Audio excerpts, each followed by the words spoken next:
for? You lying now? You lied before. I can't take this anymore. We can't take it. Fake aliens are coming now. They have you waiting. We need to do something about it. No procrastination. Trying to cause the masses to awaken. That's the path I'm taking. Flatter Fridays. Percentages. So many people having cognitive dissonance. What happens at the loss of your innocence? Then you get involved with all of this wickedness. They try to do all the humans this way. So are they just idiots? Who is to say? Conditioned by the television, it makes your decisions, opinions, and you just obey. Stuck in the material domain of Satan, where everything in each and every day is pagan. Mandela effect, cause the game is changing. People waking up and now the cage is shaking. The earth is flat, and that is a universal fact. If We know. Then tell me where the fuck the curve is at. They tell us that we can't see it because we're all too small. And now we're spinning on a cartoon ball. Horizon means horizontal. Indoctrination Let's go. is awful because you're taught the globe model. Ever since y'all could crawl. We follow rapists and murderers, liars, thieves, and sun worshippers, saying we can't see curvature because we're all too small. And though it's never been proven, they say we're ripping and shooting. The earth is spinning and moving. Oh no, no, not at all. It's a criminal enterprise where deception intensifies. NASA's got us all living life on a cartoon ball. It is the world that has been pulled over your eyes to blind you from the truth. Like everyone else, you were born into bondage. Born into Tell him, Morpheus. for your mind. We in the Matrix.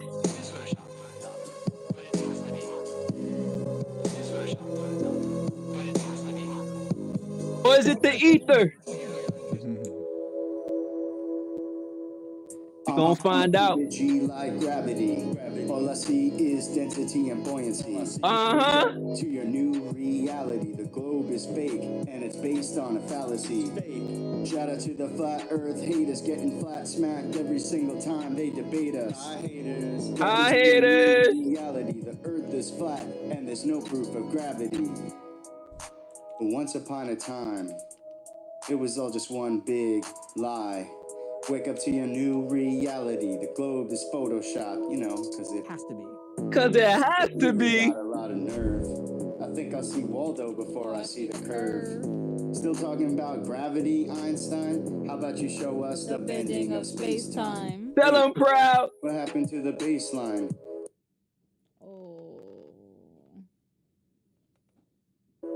Remix. It's all just one big lie. Wake up to your new reality. The globe is Photoshop, you know, cause it has to be. Really got a lot of nerve. I think I'll see Waldo before I see the curve. Still talking about gravity, Einstein? How about you show us the bending of space-time? Just show it one What time. happened to the baseline? Dodging the question, are we? Okay, fine. Nah, man, but the globe's already been proven. Oh, my bad. I didn't realize you were that stupid. My bad. I studied it in college. Oh, you mean that blue pill you call knowledge? Are you ready to step out of the matrix? Or are you just too dumb and complacent for this to make sense? I'ma keep it G like Flatter bars. all I see is density and buoyancy. All I see. Wake up to your new reality. The globe is fake and it's based on a fallacy. Fake. Shout out to the flat earth haters getting flat smacked every single time they debate us. Haters. Welcome to your new reality. The earth is flat and there's no proof of gravity. Wait, what? Oh no, I was talking about the theory of gravity. The law of gravity is still in effect. See? Oh, okay. Cool.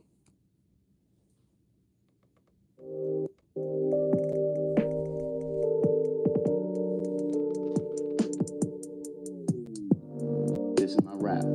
Hey, that shit is flat. What do you know about that? Hey, shout out to all of all of my globers. This shit ain't over. Keeping it going. And your favorite glober. Never stop trolling. Why is you mad? Yeah, you keep coming back. Shout out to the normies. What do they pay you in crack? Shout out to all of my globers. Don't get it twisted. We're your opponents. Don't get it twisted. Full of baloney. The globe is a lion. We know it. This is my rap. Hey, that shit is flat. What do you know about that? Hey, shout out to all of my trolls in the chat. All of my globers. This shit ain't over. Keeping it going. Keeping it rolling. Never stop globing. Never stop trolling. Duh. And you know they never gonna stop trolling. As long as the earth keeps rolling, even though it really is not rolling, we know this hocus pocus, and you know they never gonna stop trolling. As long as Stop the trolling earth us. is rolling, We even live though right it now. really is not rolling, we know this hocus pocus. This is my rap. Hey, measure this flat. What do you know about that? Hey, shout out to all of my trolls in the chat. All of my globers, this shit ain't over. Keeping it going, keeping it rolling. Never stop globing, never stop trolling. Three, we have a go for main engine start. We have main engine start. 4, 3, 2.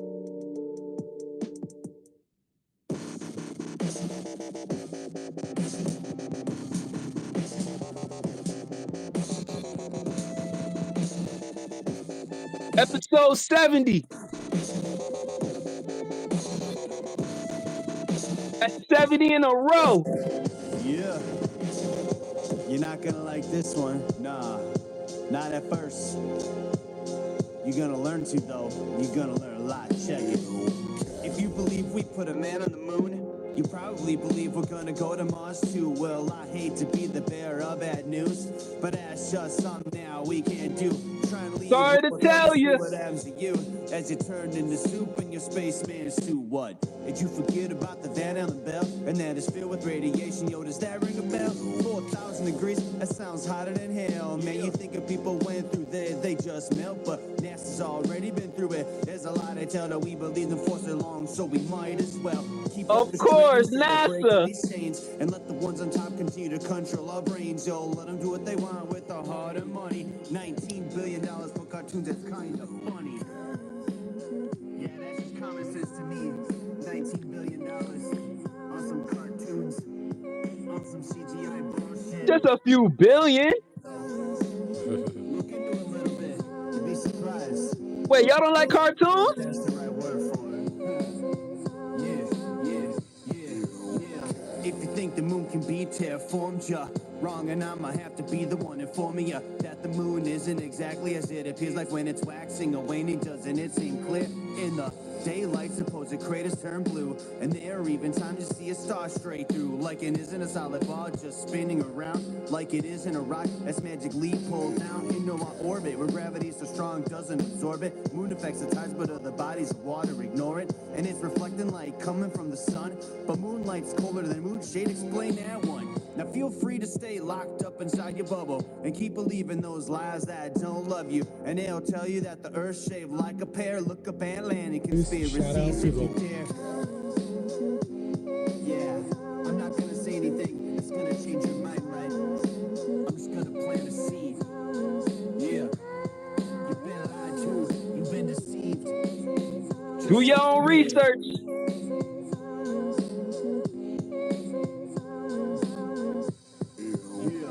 I can go to the moon in a nanosecond.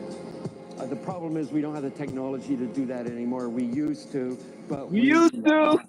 Destroyed that technology, and it's a painful process to build it back again. So painful.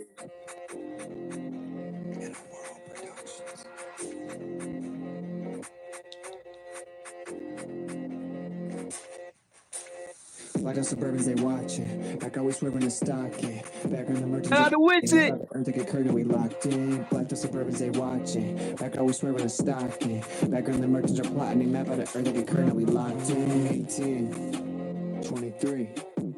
Revelation read, nation get a seed, medicated me, generate disease. 18, 23. Pharmacy decree, patient get deceived, so the nation leaves, taken by the beach, running around with your head chopped off, won't shut it down for the feds, the cost, won't dumb it down for the people lost. So sorry, that's your ego. Fun around cause the sky's a clock, won't shut it down. Y'all ready? I get off, can't gun them down cause the word my Glock, and thanks to y'all, we can't be stopped. Like the Suburbans, they watching, back always swerving the stock, yeah. Back on the merchants are plotting, they map out the Earth to get curtain, we locked in. Black the Suburbans, they watching, back always swerving the stock, yeah. Back on the merchants are plotting, they map out the Earth to get curtain, we locked in. 19. 84. Be in the field with it. George food supply absorb. Wonder what's in store. 1984. Fighting to explore what's beyond the shore. Since your ship is war, better bring your sword. Better than veteran, don't wanna let him in. Ain't got tour, but to let him in. I feel it in the ethers. Coming through the speakers, you're talking to see you speaking, but you're not about it. Type of legal confounded with thoughts of profound. To view they drown. I wonder what sounded to the perturbation, reverberation. I heard the hate, and I swear to fake, and absurd debate when people still in the matrix station, waiting for station to say it, take it, debate it, regurgitate it. Like a suburbs, they watch it. Like always living the stock. When it go over their head, they say it's word salad. Pay attention, globe earthers.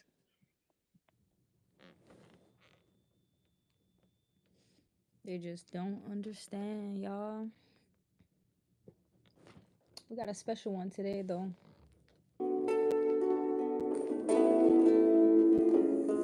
No, are we ready?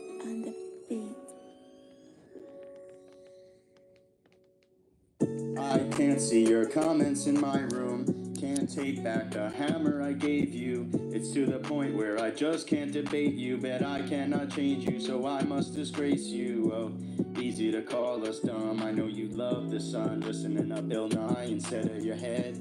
Put on another sock, you're on the chopping block. I won't let you forget me. You came in failing and trolling in our chat room. But it's okay. You wanna We forgive you. You take prescriptions to make sense of your model. I know it's all in your head. I have these lucid dreams where Earth is not spinning, thinking of globes in my head. You were my everything, sticks and balls prove. Y'all ready? Now I'm just better off dead. Matter Fridays, episode 70. Do it over again. I didn't want it to end. I watch it go in the blink. I really wish I had friends. Did this shit in Tell the them we past, live. but I wanted to last. Globes are made out of plastic, babe. I was tangled up in your spastic ways. Who knew astronauts really didn't go to space? You give me a globe that was spinning with hate.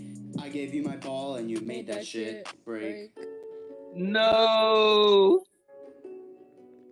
They Now breaking it's balls flat. over here, man. It's crazy. Welcome to the Flat Show. Disclaimer, we are not astrophysicists. We do this for fun.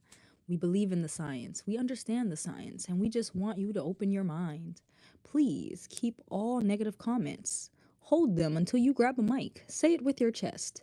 If you have any questions, comments, concerns, feel free to DM either one of us.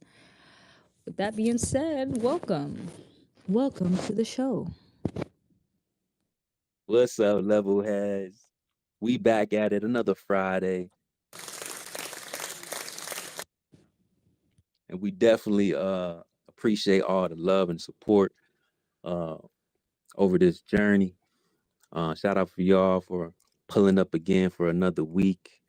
I see we got a couple of the honorary level heads in the building. And for everybody else who's new here, welcome to Flat Earth Fridays. We definitely have something special for y'all. This is one of my favorite topics, as you guys know, and some of you may not, but you will find out. I definitely want to shout out everybody for pulling up. I see my guy Alan in the building. What up, Space Audits? Yo, what up? Hey, my man. Good to see you, bro. You too, man. Thanks for inviting me. Absolutely, man. I'm really interested in getting into this conversation. I definitely want to welcome you to Flat Earth Fridays. I know, is this your first space, bro? Yes, sir. Yeah, my man. The space cherry, nice. It's flattened out. So yeah, man, we're gonna get into a lot of dope conversation. I want to bounce some ideas off of some of you guys who want to come up and grab a mic. But first and foremost, I want to shout out everybody for pulling up. I see Phantom in the building, Limitless in here. I see MC Wallace been pulled up. My guy Nicola, what up, Nicola? Leper in the building. Rufus, what's going on, bro? Hey, free Ted, man.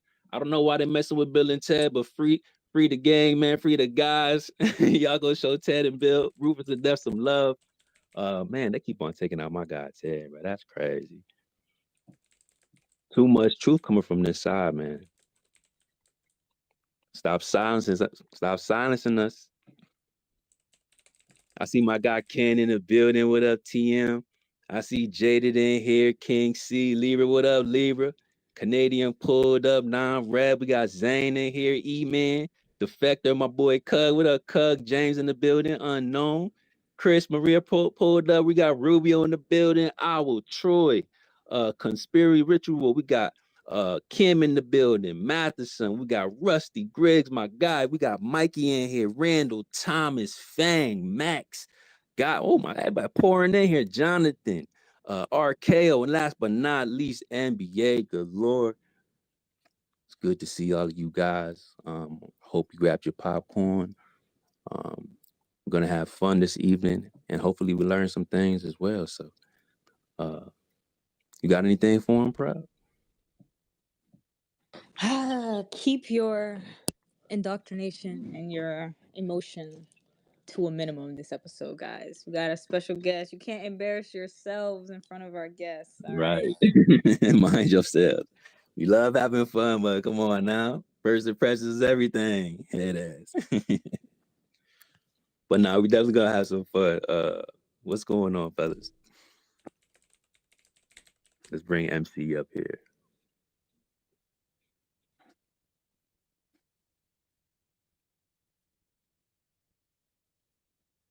Phantom, what's going on, bro? Good to see you. What's up with you, man? How you doing? Back for another week. Want to get into a little bit of some sciences, maybe some things that people haven't learned about, maybe gain some understanding. I want you guys to keep your mind open. There's a whole different frame of reference to look at our reality, especially when it comes to the sciences. So I'm definitely excited to get into this topic. So I hope you are too, my guy. I'm always ready to come to Flat Earth Friday. I already invited so many people just to come. So many round earthers I talked to this week that I'm like, oh yeah, we could talk about this on Flat Earth Friday then. You know what I'm saying? But the other day, I think I had Ted in one of my spaces. You know, Bill, Ted, and Rufus and Def. Oh, yo, if you ever get a chance, man, I encourage you, get that guy a speakerphone and let him just talk for 5 minutes. He is golden. He's Golden. hilarious, man. They're all so Bro. funny. He was hitting all the points though. He had a lot of people thinking. He might have converted some people for all I know. Yeah, nah, they be on it. Like, listen, when the reason why I always say this, the reason why people look at things in a different way, like when we tweet out these things and we share this information, is because we are the ones that kept our minds open.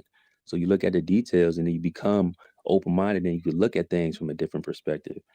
And then it becomes beautiful when you realize the truth. So that's dope, man. I love when people get into these spaces and have these conversations, because the more we talk about it, the more we may be able to push, the sciences forward.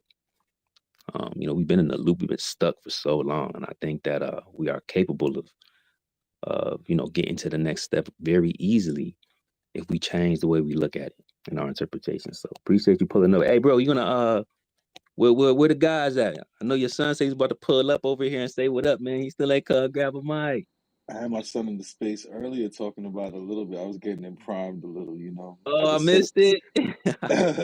I just sent him the link to this though, and he was talking about bringing some other round earther dude. I'm like, man, bring him, please bring him. So They we're gonna all see get what a day happens. off on Friday. They paid by NASA, you know what I'm They're saying? always at All work the on globe Friday. trolls. They're like, oh, I'm getting out at 10 o'clock. I'll try to make it. They always at work on Friday.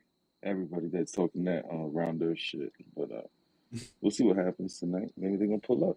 That's what's up, man. We're looking forward to it. Hopefully they pull up. We got a mic open for them if they decide to pull up too. So yeah, that's dope. Let's hear from Limitless. Is it Limitless? Limitless Energy. Hey, yep. What's going on, man? Oh, it's your first time to Flat Earth Fridays. Welcome, bro. Yeah. Yo, is that Limitless from ADL? Yes. Oh, yeah. What up, brother? Oh, yeah, this Discord. I saw the link and I decided to join with you. Oh, hell yeah. That's what's up. Yeah.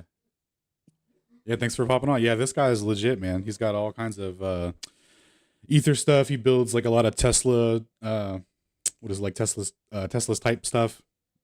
Very cool. I can't wait to hear about it, man. I appreciate it. I remember you had hit me in the Discord, and I think I sent you a link, so I'm glad you're over here, man. This your first time on Spaces too, or just Flatter Fridays? I've done a couple of spaces, not too many though. Usually I do voice chat on Telegram for the most part.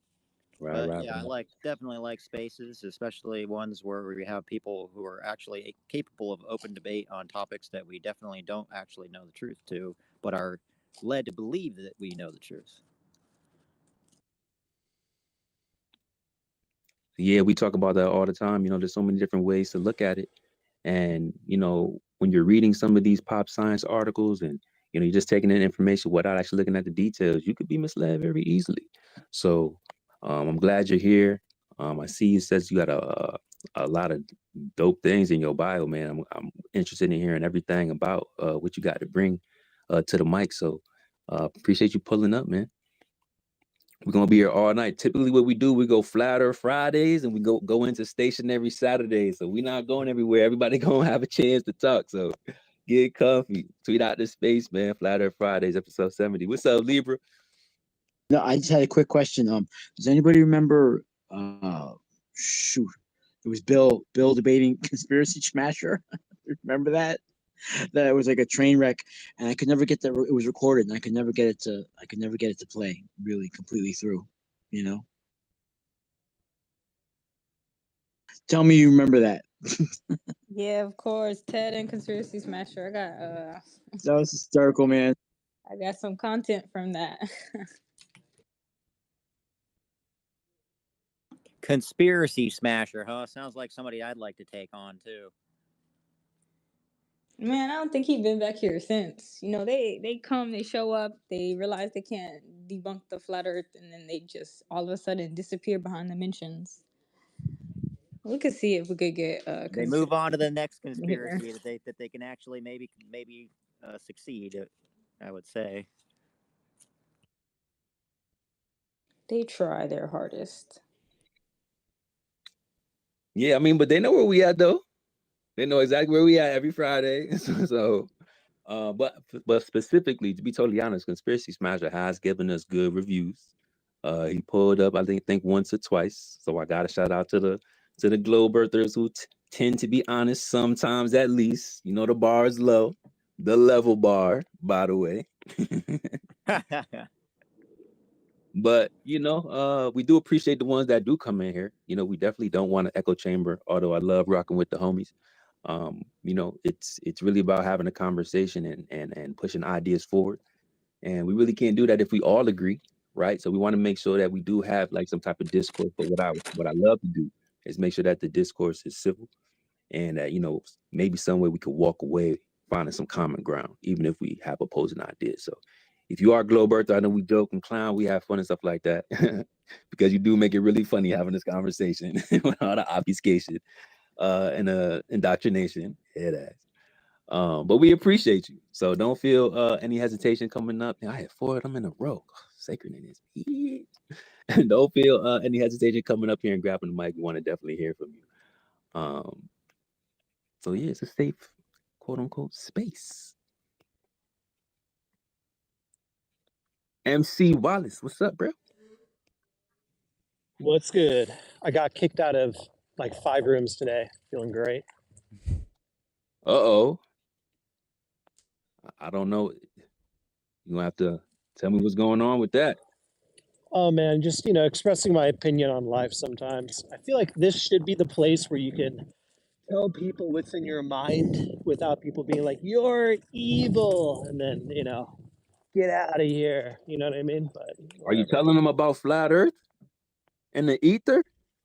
Oh, it wasn't so much about the flat earth, probably more topics related to men and women, let's be honest. Don't let the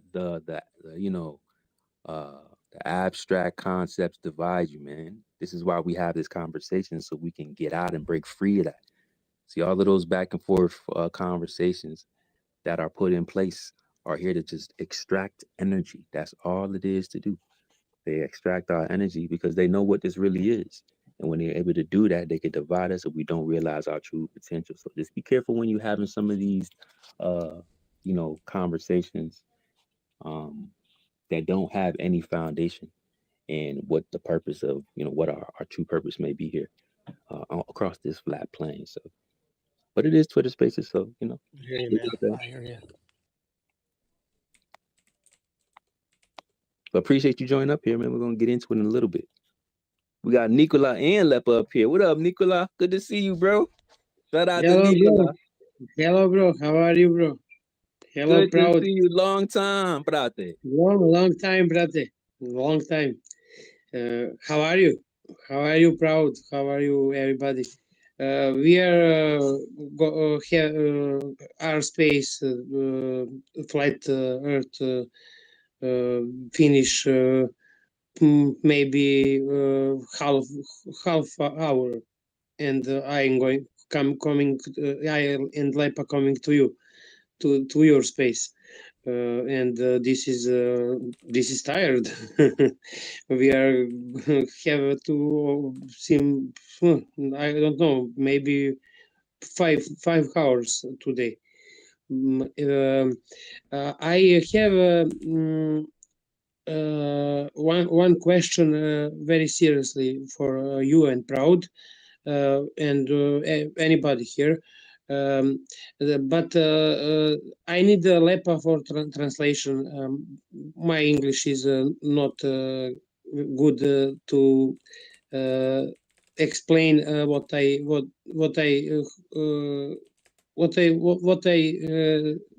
say to you right. And please listen to what Lepa speak. I now speak Serbian and Lepa translate. Okay. Just to greet Secret, Proud, Alan, and everyone else. Good evening, everybody. My English Hi, is not good to see you. much. It's been a long time for you too. Yeah, long time. Nice to see you. My English is also not so good, but we will try. We are two. We will try to ask you. Seriously. You guys are good. Hey, let me just tell you, Nicola did not know any English when Spaces first was initiated about a year and a half ago, and we have full-blown conversations about this. Yes, but brother, but it's a seriously topic, and I know to wrong something word, and listen. Pitaj polako, samo polako, nemojte A prevedimo ovako, sa nama je već već 7 nedelja za redom doktor Arhimandrit Nikodem. 7 weeks Archimand of Orthodox Church Serbian, koji je istupio iz crkve javno i napisao knjigu Ipak se ne okreće. Sad to moraš da izgovoriš lepo. He went out, he left the Orthodox Church and he wrote the book. Kako se zvala knjiga? Knjiga se Ipak se ne okreće. Don't Spinning Ball. Don't Spinning Ball. He wrote the book Don't Spinning Ball. Sada, pošto ozbiljno smo se bacili na to da tu knjigu prevedemo na engleski u PDF formatu. To make it in PDF format. Zanima nas od vas profesionalaca Sacred and Proud. Interesting for you professional, you and Proud.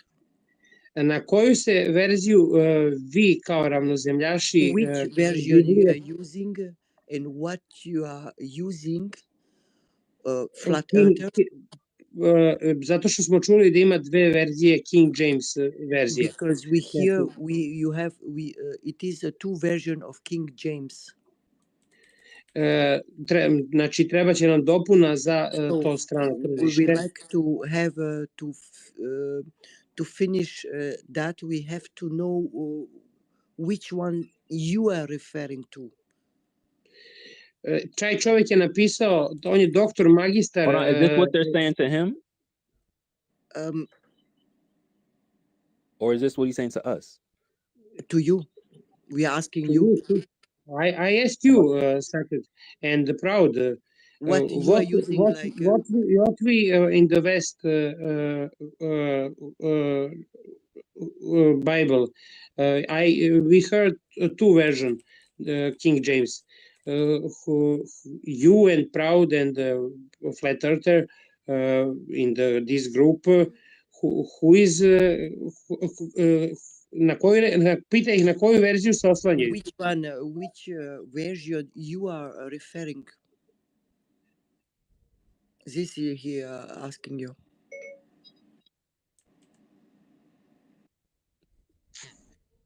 Understand now? Are you saying when we talk about the Bible, what version are we referring to? Yes. Which version you are referring to?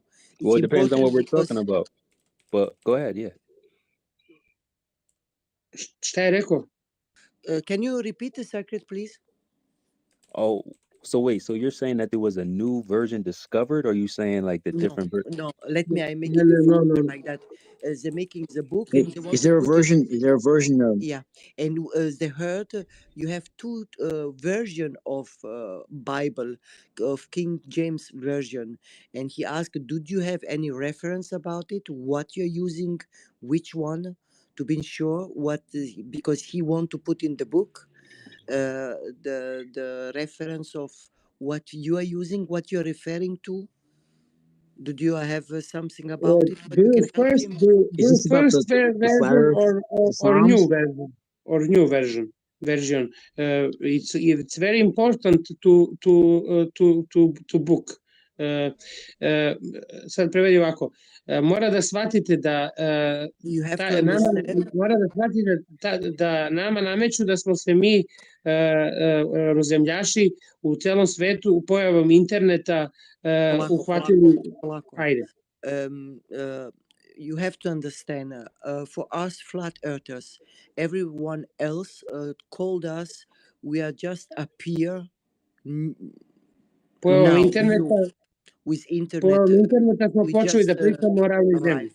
This is what the people around us claim for us.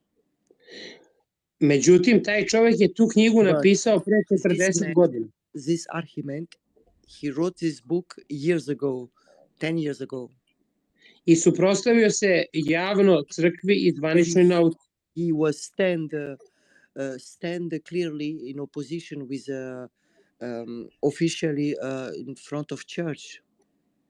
I zvaničnoj nauci i jednostavno je legenda. Kaže da je doktor magistar sa svim desetkama, doktor magistar teologije, jedan jedini. Theology. Najmlađi koji je položio sa svim desetkama. The youngest man who ever passed with the highest note. Is this about Lepa? Is this about the flat Earth in the Bible? The Psalms? Yes. Because we need help of the West. I didn't even know that. I didn't know that there was even a version without the 200 Psalms.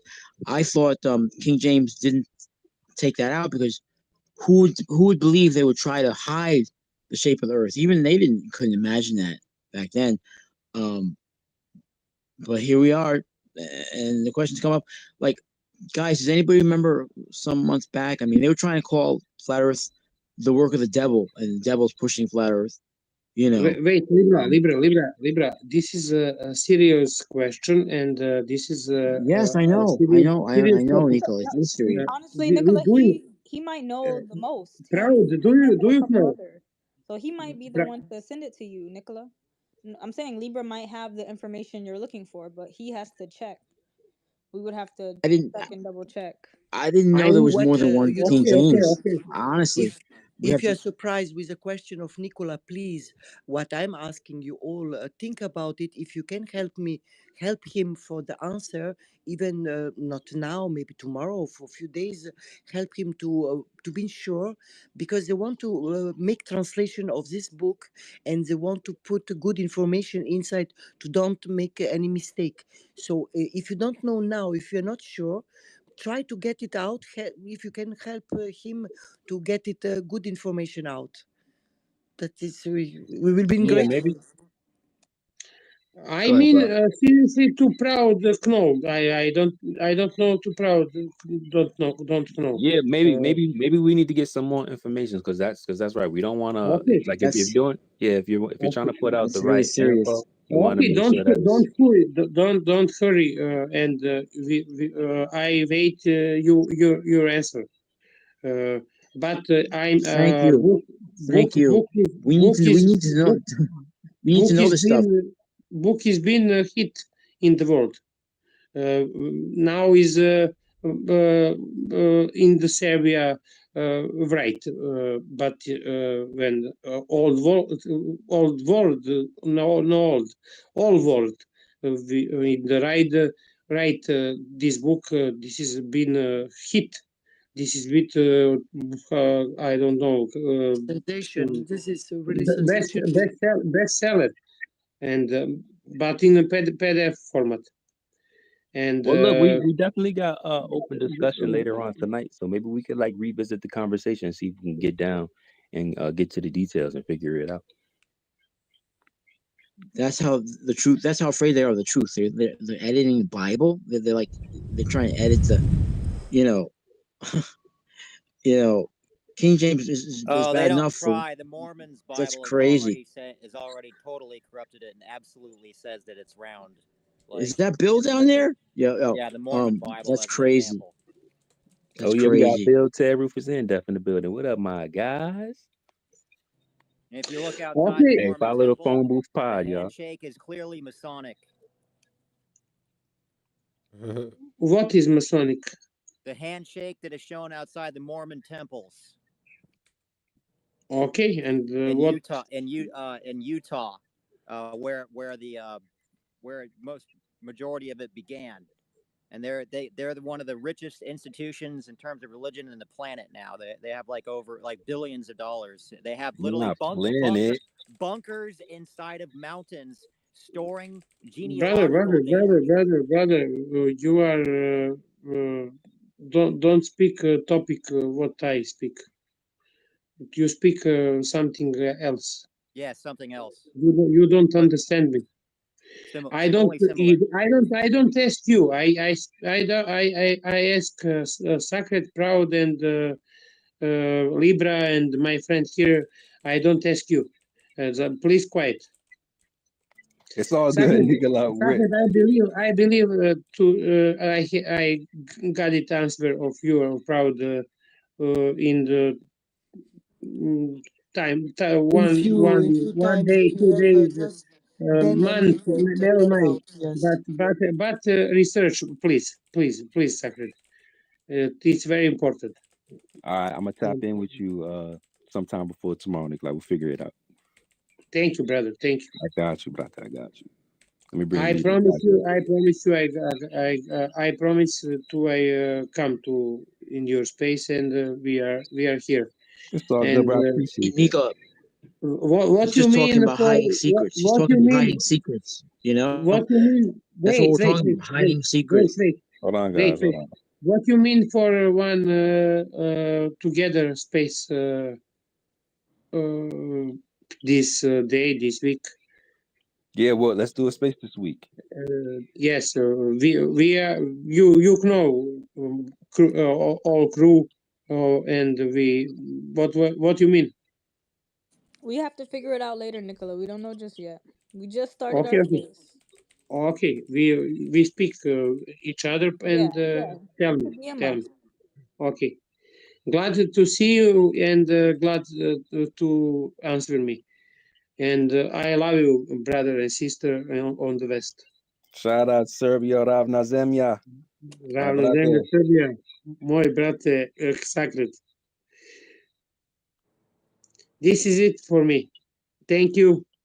I appreciate it. And I'll tap in with you too, just in case I need a little bit Thank of you. help. But you know, I'm a cyborg, so I could probably download all of the Thank you. circuitry. Thank you for your patience. It's important to Nicola. So thank you for your help. And we are here. We are listening to the space. And I go down and thank you for your time. Have a nice space. Thank you. I appreciate that, Lefon. Yeah, we definitely want to get into the topic. Then afterwards we pretty much have like open discussion. But I do want to introduce everybody to the co-host and vice versa. We do have Space Audits up here. Probably one of the most well-read that I've ever heard speak.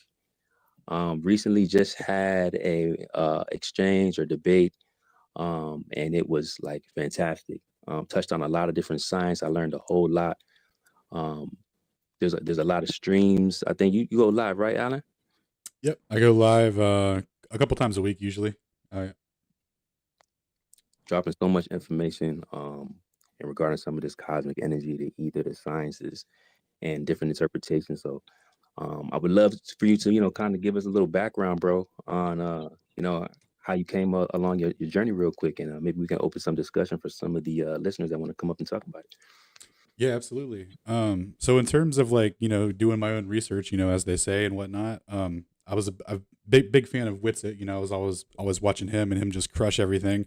And then people would be like, oh, word salad, blah, blah, blah. And then I realized like I didn't understand half the stuff he was saying too. And I was like, well, I'm not trying to be a word salad or, adhere to word salad or whatever. So I started looking into it myself and kind of following up on it. And then the subjects were just like so interesting, everything that he was talking about in regards to the ether and like as a mechanism to replace, space, how they say space time works and all that. It just, everything just started making sense, and like all the proofs that they use about Earth's motion and how they try and like reverse engineer those effects and make it seem as if the Earth's in motion.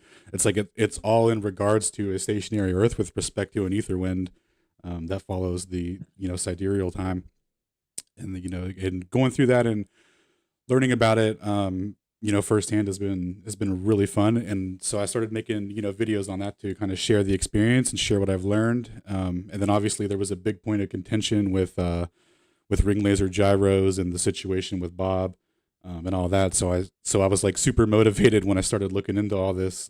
It all came down to interferometry, right, with the ether and all that. Is kind of where the jumping off point for everything came, with where special relativity came in to supersede the ether framework and all that.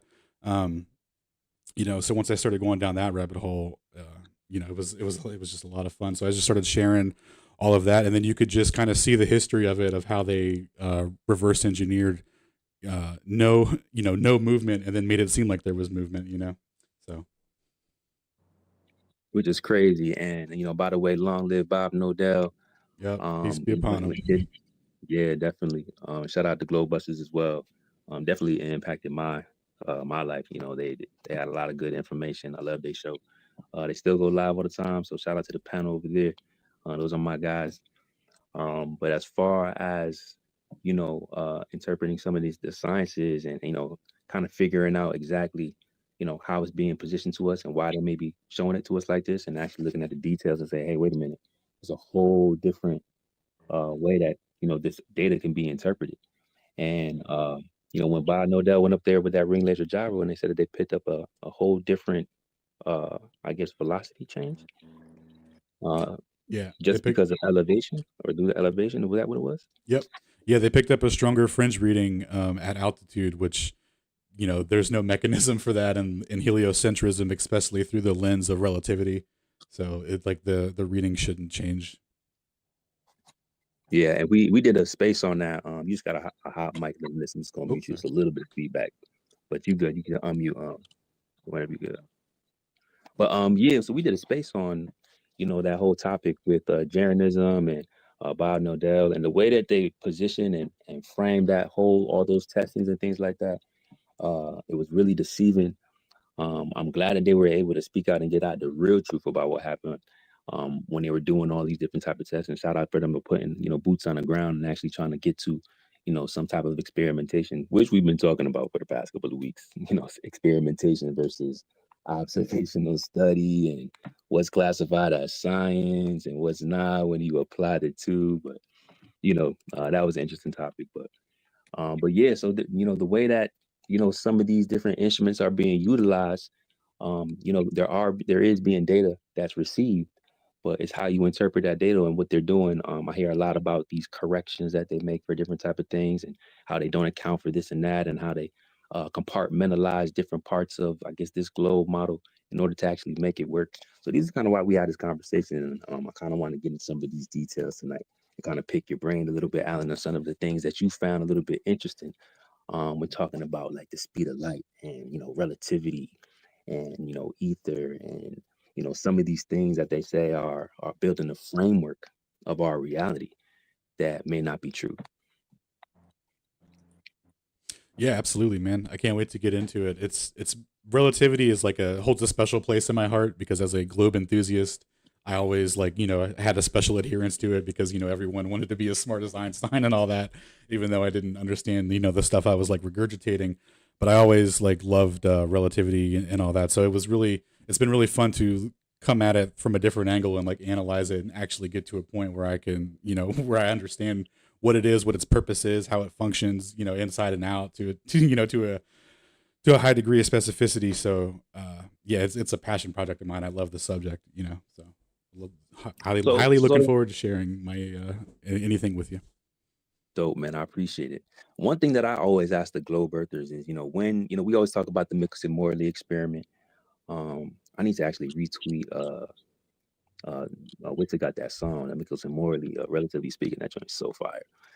But we always talk about the Michelson-Morley experiment, how it changed all of science and physics. And I always ask the globe earthers, and I never really get an answer on, they had two options to go with when they read their results or got those results back.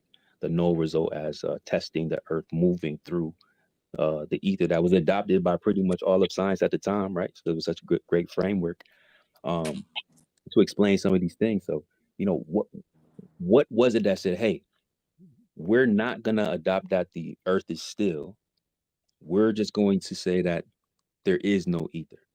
Like, what I would think if we're following a scientific method, right, or some type of scientific process, there will be something that tips the scales and say, oh, because of this, and that, this is probably why, we're still moving and there's no ether. But it just seemed like there was a bias in place because I haven't gotten any answer on what tipped the scales towards we're going to keep our orbiting, floating ball in space instead of reading the instrument as was being presented, that there was a null result as it was testing its motion through the ether that was pretty much accepted in that time. So what would you say to that, Alan? Like, did you find anything while you're doing some research on why they may have gone that route? Or do you think it was just pure, let's just go with this because we don't want to have to redo all the physics? Yeah, well, if you look at the historicity of it all, there was a big struggle, with Galileo and all that, and in our place in the universe, and they heavily committed to the Copernican principle and Kepler's model and all that. So, they were like, look, guys, you guys got to trust us. Like this is our business and stuff. And then if you look at the people who did these experiments, right, and the organizations that they're associated with, so it's like the Royal Society, the Royal Astronomical Society. It's like who funds these places? Who are they beholden to? And then you realize that they're all beholden to the crown and all that, and it's all funded. So a specific narrative is going to come out about things, and then obviously, right or wrong, they committed to a model and told everyone that was the model. So to then go back on it was like that's not really an option. So yeah, I think they just kind of kept going with it. So yeah, how you were saying how there's multiple ways to interpret the data, and that's absolutely true. But there's actually more specifically one way to interpret it because of the amount of fringe that was displaced. I mean, it's not possible that there's any orbital velocity at all. That's why they had to start hypothesizing about different mechanisms of length contraction and time dilation. Like I was reading.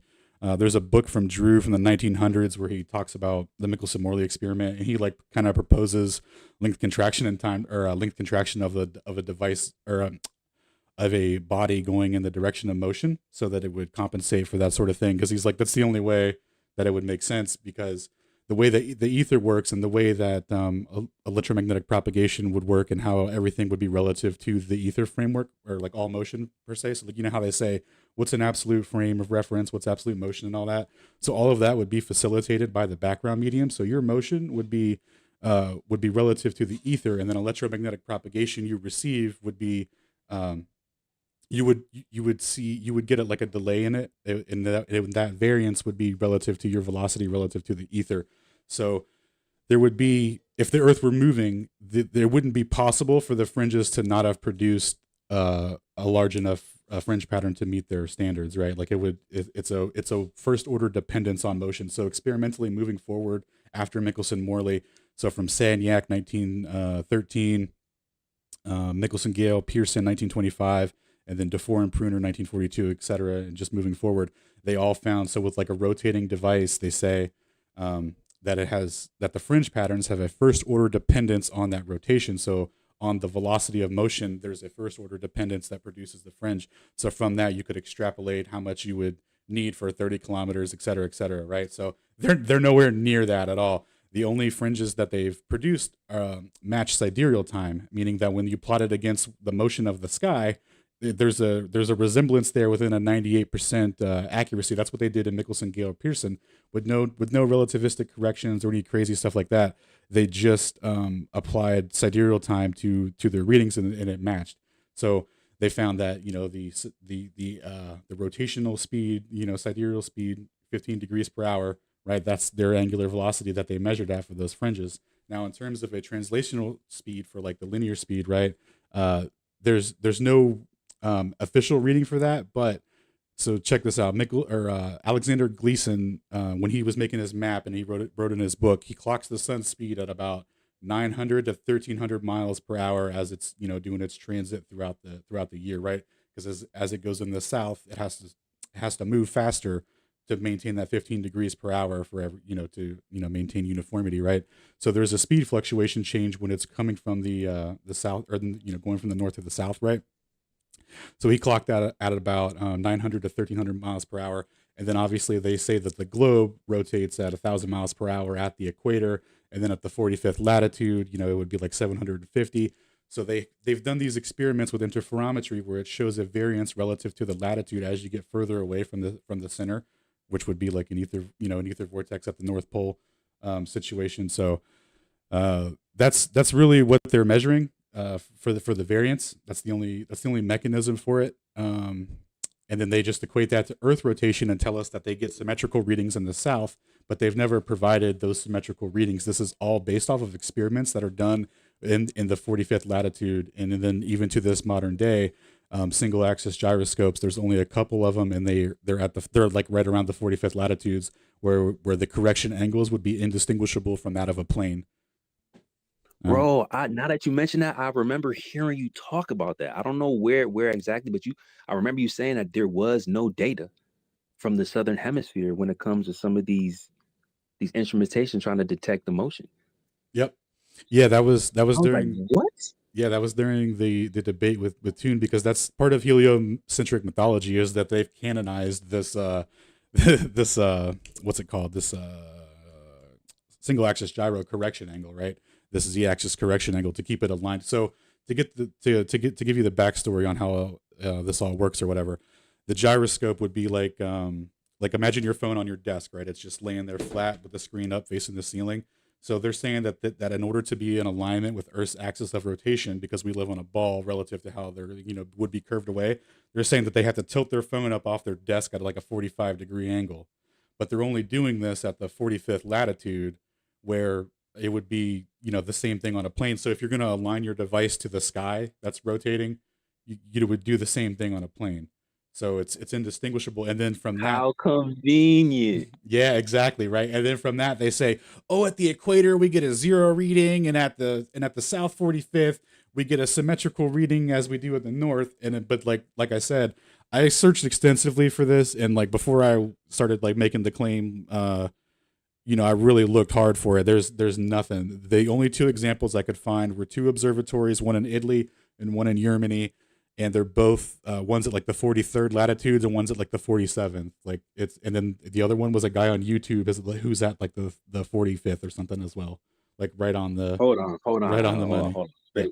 Space artist, hold on. You can't be like the first one to come in here and make Sacred correct his position. Are you now saying that I have to change my position from that these observations are pretty much all equal to now I have to lean more towards that these may work more on a flat plane? How do you mean? What do you mean by equal? You mean that, like, as they say, relative to the latitude, it doesn't change? You thought that it didn't? Is that what you mean? Yeah. So Oh like no, yeah. relative to working on the globe Earth to a flat plane, are you saying that it would work a little bit more on a flat plane? Okay, so imagine like the azimuthal equidistant map, like a Gleason's map, right? And then there's a vortex coming out from the North Pole, right? Now, as you get further away from the center of that, Yo, Alan, excuse me 2 seconds. I have one question. yeah. If the if Hold the on. if the Oh, planet is you good flat, with that? why is my balls round? Explain that, please. Yeah. So as you get further out on the vortex, it has to spin. It's spinning faster than it is at the center, right? So if the readings that you're gonna get or like that, it's gonna make electromagnetic propagation go slightly faster. So the fringes aren't gonna be symmetrical in the north because it's spinning because you're closer to the center of it, so you're getting a slower speed boost, right? So to speak. Does that make sense? And then as you get, and then when you get to the south, you're way far away from it, so it's spinning way faster, right? So electromagnetic propagation is gonna go even faster through that because the stream, so to speak, would be moving faster as you get Right. further away. Keep up with the same rate of velocity. Right. Yep. Oh, my bad. So I do got my guy. I appreciate that, Alan. And shout out for all the level heads for like pulling up to Alan's stream the other day. We had to go show some love over there. It was a dope stream. So shout out for y'all for pulling up. I got my guy Peter here, but I do want to just read a couple of things from some physicists that we went over back in, let me see, what episode was this? Probably almost like 3, 4, 5 months ago. In regards to, how they adopted the ether. And then we'll go ahead and let Peter jump in here. Thanks, Proud, for sharing this up here for me. It's the second post from the left. It says Ethereal physics, right? We have Saunders, H.R. Brown, with this quote that says, "Today the vacuum is recognized as a rich physical medium. A general theory of the vacuum is thus a theory of everything, a universal theory, right? Because they're trying to connect everything and make an entire model work all as one, as opposed to compartmentalize it. It would be appropriate to call the vacuum ether once again. Obviously not a flat earther, it's just a scientific physicist having his ideas on, what works. We have Robert Laughlin. The word ether has extremely negative connotations in theoretical physics because it was a past association with the opposition to relativity. This is unfortunate because stripped of these connotations, it rather nicely captures the way most physicists actually think about the vacuum. Nobel Prize winner, of course. Famous Dirac. We have now the velocity at all points of space-time playing a fundamental part in electrodynamics. It's unnatural to regard it as a velocity of some real physical thing. Thus, with the new theory of electrodynamics, we are all rather forced to have an ether. And last but not least, before we get to Peter over here, this is from Davies. Investigations point towards a compelling idea that all nature is ultimately controlled by the activities of a single superforce. Thus, a living vacuum, the ether, holds the key to full understanding of forces of nature. So it's all about, Einstein says there is no absolute frame of reference. It seems to be one, at least one that works. But go ahead, Peter, you want to jump in here? Yeah, sure. Thank you. Good to be here. So I wanted to provide a much shorter answer to your original question, the history of ether. So around 300-400 years ago, people understood waves pretty well, sound waves and waves in water. They've studied those. When they started studying the nature of light, they also discovered it behaves as a wave. So it was very natural for them to think that it needs its own medium to propagate through, because sound needs air or some other gas or medium. And obviously waves in water need water. So they thought, okay, well, light's a wave, so it needs a medium. That's why serious scientists, many of them, proposed the idea of ether. It had nothing to do with the shape of the Earth or heliocentric model. So they had this concept for a while, and then people were trying to come up with experiments to demonstrate that it exists because they couldn't touch it, they couldn't see it. So they were like, how can we prove that it exists? Well, if it does exist, then if you move through the medium, then the speed of the wave should depend on your movement, right? When you guys see a jet plane fighter, Blue Angels, fly above speed of sound, you see the jet first, then you see the sound, right? Because the propagation differs in relation to the medium through which it's moving. So people are trying to construct an experiment. Now, they couldn't make the ether move because they don't see it. So they assumed, okay, since the Earth is moving in their model, it should be moving through the ether, and then the speed should be different, and we can measure it. We can prove that ether exists. Well, it did not work out this way. So they had to go back to the drawing board, so to speak. Now, since then, we have much more advanced experiments that show you that you can be traveling as fast as you want and shoot a beam of light, and it does not change its speed. That further confirms that there is no medium through which we are traveling that would affect the propagation of the light wave. Okay, just I'm almost done. So that is that. Now, what you said about what we know about the vacuum, that it's not really empty, but full of a certain field of energy, you can think of it like this, is true. And you could call it ether, or you could call it any other name, a donut, or whatever, a sausage. But if you call it ether, it's not going to mean the same thing as the original ether, because the original ether was a medium affecting light, and we know that vacuum does not affect light. Light can travel whichever direction it chooses to at the same constant speed in vacuum. So calling it ether might be a good idea, but it's not going to be the same one that the guys proposed, 300 years ago. It's just going to mean a different thing, but you can use that word if you want to. That's all I had to say. Cool. Thank you. Oh, one more thing. Sorry. When I joined today, last thing I was expecting was to hear a fellow Slavic language, the Serbian language. So that was a nice surprise. The quick answer to Nicola's question is simply go to Google and search for the 3 most popular Bibles in the United States. You'll find King James Version, American Standard, and probably a few dozen other translations that different Christian groups have made on their own. So that's the answer. You don't need to wait 2 days. King James, American Standard, Mormon version, probably 20 other versions as well, but they're less popular. Hope this helps. Cool. Awesome. All right. Cool. So yeah, go ahead, Alan. Okay, yeah. So the history of the ether actually goes back even further than 300, 400 years. It's like all ancient civilizations believed that there was an interconnected medium that connected us to the heavens and all that kind of stuff, right? And let's see, there was another thing. Oh yeah, so there were various ether theories, back in the day, especially with the grandfathers of magnetic theory and all that. So those guys all had various theories to explain different phenomenon, and then those theories would start failing.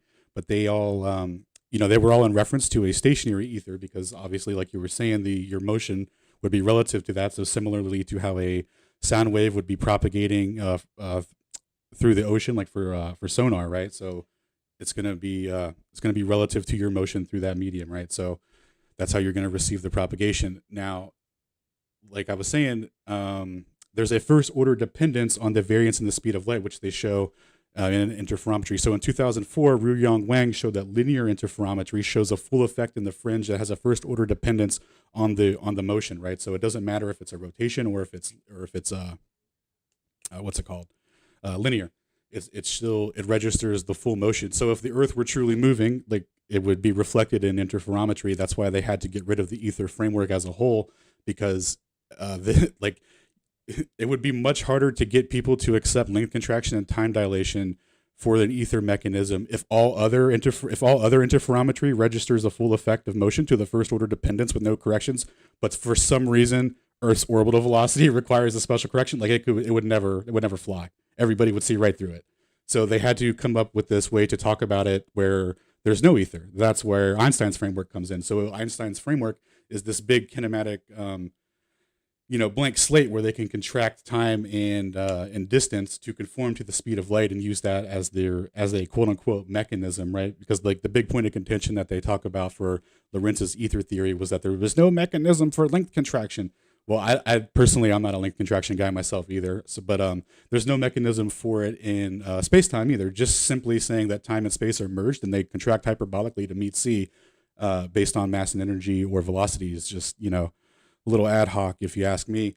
And then so when you get into interferometry, though, that constant speed has been falsified. So based on the postulates that the special relativity offers for its framework, right, so that all frames are equally valid, and that the speed of light is independent of the motion of the source or observer, is experimentally proven false, especially in particular in 1914 with DeFore and Pruner, where they had an independently rotating device and a stationary device connected through angled mirrors, so that they weren't touching, right? And a stationary observer fixed to the wall receives the full motion of the the variance in the speed of light produces a fringe as if the observer was rotating with the device.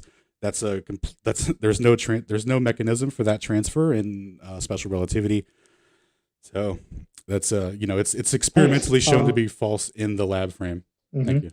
Okay. Sometimes in this space, just to slow it down. Just so a quick. Basically, it violates the fact that there is not supposed to be any variance in the speed of light. It's supposed to be constant. That's very interesting. Sometimes in this space, this gentleman from Italy, Franco, joins us. He's a physicist who works at one of the European, I think, or American labs.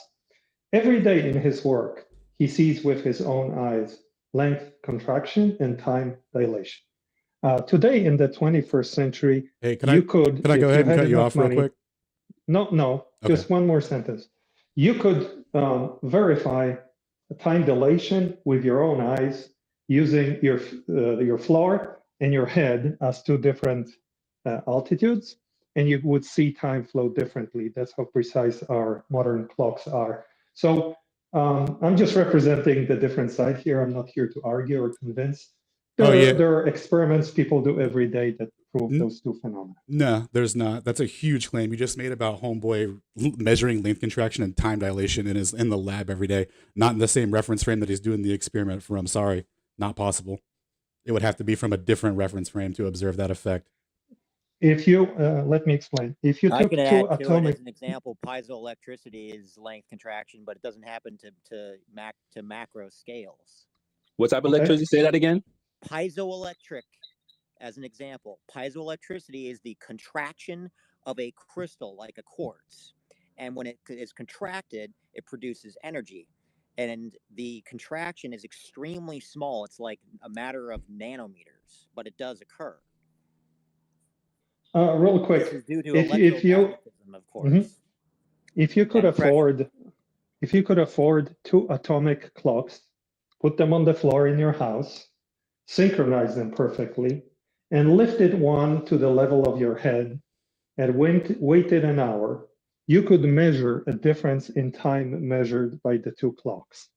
Of course, you can't do it because these are extremely expensive devices, but that's during Einstein's era, you couldn't even do it. Like his ideas were not verifiable. Yeah. 100 years later, they are. Hey, so hold on one second. One sec, bro. Okay, go ahead. One second. I'm gonna let Alan go. But this is funny because Peter did bring this up the other week when we were talking about atomic clocks, and I told him that we're gonna have to do a space on atomic clocks because the way that I kind of see some of the data is that there's a lot of corrections and there's things that again we're misinterpreting about how atomic clocks work. So I heard some of the conversation that Alan was having in his exchange in his debate, and I really want him to kind of get in on that. I kind of want to take this a step at a time, for the audience as well, because a lot of people that may not know exactly all these different terminologies and the different type of instrumentation and how it's applied. But I do want to kind of build on this particular topic. So go ahead, Alan. I'd love to hear what you want to say about this. Cool. All right. Atomic clock. So if we take that atomic clock that's above my head, that's been synchronized by Einstein's standard of clock synchronization, which is 1/2 times v squared over c squared times time.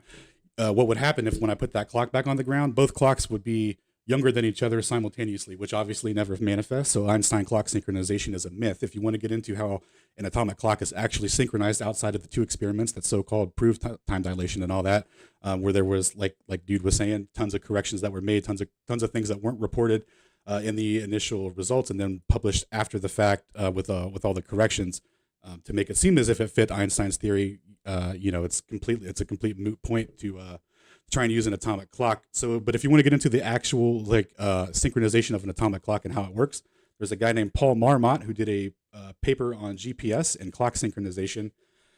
And in there, he shows the equations that they use for clock synchronization, and it's literally a dressed up equation to just account for the Sagnac effect. It has nothing to do with relativistic effects. There's no time dilation. There's nothing like that.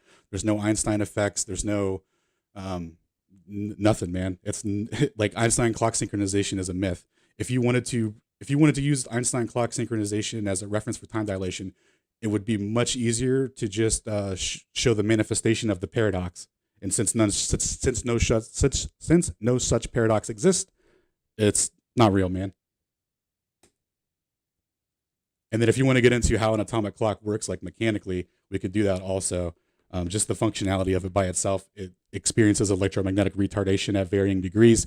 Even the guy that made it, Louis Essen, says that he has no idea why this happens. There'll be large spikes. That's what I was going to say. Yeah. Get into the So the mechanical reasons for why it's changing and why it changes when I elevate its height is not due to what they tell us. Yeah. So anything, relative motion creates electromagnetic retardation, and when it's moving through various fields, you're going to get it at varying rates too. So you got to keep in mind that the atomic clock has two kind of rotating magnetic fields in it, and then it shoots where there's has excited cesium in it, right? And that's giving off an energy frequency, and they keep that frequency in line by shooting a radio wave at it, so that it maintains its oscillation rate of 12 billion oscillations a second. So while that's all going on, if anything varies or goes outside of that, the magnetic fields just kick it out, and then another one will take its place. So this idea that it's synced to an absolute time, or I don't know what you guys think, but atomic clocks are a joke. It's not proof of anything. So it's not like an automatic. It's not like an automatic correction. Yeah, it automatically corrects because the clocks retard regardless of relativistic effects, so-called. They retard stationary or moving. They just retard at like an increased rate when they're in motion. So that's all the experiment really proved, is that clocks go out of sync in varying degrees. So when you look at the experimental data from from Heffel and Keating, for example, right, the first big one that they did the atomic clocks with, two of the four clocks gained time when they were supposed to lose it, going east-west, and then on the opposite trip, they gained time when they lost time when they were supposed to gain it, going in the opposite direction by like an insane degree. So like they didn't even include any of that in their published thing that they did in 1972. This is all science hiding the data. Come on, oh, dude. Dude. Water counterclockwise and why it gains more energy, and we can prove that through a capacitance measurement. That wouldn't be included in the experiment either. Yeah, they didn't include none of that stuff in their 1971 thing. Actually, it had to be requested by another researcher because it was funded by the military or whatever. So you know how you can request what's it called? You can request that stuff. Anyway, the guy requested the original experiments and transcripts and stuff. His name is A.G. Kelly. I can link the papers and stuff. Like a FOIA request. Information request. Dude. He did a FOIA on it and then body bagged atomic clocks, and then now everyone says that he's like a bad man, and all that kind of stuff. Because he pointed out like the big flaw, because their 1972 paper, they don't talk about any of the corrections that they needed to make, any of how badly the clocks came out of sync, all of that stuff. They just kind of swept it under the rug, and then in their published 1972 paper, they were like, "Oh my God, look, it all worked out for Einstein." And it's like, nah, dude, that's not going to fly here. And then there's that, there's another one, Carol and something, where they did like a 15-hour flight, and then quote unquote Einstein predicted, or it was in alignment with Einstein's predictions or whatever for clock synchronization. But here's the thing, boys. Einstein's the whole theory framework is kinematic. It will occasionally make predictions. So with a 15-hour time period, great, they got a cool experiment. But remember, in practicality, when they're actually syncing a clock to something that's going to be in technology where they can't just where it's going to be in use for a real purpose, they sync it just using the Sagnac effect. They just account for first order velocity of the observer. So the clock's in motion, right? They're just accounting for the motion of the craft, whatever it is, right? That's, however you feel about that, whatever they're accounting for the actual clock synchronization is just that. No relativistic effects.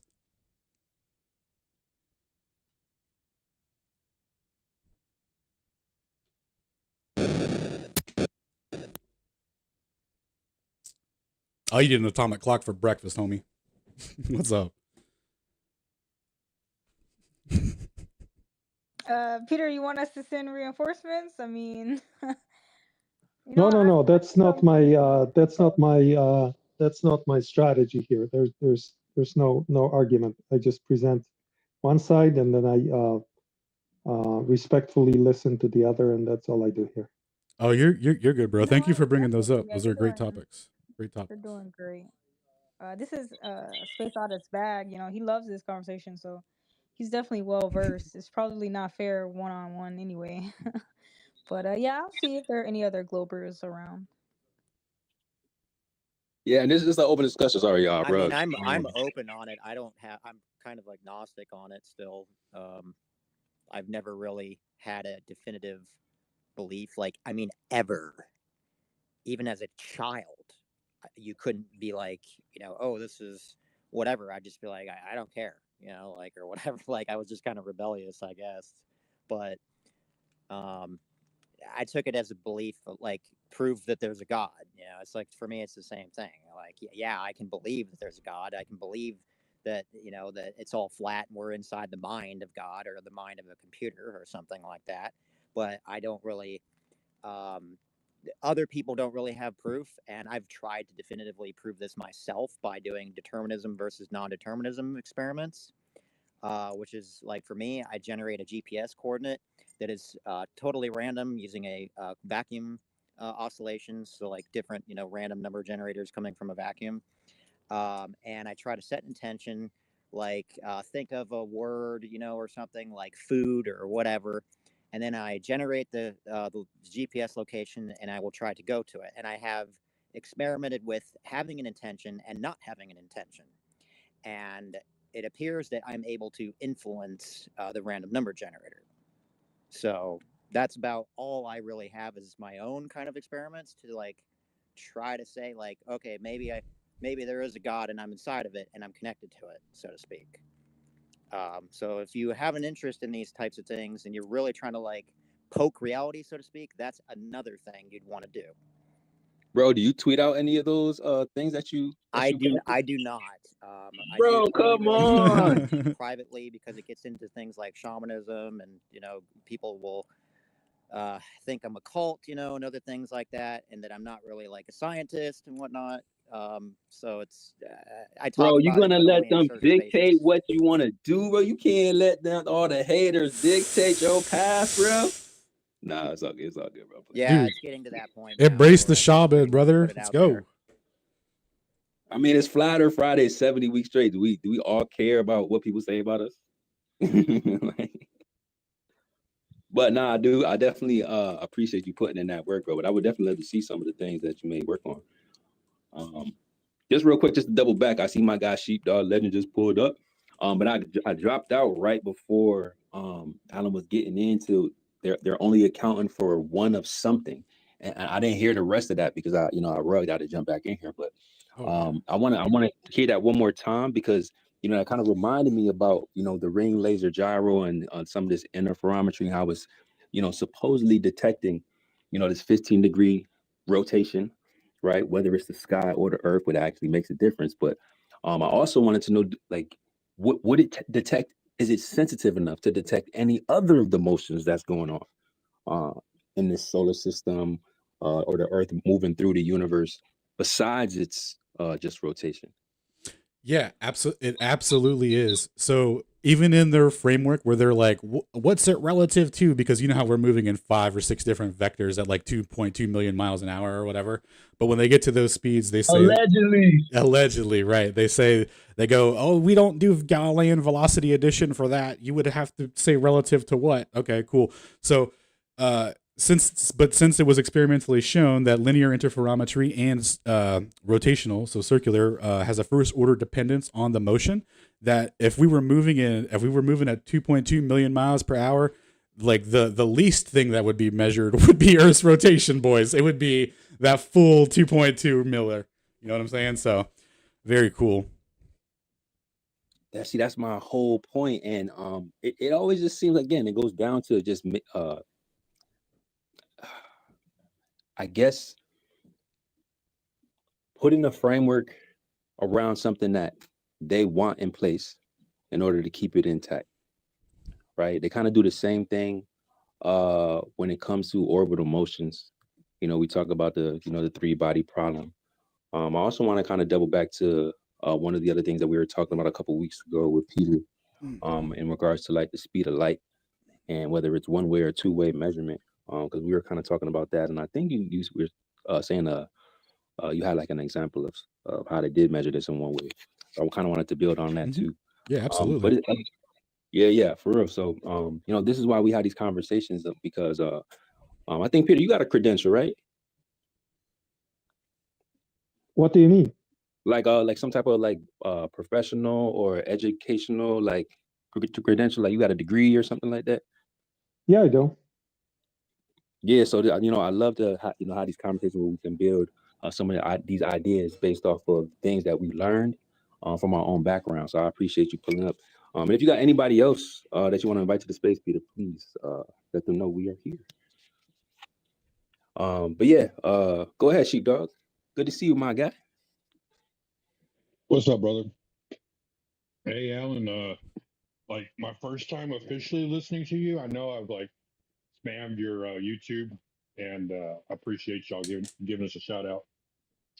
But like I'm blown away, dude. Like I'm listening to you talk. I'm fucking clueless. Like sometimes I have a little bit of a clue, but I'm clueless. And it's all good, bro. That's what we're all here for. I have an idea of what the ether is, right? Like we all kind of, anybody who has a scientific mind kind of understands that there's some kind of a background going on that we can't grab it, we can't point to it and say that that's what it is.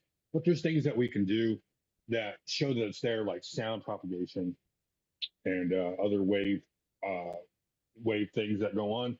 And the reason why I wanted you to kind of go into it, because I bet you could probably explain it really well, or anybody up here on the panel that thinks they can explain it really well, I would appreciate it. For the people down there listening, can you explain the difference between, like, we know what a solid is, we know what a liquid is, we know what a gas. Can you explain a little bit about the ether and why it's not any of those three things? Yeah. Anybody? Yeah, I'd have to think on it, man. As terms of like what it is, or like the physicality attributes of it, right? So there was an experiment in 2002 or 2001 by Yuri Galev where he claims to measure the kinematic viscosity of the ether, and what he means by that is so in the 1900s when Dayton Miller was doing his interferometry experiments, he found that when he used a certain shielding over the path of that light is traveling, right? So like to control like for air temperature variables and wind and like fluctuations and that kind of stuff, they would do it in like different types of tube casings, right, kind of thing. So like if it's made out of like iron, steel, that kind of thing, the effect, or I mean the ether, like the variance in the speed of light is still shown, but it's done to a lesser degree. And what he kind of did with that is experimenting with different types of casings over his apparatus, and so he reverse engineered like how much was being affected by it, so to speak, like based on the density of the material that he was using, So he kind of came up with a framework of the viscosity of it. So it appears the way that it would be modeled out that I've read in this Russian ether physics book from the 90s, or that references a lot of this stuff, is that it would be that it's like a gas, and then it has different like modalities and different energy exchanges, right? So it has like I agree with gas. Yeah, its density will change. Well, strangely enough, the vortexual motion, right, would only be supported by a gas. So like gas would be the only thing that could move it, that could be in a vortex like that, and it could condense down into like a particle situation where it would have like where like everything would be literally made of the ether. You know what I'm saying? And it would just be like different oscillation rates of vortexes. Like right, it's like yeah. hydrogen being compounded and then becoming the other elements. Right, that's something that's a precursor that we just really cannot see or measure very well. Yeah, so it is very interesting. And then so the way that I kind of conceptualize it in my head is just like very, very basic, right? Because I imagine like obviously we're on the azimuthal equidistant projection map of a Gleason, so just a planar disk. And then there's just imagine like, you know, however high you want the sky to be, right? Or the stars and all that stuff, right? And then just imagine there's just a cylinder of ether between you and the sky, and it's just rotating east to west. And then electromagnetic propagation that's happening through there gets a variance in speed akin to traveling upstream or downstream, you know, relative to the east-west direction. No, I appreciate that. I know that kind of went over a lot of people's heads. Some of it even went over my head, but you know, just trying to understand, grasp it. Like for me, at a basic, very basic level, I try to imagine it like this: like sound would be like the music notes, and then the paper that it's written on would be the ether. Yeah, perfect. Yeah, that's a good analogy, I would suppose. Yeah. Another thing is a plasma. You know, we should probably bring that up too, other than a gas. But yeah. And I agree. Like y'all said, it acts like a gas, but gas particles are supposedly like bouncing around, bumping into each other all the time. So they're not constantly connected like the ether would, because that would be the only way that sound would be able to propagate through the air, because it has to be a continuous motion. And that's the only way I can ever imagine it. It's like a gas, like it behaves like a gas, but it also behaves like a liquid where it's like constantly interconnected. It's just so light compared to a liquid, though, that you have to go with the gas portion of it. I mean, what you're describing is basically how it was described in that book that I was reading from. I mean, that's pretty much exactly it. It's gas, but it behaves like fluid, you know? Well, another interesting thing is if you look at xenon, I mean, this stuff is absolutely like, what the hell? Xenon is so friggin' heavy. Like, how the hell is it a gas? Like, how is it not a liquid or a solid? But yet it's a gas and stays a gas. It's a very stable gas too.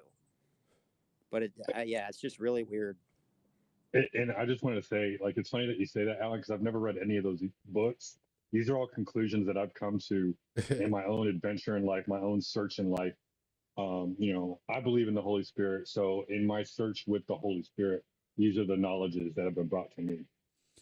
Dude, well, absolutely, man. And you know, a lot of ancient civilizations all shared the same sentiment, man. So in that book I was reading from, the guy kind of makes the case for he lays out like all the major ones and all their like religions and stuff. And there's basically like an interconnected vibrational medium that facilitates, you know, all pressure mediation for their belief system, you know, and their worldview. And they're like, yeah, this makes sense because everything's, you know, pressure mediation. And the only thing that could do that is if there was a big interconnected medium, you know. So like they were literally all like, you know, we're taught that we're like the smartest, you know, blah, blah, blah. And it's like all these people literally figured it out. And then like we have YouTube channels and stuff like that like read like the Emerald tablets, and they're talking about like, you know, vibrational frequency stuff.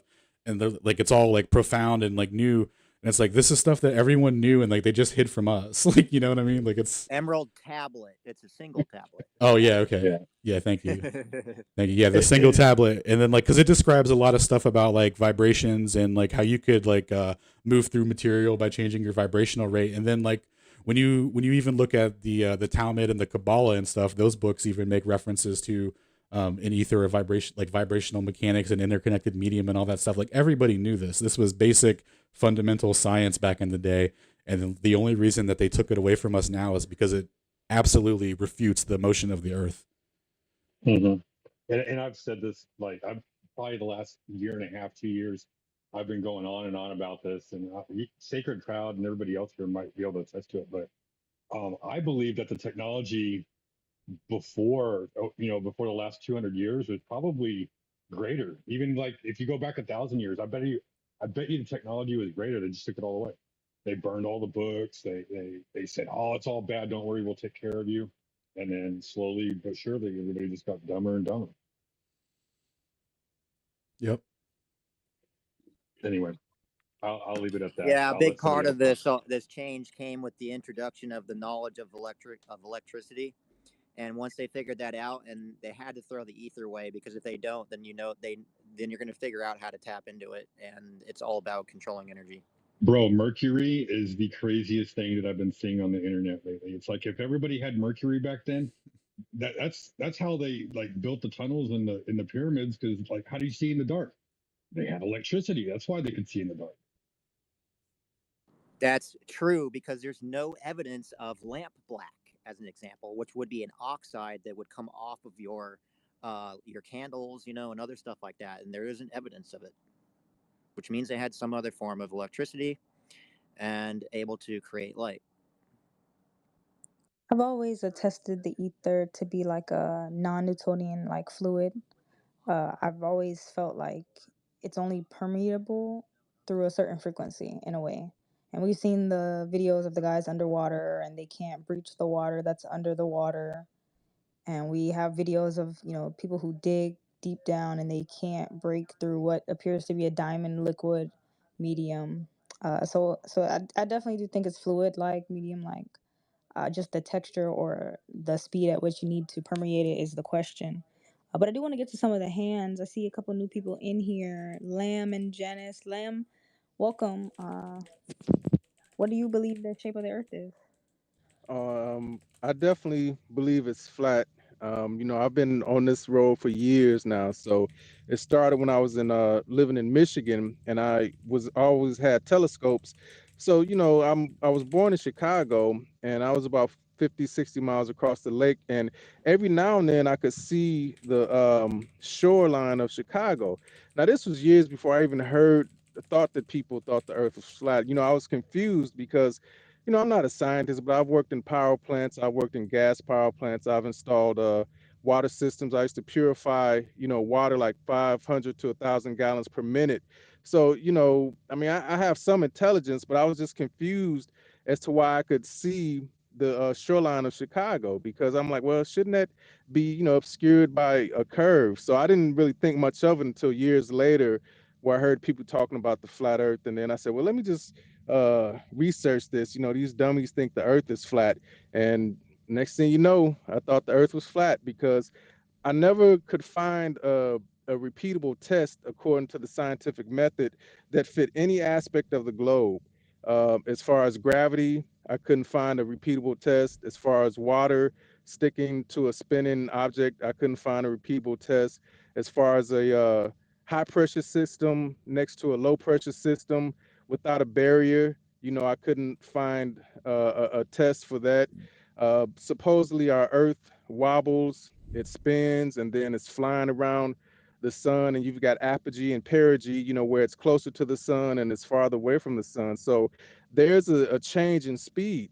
So I just said, well, show me a test where water doesn't reflect a change in speed, because if you take a water in a container and you walk with it, the moment you stop, the moment you turn, that water is going to show a change in your speed, and it's going to show a change in direction. And I was just saying, well, if the Earth is 70, the known surface of the Earth is 70 to 80% water, at least twice a year, that water in unison should show us the change in direction from one side to the other side. So that was the one thing that got me on my path, was like there was no test. And they always talk about the Cavendish experiment, but when you look into that experiment, the Cavendish experiments that they repeat in colleges and high schools is nothing like the original experiment. So it's just, where is the test to prove the globe model? I mean, just one aspect of it, show me and even the ISS. Like I said, I'm very familiar with water.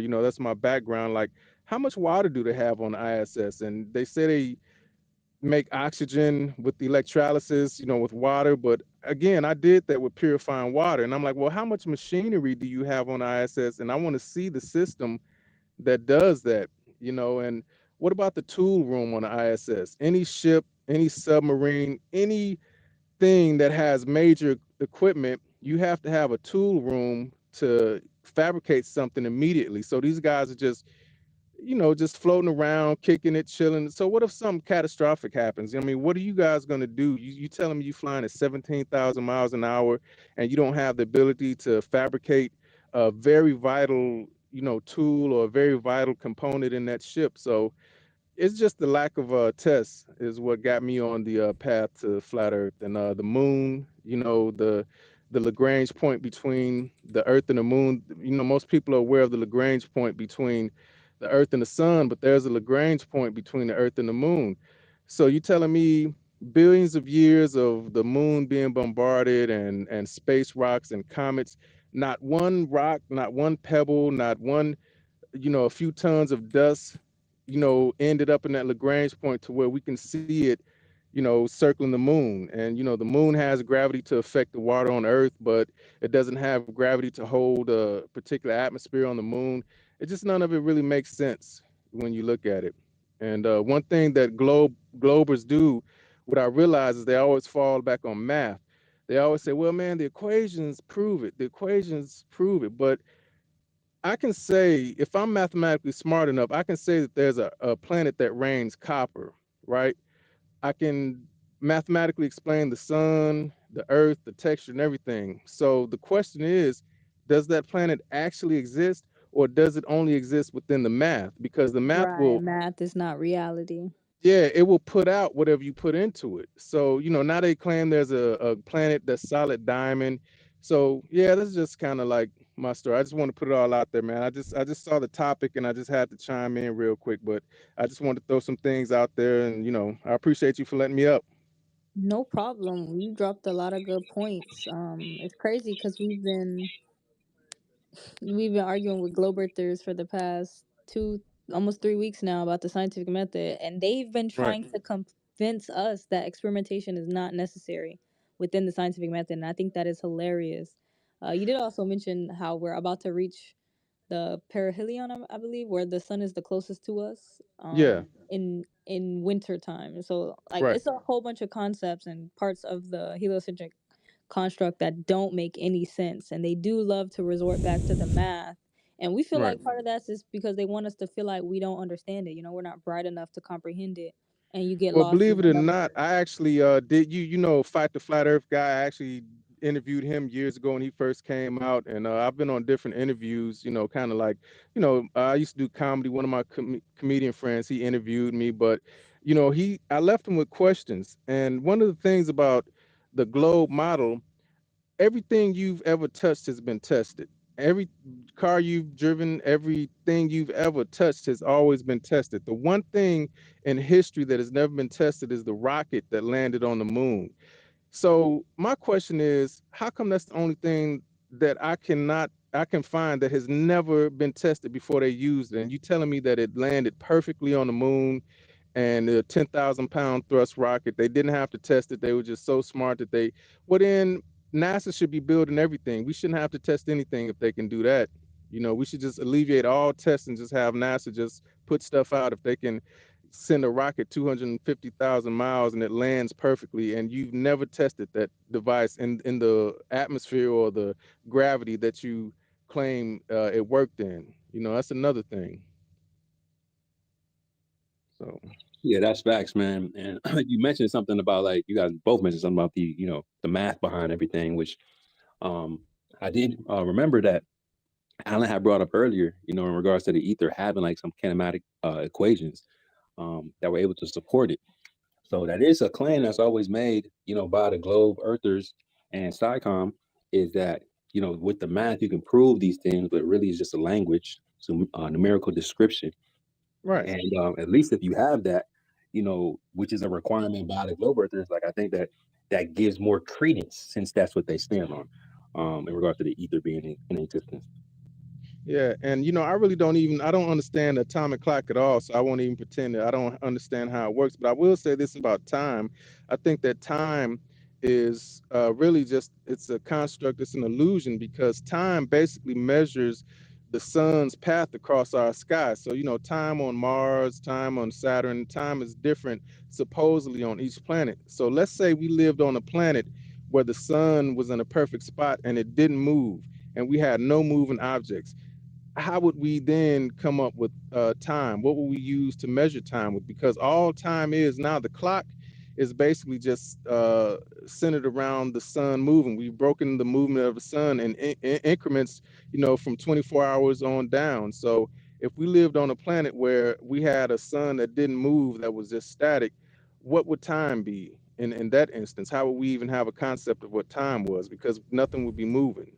So that's why I just think time is a construct. That's why we get into the simulation theory. I think this is a simulation. I think volcanoes are actually vents for the machines or the device underneath us that, the oil is like blood. You've got crude oil and you've got heavy oil and light oil. Within your body, you've got oxygen rich blood and you've got oxygen poor blood.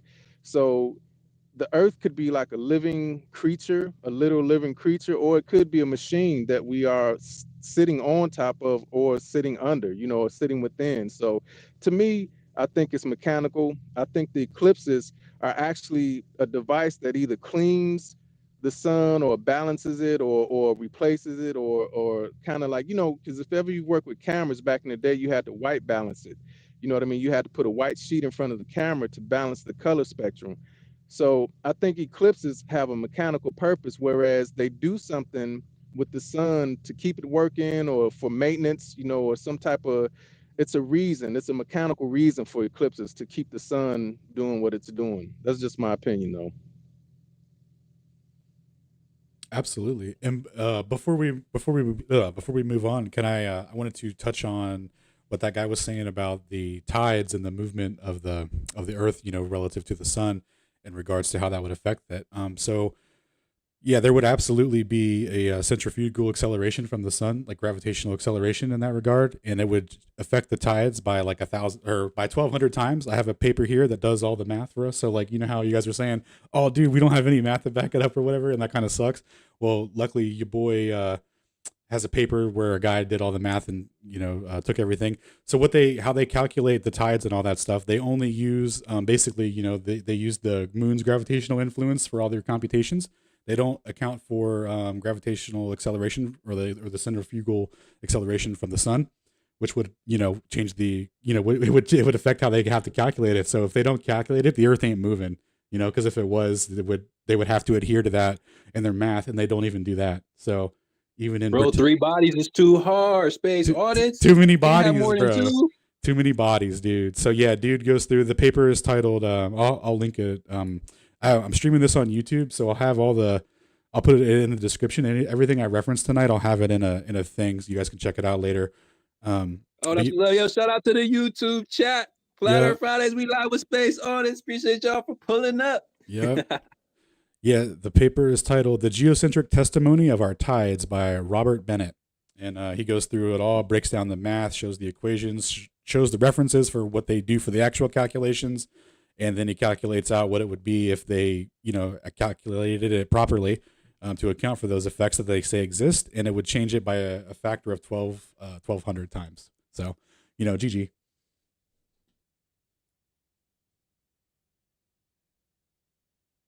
Yeah, man, that's so interesting. I do want to slide over to who was next. Proud, Janice. Yeah, and then we can double back to Peter. Hi guys.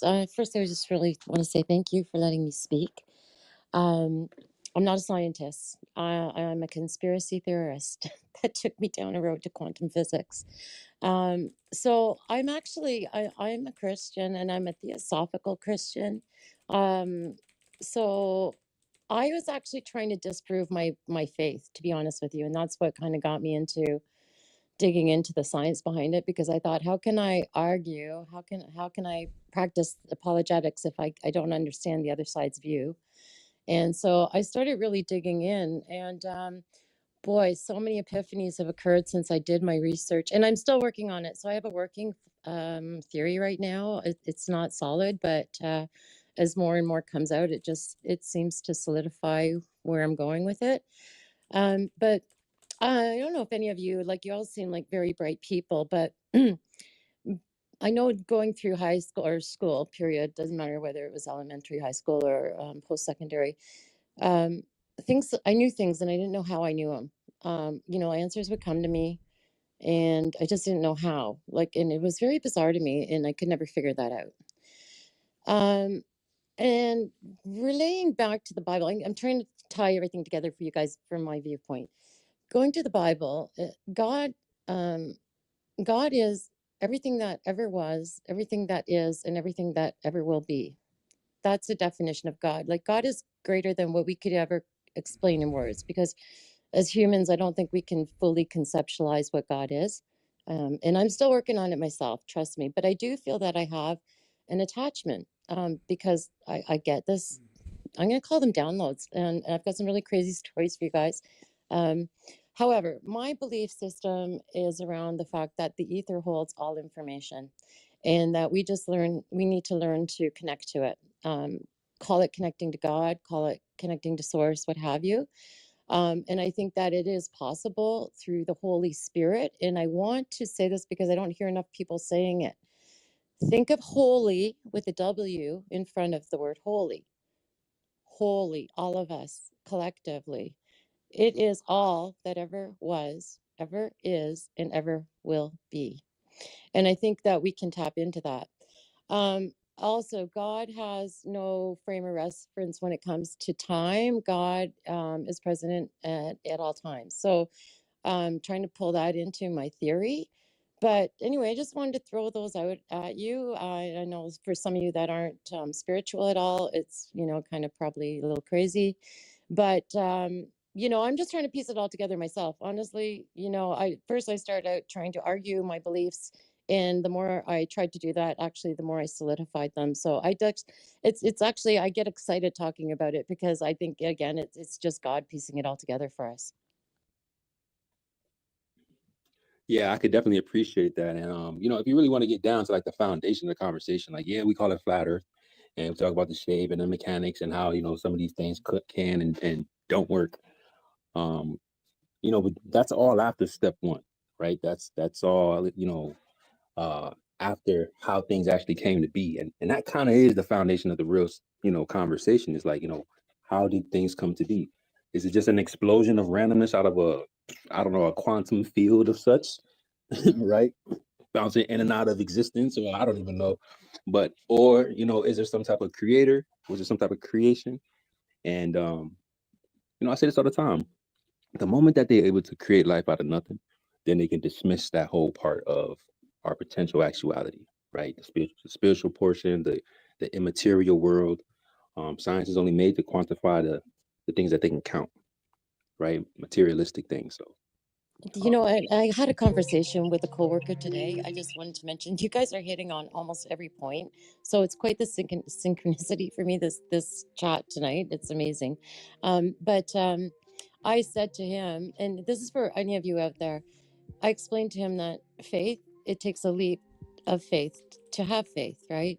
But once you have faith, you understand what faith is, and so. I guess going back to the Bible again, basically God won't prove himself to you. You have faith, and then he shows himself to you. So it's a bit of a catch-22. You have to take that first leap to understand fully. So I just wanted to add that part of my conversation today. But you guys are hitting everything, and it's a beautiful synchronicity for me. Yeah, no doubt. When we're talking about these different conversations, like, it's not easy. Like, no one. I tweeted this out the other day. I think Bill and Ted were tweeting out some cool content, and what they had said in the video was like, hey, there was no flat earther that actually wanted to be a flat earther, or no geocentric that actually wanted to be one. It was just something that was kind of observed. And going through that process of trying to like look at it from a different direction, sort of kind of requires an ego death. The truth isn't always something that feels good. It's not always something that is a pleasant thing. And a lot of people that put in time into the current construct and energy into the current construct, it becomes a little bit more difficult for some to release that and to break free. It becomes who they are. It becomes, literally their whole world, everything that they know about themselves rely on what they know about the world that was given to them. So to take that away, to change the idea, to change the perspective, literally shatters their whole character. So it becomes a little bit more difficult for, some people that, that actually adopt the mindset to actually release it and look at it from a different perspective. And it takes a lot of courage. But, once you figure out the reasons why they may have hidden these things, it becomes a little bit more easier to deal with. It becomes a little bit more beautiful. So we definitely love having those type of conversations. But that's why we always say, don't believe anything that we're saying. We don't want you to believe us at all. I definitely want to tap in with Space Artists and get some of those articles so I can look at them myself, because I don't want to just take his opinion for him. I want to have to do my own research and look at the details, because they're banking on you that you don't do that. So they can go ahead and put a pop sci article up and everyone just blindly just believes it. Like I don't know, we can get into some of the new theoretical physics ideas that are coming out these days. But when you look at the details and you have the time to look at the details, you realize that some of these things probably aren't the truth. But if it's coming from a foundation of misunderstanding, or it could be purposeful, that's the worst part. If the elitists or whoever put this construct in place did this on purpose because they actually knew what the truth was, that's what kind of gets me. So everybody that's listening, just keep an open mind. Go ahead and do your research. Use private search engines, look up articles. Actually try to put in the energy and look at both sides. Don't just look at one side. Look at both sides of the argument, both sides of the perspective, so that way you can come to your own conclusion. Before we move on to the hands, though, shout out for everybody that's pulling up Flat Earth Fridays. We just getting started. I appreciate you guys. Elon Musk still hating on us, so we don't got a purple pill. So if you guys have any questions, or you want to maybe comment or something, or let us know how you like the conversation, or something that you don't like, or if you want us to delve into a different direction, just tweet at me or tweet at Proud Flirt, tweet at Space Artists. I put the space tweet all the way to the right in the jumbo. And Space Artists, this is your first space too, so you could tweet out anything that you want to tweet, and then we could share it to the top, so that everybody that's in the space right now can actually go up and look at some of the things that we're talking about. So if you have yeah, my bad, I should have I don't know if I DM'd you. So up top we could share some content so at the space could, and it's not exactly like a screen share. Gotcha. But at least we could tweet stuff up, and put it up there. Okay. Yeah. Now that I know how that works, brace for some pictures. Let's go. Look at the upgrade. All right, here we go. That's dope. And then what we'll do is too, I'll go ahead and take those same tweets that you share, and then I'll put it under my pin tweet. So that way anybody that want to come reference back to the conversation, they can just go to the thread and see kind of some of the things that we spoke about. So yeah, when you tweet it out, you click the share button, it'll probably say share the sacred space or something. Yeah, like if you're trying to share a link, that button for sharing a link, if you click on that, at the very top of that, it should be the space to share to. Just click on it.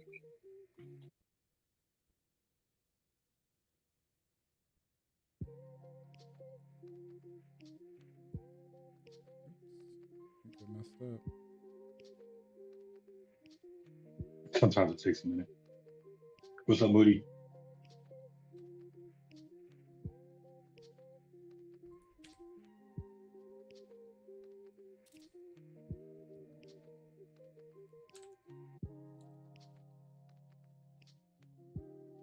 I'm not sure if Peter wants to go ahead and jump in. Yeah, sure. Thanks. So many different topics, but I'd like to comment on two.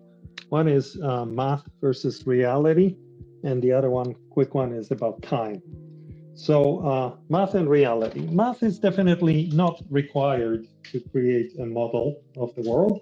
It's just a useful tool that people use. I'll give an example of how it was used.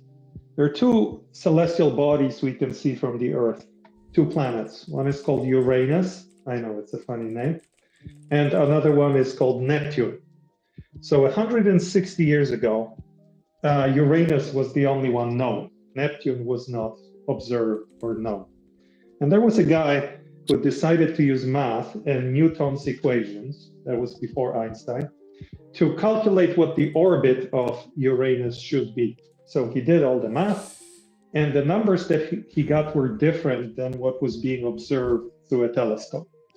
So he asked himself, why? Why is my math not matching observations? One of the ideas he had was, maybe there is another planet next to Uranus that has its own gravity, obviously, and is affecting the orbit of Uranus. So he did more math, trying to predict where that planet could be. He published the math. Nobody wanted to believe him. They thought he was crazy. But he got one guy and said, hey, look at that particular part of the sky.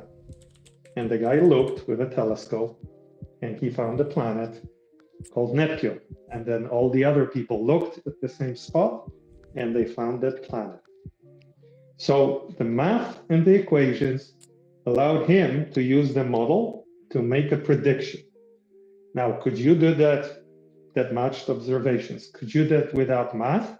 Probably. You could do it using some other method, and maybe that's what the flat Earth community should explore or can explore.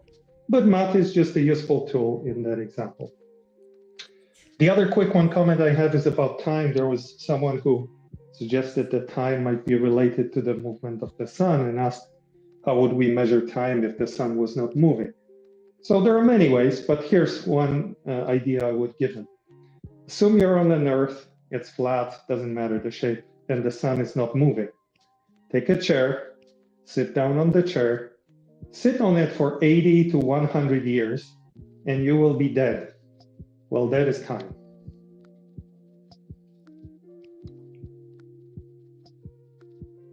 That's it. And that's one way to look at it.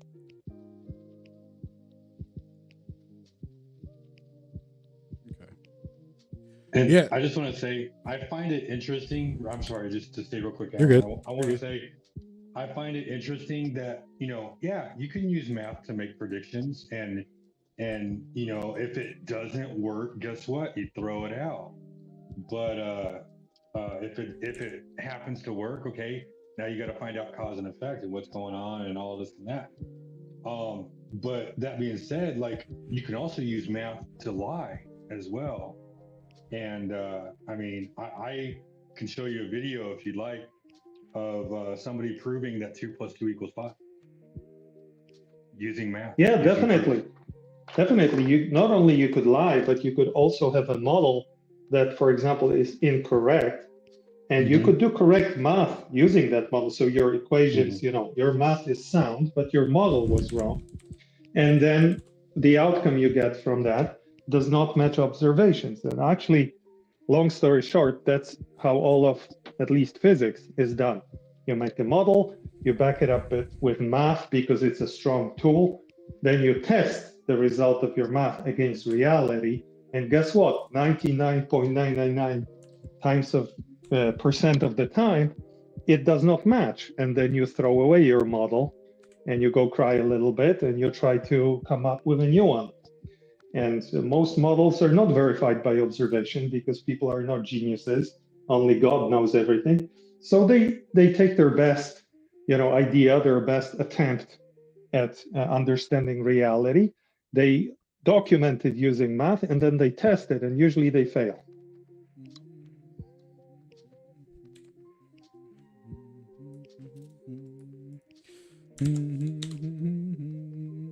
Oh, I'm sorry. Is my can I go?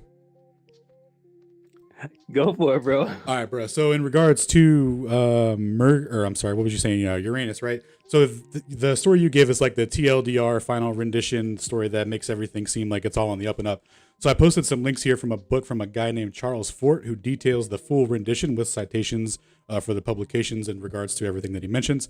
So as he goes through it, he goes through all the calculations that were done that gave, they were basically just trial and erring until they finally got it. It wasn't like they made a prediction and it worked out based on XYZ. They kept adding factors, adjusting things. Like, who knows what the hell they did towards the end of this. Like, if you go through, like, I'm not going to read it verbatim through here, but there's like a whole extended history here. By the time they got their so-called prediction for Uranus, I mean, it's nothing, dude. Or Neptune, yeah. It was it's a story it was that a long process. Let me ask you a question. Yeah. Did they find Neptune? Yeah, but within no relation to the mathematics thanks. used, because so when you go back to the mathematics, right, the way that it would work if you extrapolated it based on, I saw this observation here, that means there must have been something here. Well, actually, based on, Neptune's orbit and all that stuff, it couldn't have possibly have been there. The mathematics used to quote unquote find Neptune, complete meaningless, bro. Read the full story from the book. I'll have it linked. You can just Control F and search for Uranus. It'll be the first one that comes up. Just read the full story from that. Yeah, dude, it's if it wasn't even there to begin with, it wouldn't even have had the influence to even send the story off in the right direction. It's completely fabricated. Thanks. Yep. I'll just share real quick. They tried to do the same thing with Mercury because later on they saw that there was something wrong with the orbit of Mercury. Yeah. So some physicists predicted. Can I give the rendition on that? It'll be way faster. Sure. Okay. But I'll be quick. So they said, hey, maybe there's another planet. So they tried to do the same trick.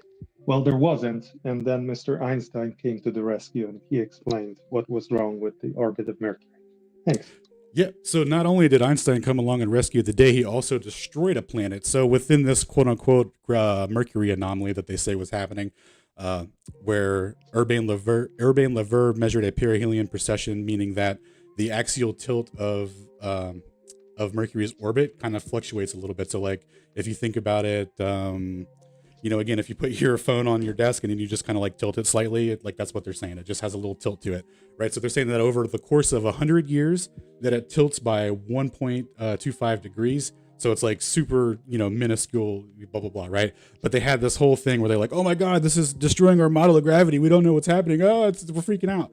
So they hypothesized that there was another planet called Vulcan. This is what they ended up naming it, and that its gravitational influence was, causing this precession, right?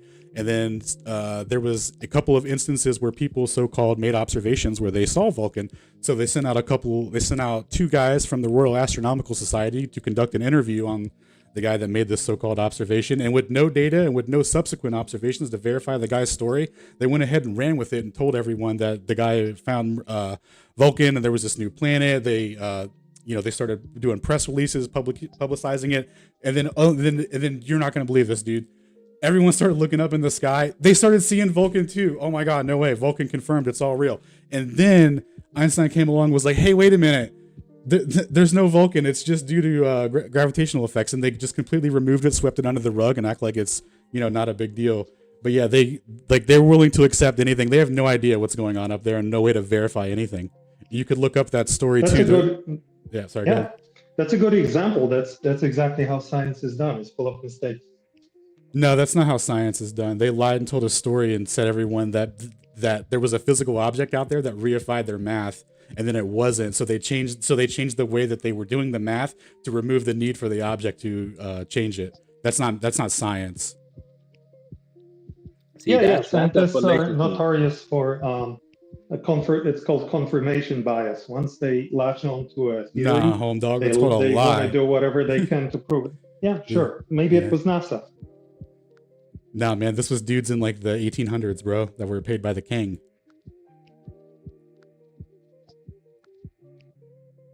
See, it always comes down to like that pyramid of elitists doing things to manipulate everything below them.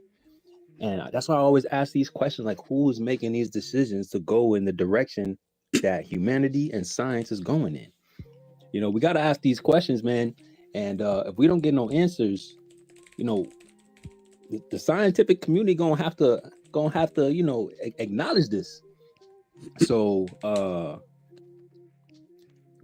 yeah, there is an answer. There's a lot of you might not like it.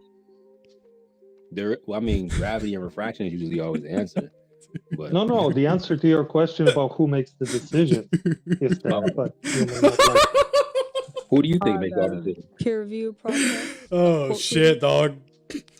It's a bunch of people who sometimes have their own agendas, sometimes make mistakes. Just a bunch of people. Hey, didn't we do a space not too long ago when what we were talking about Foucault's pendulum or something? God damn, Not that's Foucault's funny. pendulum. Who were we doing? But dude said We were that's how talking about science we were works. talking about mass attracting mass, and we were talking about how like all these people are funded by some form of royal society. Like when you look into their background, they're all funded for a specific reason to do something. When then they failed spectacularly, because today we know that mass does not attract mass. How dare you spit in the face of covariance? Right? What the hell did you just say? I'm just messing with you, bro. No, that's actually not true. So on the small scale, they say that they still use Newtonian dynamics and all that, and actually Einstein's field equations reduce back, covariantly reduce back to mass attracting mass. So the further extension they say is that that on the cosmological scale, like as it gets greater away from the surface of the Earth, that the gravitational field's effects start to take place, and that's where there's like a difference between gravitational effects and gravity. But to say that to say that space-time curvature replaced gravity isn't accurate, because if you look at the field equations, they do go back covariantly, using air quotes. You guys can't see it for the covariance, but it does reduce back to Newton. So to say that is inaccurate. Well, the quickest way to show that it is light is affected by gravity, and light has no mass, so mass does not attract light. How are you referencing light is attracted to gravity? Please elaborate on such experimentations. We will break those down in depth. Continue. It's very well known that light bends in gravitation. Experimentation, sir. So are we going to start with? Are we going to start with Eddington? Can I just interject quickly? Sorry about this. It's up to Peter, because the host did ask Peter a specific question. No, I'm done. So I just said my piece, and go ahead. Yes. I've got something perfect to say to this. You were completely right before when you said Newtonian dynamics. Einstein's really propped up by the science community to defend Newton. If you actually Google Newton's geodesic principle, that's been debunked by the intermediate access theorem. No perfect sphere exists. It's an approximation and a simplification, actually a pretty gross simplification. Everything pretty much has a rigid body which throws itself off its own axis. Nothing takes the shortest path, according to Newton's geodesic principle. And the geodesic principle is pretty much one of the fundamental principles of relativity. So in doing that, just by the immediate access theorem, you pretty much debunked special relativity and general relativity. GG. I expect a Nobel Prize shortly. We're not appealing to rewards, man. Flat earthers ain't. I wouldn't mind. I wouldn't mind one. Especially the cash reward, I wouldn't mind. So please forward your evidence to the Academy in Stockholm or in Norway. I forget which one gives the physics one, and I await the reward shortly. Awesome. Yeah, I'm actually going to tweet out some things that SpaceAudits sent me. So just give me a second. I'm going to throw it in the thread. Yeah. And just so you know, bad people reward bad people. So. Okay, so for evidence for gravity affecting light, so we'll start off with Eddington's observations, as that is the most common one, where they say that the concept of the gravitational field is interacting with light such that it displaces its geodesic path as it's following the curvature of space-time.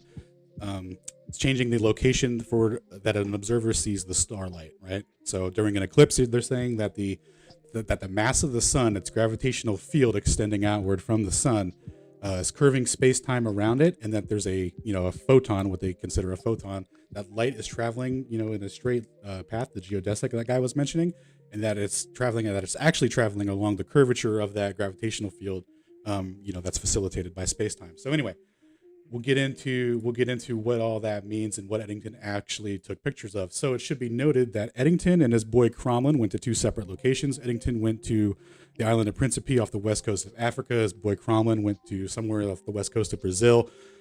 All of Cromlin's data was considered to be not usable. They say that due to a temperature differential, his apparatus contracted in, they actually use physical contraction here for this one. And they say that affected the readings and measurements, so they can't use any of his 16 photographic plates or references.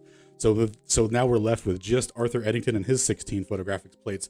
Well, we're going to be down to 2 because due to weather conditions and other difficulties, he only produced 2 photographs that he says give an agreement with Einstein's predictions.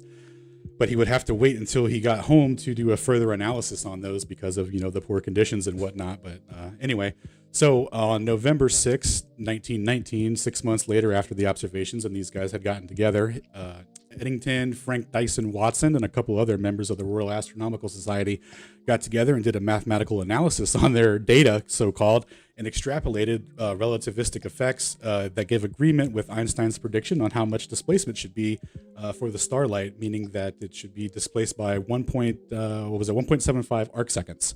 So by a little tiny amount, and Newton only predicted 0.75 arc seconds, something like that. So like literally Einstein was double the amount essentially, right?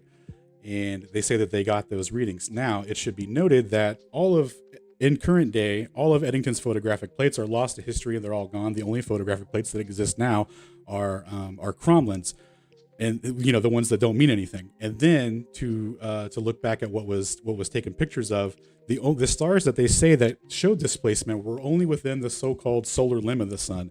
And what that means is like literally within the area where there's already assumed to be an electric field, a magnetic field, and plasma and all that. So there's different various mediums that would cause a displacement in light. So you wouldn't be able to isolate this so-called gravitational displacement due to, you wouldn't be able to isolate this displacement due to a so-called gravitational field on space-time curvature because it's already in a medium. Now, it should be noted, if you pull up Stellarium and look at that eclipse from the observational point of Principe, you will not find any stars near the solar limb. But whatever. Just let's just go with that and assume that we did that's the case, right?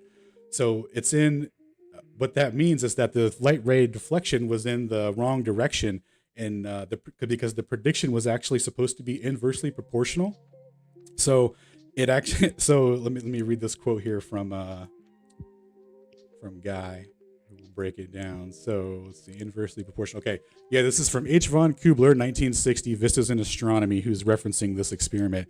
He says, it should be noted that the deflection predicted by Einstein in 1916 was a very small amount, being 1.7 arc seconds for the light ray at the edge of the sun, and inversely proportional to the radial distance of the center of the sun. Since no star for which the measurements were made during the 1919 eclipse were within 2 solar radii of the center, the largest distance that would have occurred during, according to the theory, based on its location at the solar limb where they say that there was displacement, would have been less than 0.8 arc seconds, less than Newton's prediction for a displacement, which would have been, which for the 343 centimeter focal length telescope for Eddington would have corresponded to about 0.01 millimeters on the photographic plate, or 0.000393708 inches. So literally the so-called prediction, if it exists at all, the displacement was in the wrong direction and by the wrong amount. If it existed. Now, that's just giving that to them for free. Now, since the history of that, there's been subsequent observations, and none of those have yielded much better results. I've got quotes from John Maddox, 1995, editor of Nature magazine, who gives a broad overview of all the subsequent observations that were done, and says that his take on it is that subsequent observations were done, or I'll just read it off here real quick because it's kind of funny. He says, what is not so well remembered is that the measurements of 1919 were not particularly accurate. The standard error of the measurements was roughly 30%, while the displacement of the images for the different stars in the fields 30%, 30%, my dude, for this while the displacement for the images of the stars in the field near the eclipse sun were nearly twice than half deflected by his prediction. So remember that inversely proportional prediction that Einstein, messed up. Yeah, dude, you totally called him out. So anyway, at the beginning of that article, though, he talks about the subsequent observations and how there's a bunch of difficulties in them and they haven't yielded better results. So they got a bunch of nothings up to 1995. So throughout all that time, there was subsequent experimentation done with so-called gravitational effects and light. This is the Pound-Repka and Pound-Snyder experiment of 1960 and 1965. Respectively, right? So what they did there, Sorry, I can.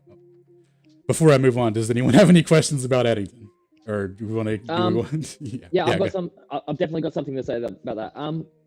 Have anyone in this? Have any of you guys heard of Paul Gerber? Oh, dude, my man! Thank you for bringing up Paul Gerber. Please continue, and then I'll do a little Paul Gerber too. Thank you. So if anyone's not familiar with Paul Gerber, he's an actual the prediction that Einstein made in his 1915 paper was actually predicted by Paul Gerber. I think it was, I'm looking at 17 years before in 1898. And while we're also on this subject, all of you are probably familiar that Einstein received the Nobel Peace Prize for his work on the photoelectric effect. That work was actually done by a Russian guy by the name of Alexander Stoltov in 1888. If you search up Alexander Stoltov's work on the photoelectric effect, it's pretty much the exact same shit that Einstein received the Nobel Peace Prize. Einstein plagiarized everything, literally everything. His whole career is just plagiarism. Not one original thought. The only original thought he had was pretty much abstraction of reality. And that was pretty much his wife's idea, Miss Marie, because she went to Zurich University with him and received a PhD in accelerator physics. But yeah, 100%. Eddington's, it's all plagiarism.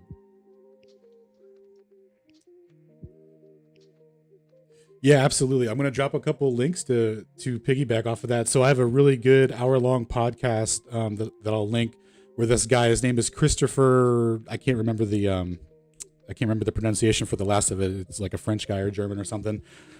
But anyway, he does the whole historicity of Einstein's mathematics and who he plagiarized from, who the theories originated from, what they were trying to do with their original theories and all that, and then how Einstein co-opted them and when they were co-opted and all that kind of stuff. It's a really fascinating history, and he has a book of it as well, a PDF, which I'll have available as well for you guys to check out. But yeah, it's awesome, dude. So to touch on the Paul Gerber thing, totally forgot to mention that. I tweeted a couple pictures as well from a presentation that I did a couple months ago.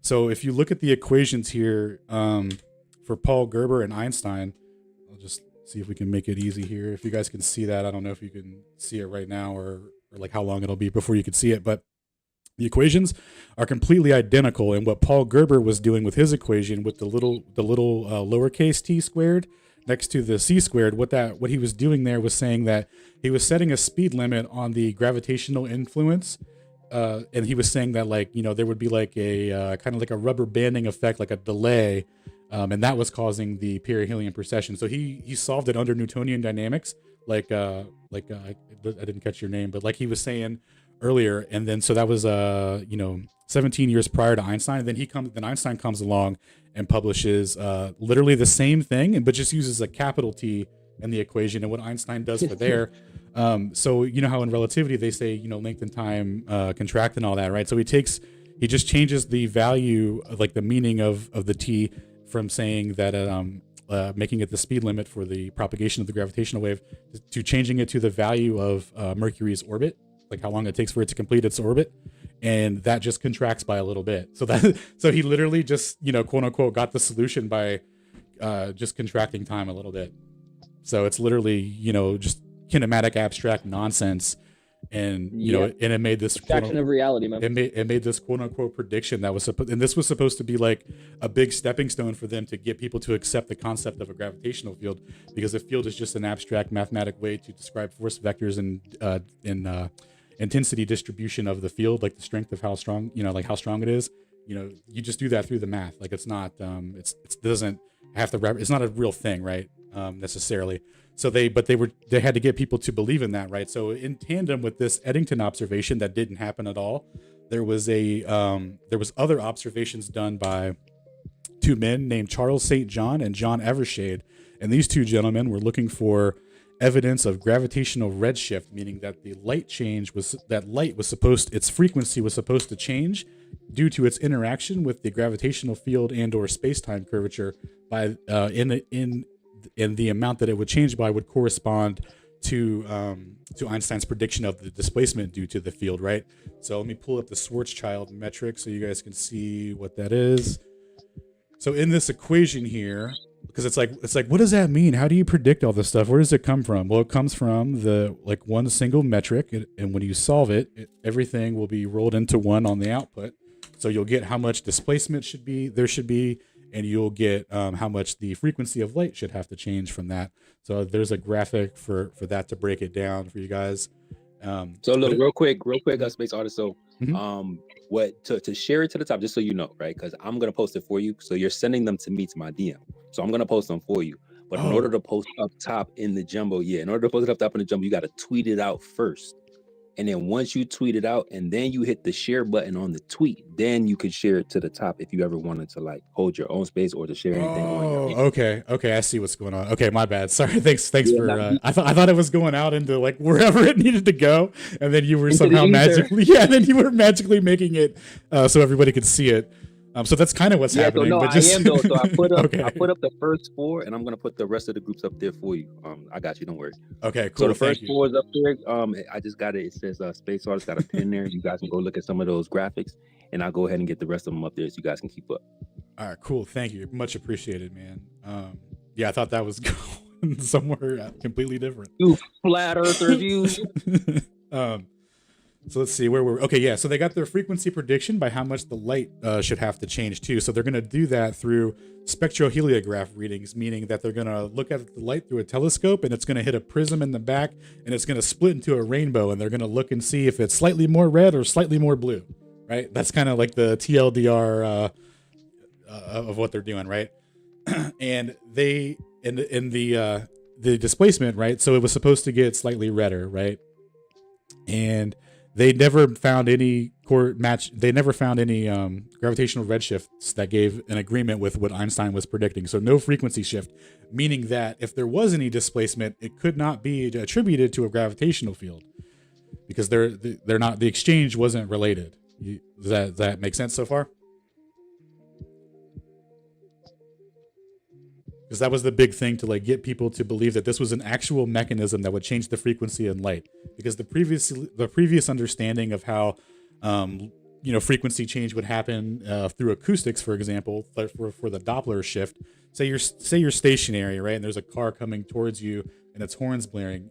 It's the sound is getting compressed by the waves. by the air and water vapor. So the medium in which it's traveling through is compressing the waves. And that's what's giving you that high pitch. So when you hear that sound, it's compressed. The waves are compressing due to the medium, right? And then when the car passes you, the waves are slowed down by it, so they're expanding. So you get the low pitch. So that's what facilitates the mechanism to change the frequency of the waves in which you hear them, right?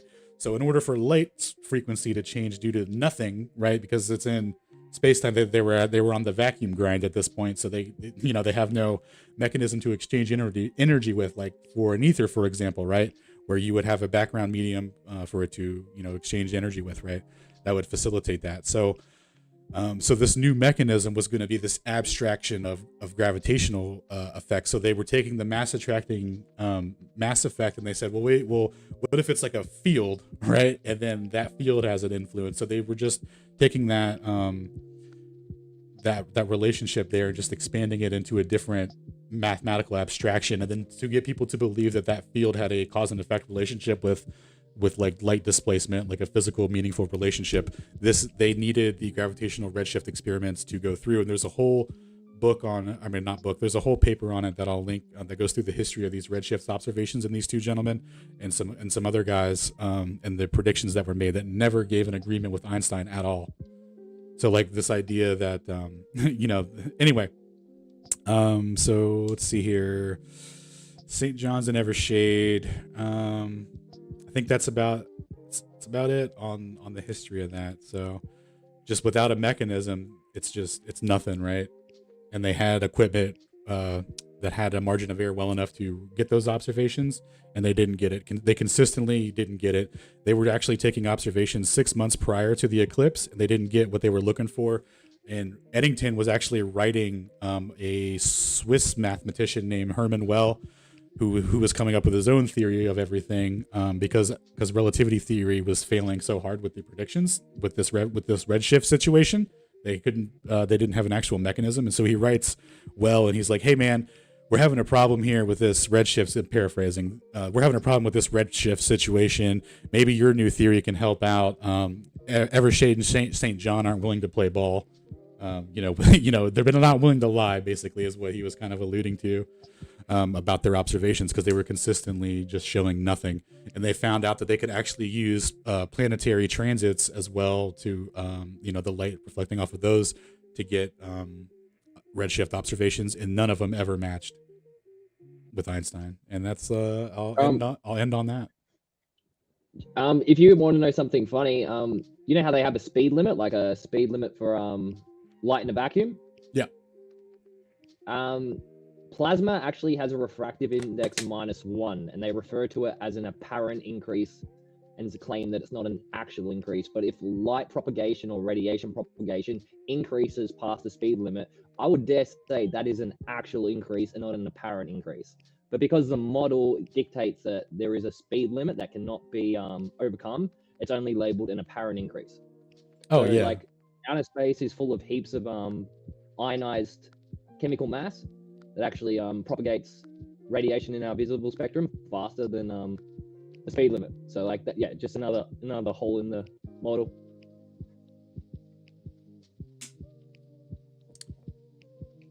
Yeah, absolutely, man. Yeah, it's all propped up by fake, not fake. Well, what's the word I'm looking for? It's all propped up by like fraudulent experiments that on the surface appear to breathe life into the abstract mathematics, but when you look into it, it's completely hollow and fake. Yeah. If you go a bit, like you're really knowledgeable about like a lot of shit from the 60s and 50s. Like I didn't know half the shit you're talking about. But if you go a bit deeper into it and go to the Nazi who disagreed with Einstein, Philip Leonard, he like they say that he was an anti-Semite and he only disagreed with Einstein because he was an anti-Semite. Give me a second, please. Yeah, I'm busy, mum. But if you look into the argument, he claims that relativity is not based on observational physics. It's a mathematical abstraction of reality, and like they've literally changed the laws of observational physics to fit into their model. Yeah, like light doesn't really have a speed limit except for in the chemical medium that it's propagating through. And as you just said, they have all these faulty experiments. There's no actual experiment that debunks the need for a chemical medium for radiation propagation. Like the Michelson-Morley experiment only debunked the need for an aether, but if you look into it, we're in the sun's heliosphere, and the sun's heliosphere is full of sparse gases that are mainly helium and hydrogen, which is the chemical medium for sunlight propagation in our solar system. And even our atmosphere actually extends higher than the exosphere. We've got a thing called the geocorona, which extends to twice the distance of our moon, which is fucking crazy. I know, like literally, like if you search up Earth's geocorona, the moon is in the next, like the highest layer of Earth's atmosphere, which is highly ionized hydrogen and helium gas. It's fucking insane, man. Like I'm only finding out this stuff right now because I'm studying heliophysics, but they've literally like undermined reality itself to fit into this, quite frankly, fraudulent model of reality that's misled people onto the simplicity of our solar system.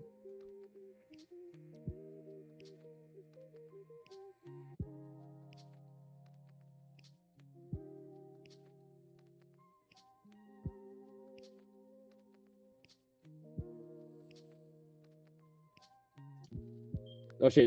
Everyone kind of went silent then. Okay, No, you're good. Sorry, like that's pretty crazy. Being patient.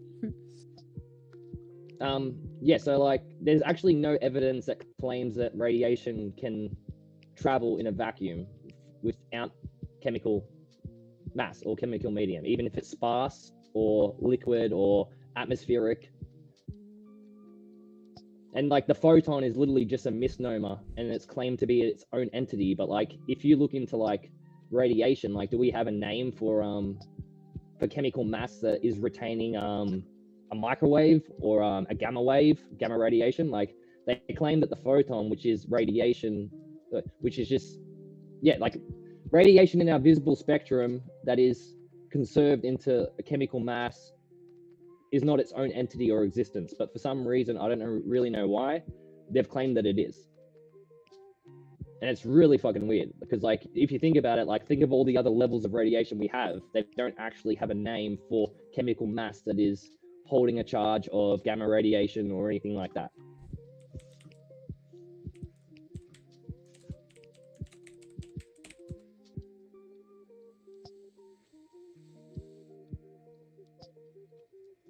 Hey, you guys could go ahead. My bad. I rugged for a second there, but I'm adding the tweets to the top.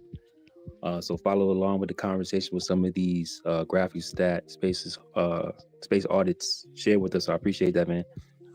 Proud. I see your hand up. Oh, go ahead, Alan. Oh, nothing. I was saying thanks for sharing those. No it's fucking wild. Like, they don't make it easy, man. Like, if you literally search up Earth's geocorona and the sun's heliosphere, it's full of sparse gas. That's because it's not in our Earth or the sun's like major sphere of influence. It doesn't actually get pressured to the same degree as atmospheric gas. And even light speed in our atmosphere is only 90,000 kilometers slower than light speed in a vacuum. So it's just, yeah, the vacuum, what they call the vacuum of space, is just helium and hydrogen that's not pressured from our from atmospheric pressure. They're fucking insane, these people. Like, for 100 years, like, we've been getting told all this bullshit. Yeah.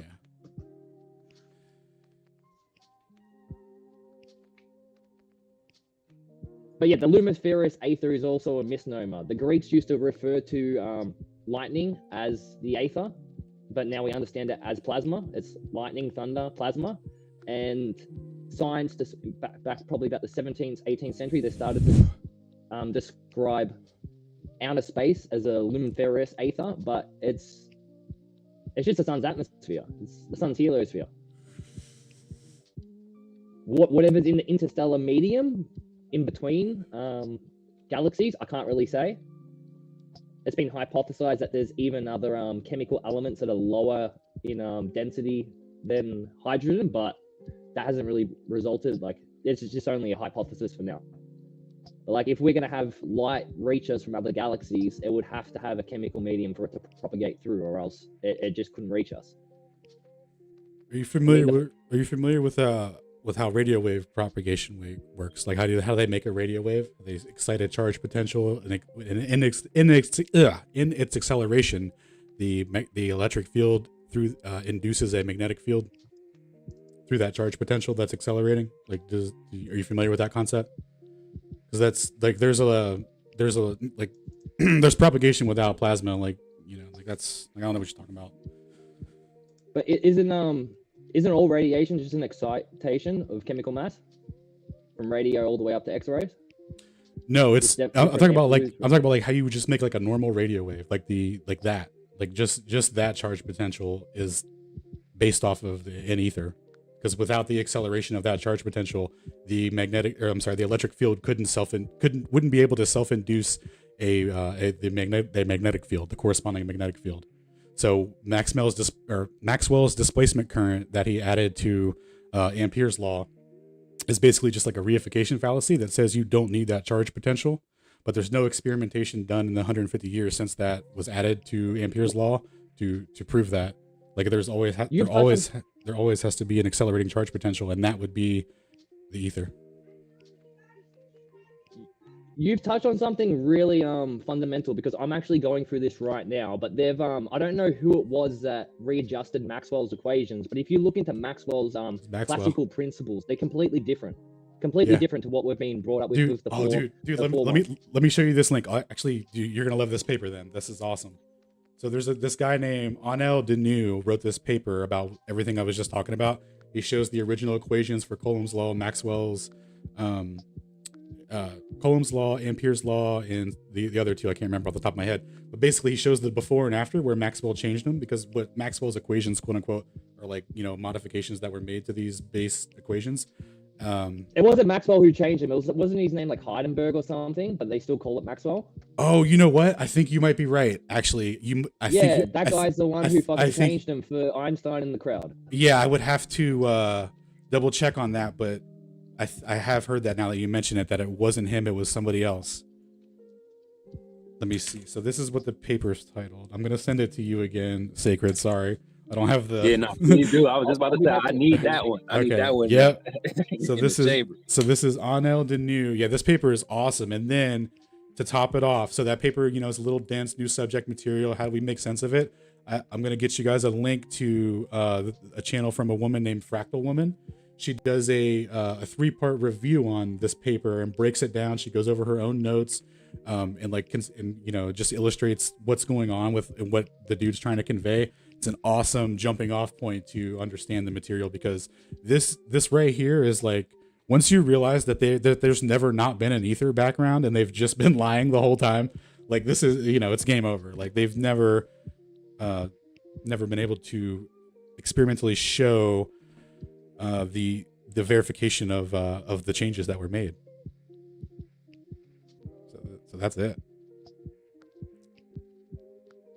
We'll look for those. Thank you for doing this, by the way. Absolutely, no problem, bro. I understand why Einstein did it. I mean, he was legitimately concerned. I mean, for the same reasons that von Neumann was concerned, you know, with mutually assured destruction, and probably for the same reasons that philosophers, you know, ended up burning the Library of Alexandria to prevent certain knowledge from falling into the wrong hands. Is that who burned the library? Was it the philosophers? Oh, damn.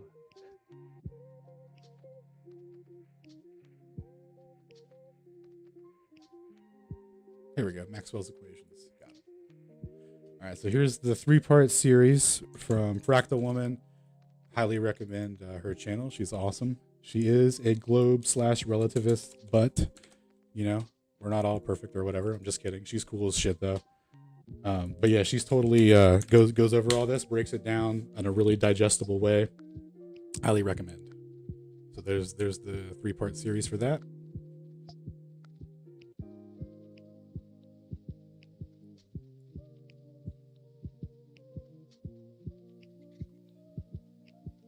My bad, y'all. I'm back. I keep working like crazy. My noties are going insane. Proud, I sent you the codes. You there? It got lost in the ether. Yeah, boy. Actually, I got lost in space-time curvature. You get to do me good. Come up here real quick. Shout out to Ken and Xavier in the building. My guys, I missed the last part of that exchange. My bad, you guys. I don't know what's going on. Yeah, same. Sorry about that. My mom's screaming at me. Oh no, you're good. You're good, bro. I appreciate you what you add into the convo as well. More level heads in the building. Shout out to Ken and Xavier. My guys, hey, Xavier, you want to jump in here? Yeah.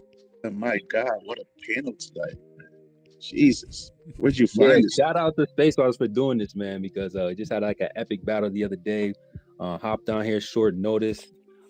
Never been on the platform before, and we're shaking, man. It's rocking in here. So shout out to you, man, for dropping so many gems. Really interesting conversation. Glad you're enjoying it, Xavier. What's up, bro? Indeed, Alan. I saw a clip of you with McToon, so it brought joy to me to see anybody put him on the ropes, man. So good job with that. I gotta watch the full debate, so see how that went. I'm sure you did well. From the little bit I saw, you had him on the ropes. Yeah, man. But, I'm biased. I crushed him though, you know. but it was fun. Oh man, that guy's he's gonna obfuscate and weasel out anything. So we all know he's not coming in good faith with these discussions. But man, there's a lot of stuff I wanted to ask. I'll cut it down to 2 questions. And forgive me if you already went through. I just came in late. But have you heard of a Venn graph generator? I don't know if I'm pronouncing that right. Yeah, the static electric charge thing. Yeah. So I'm sure you already know that it's been shown to propagate light at different speeds from different altitudes. You're aware of that experiment? No. There's an experiment. I wish I brought that with me. I didn't know you guys were going to go this deep into it with it, but it's shown to propagate light through a photographic plate, where the infringement patterns are hit at different frequency depending on different altitudes that you go through. So this is one of many issues they have with the Einstein's first postulate with light being at different being at a constant from all reference frames. So I know there's a lot of tests with ether that show light as not being a constant. I don't know I'm sure if you're aware of any. My first question, if you are aware of any of those experiments, what kind of pushback have you got from heliocentric believers with that. I'm sorry. What type of experiments? I was writing down the something you said about the altitude or whatever, the Van de Graaff. I was taking notes on that. What was your question at the end there? That's cool. That's cool. I wish I remember the experiment, and I'm gonna jot down notes. I already. Oh, it's all good. I'll find it. It's no worries. Now that you've made me aware, like my eye is on, I'll find it, dog. You're good. No doubt. But if you were to come up with some experiments, some other experiments, have you come across your path where it showed light does propagate at different speeds? And if you have, what pushback have you got from heliocentric believers? Oh, yeah. Got you. Yeah. Well, go ahead. So GPS itself explicitly functions off a varying speed of light. Its accuracy solely depends on it. So earlier, how I was kind of touching on basic ether physics, where it's like your motion within that medium would facilitate a variance in the speed of light proportional to your velocity. So through that medium. So how GPS works is, say you have a stationary observer and a moving observer, right? And at the moment where those two people are intersecting, where they're both at the same distance, if a signal is sent, Einstein says that, based on their distance and, all that, right? In the fixed speed of light, that they should get the signal at the same time, but they actually don't. The stationary receiver receives the information first, and the moving receiver receives it at a delay proportional to his velocity directly, like to a first order dependence. So meaning that the speed of light is relative simultaneity. Yeah, so actually that's another good point. So GPS actually falsifies relative simultaneity because in Einstein's, crazy theory abstraction nonsense, different observers moving at different velocities would see events happening at different times. So there would be no cohesive chain of events in GPS for it to be synchronized. But GPS is actually a time interval system synced to what's called GPS time. So it's just the same uniform time across all quote unquote GPS satellites. So it's just basically like a uniform timestamp. So all events transpiring, multiple events. There's people that are on trains that are moving. There's people that are on stationary platforms, and they're all getting their signals in a cohesive timeline that isn't interfered with by relative simultaneity, by the concept of relative simultaneity. So it actually disproves it to the fucking first degree, and then to the point where they say, well, this is only a local effect on the Earth, and this only happens in our reference, quote unquote, reference frame. From another reference frame, relative simultaneity would apply. It's insane, like that they actually had to backtrack that because GPS explicitly works off of it not getting tied up by not being able to decipher a cohesive chain of events to decipher distance based off of its time interval system and the speed of light. So anyway, when they take their measurements with the speed of light, that distance derived should be invariant under transformation. So the first postulate of special relativity is that all inertial frames are equally valid, right? So when GPS sends out its first signal, it's sending that measurement out in a reference frame called the ECI reference frame, and that's the Earth-centered inertial, or ECI, Earth-centered inertial frame. Earth-centered inertial. So this one is this is a stationary Earth with respect to a rotating sky, aka rotating background stars. That would be the way that the geocentrists would interpret it. And then they take this measurement in this reference frame that they say that we don't live on, because remember, we're on a spinning ball. So they have to transform this distance derived to another coordinate system. And this other coordinate system is called the ECEF, and this is the Earth-centered, Earth-fixed frame. This is a rotating ball ellipsoid that they say that we live on with respect to stationary stars. So different coordinate system, and the distinction there is that the coordinate system itself is rotating. So anyway, because the speed of light should be fixed, and because GPS is a time interval system, and that has a uniform synchronized time, the distance derived has to absolutely be an invariant transformation, meaning that whatever it is in the ECI reference frame, when you transform it to the ECEF, it's going to have to relay the correct distance no matter what, right? And what they find out is that it doesn't, it's off.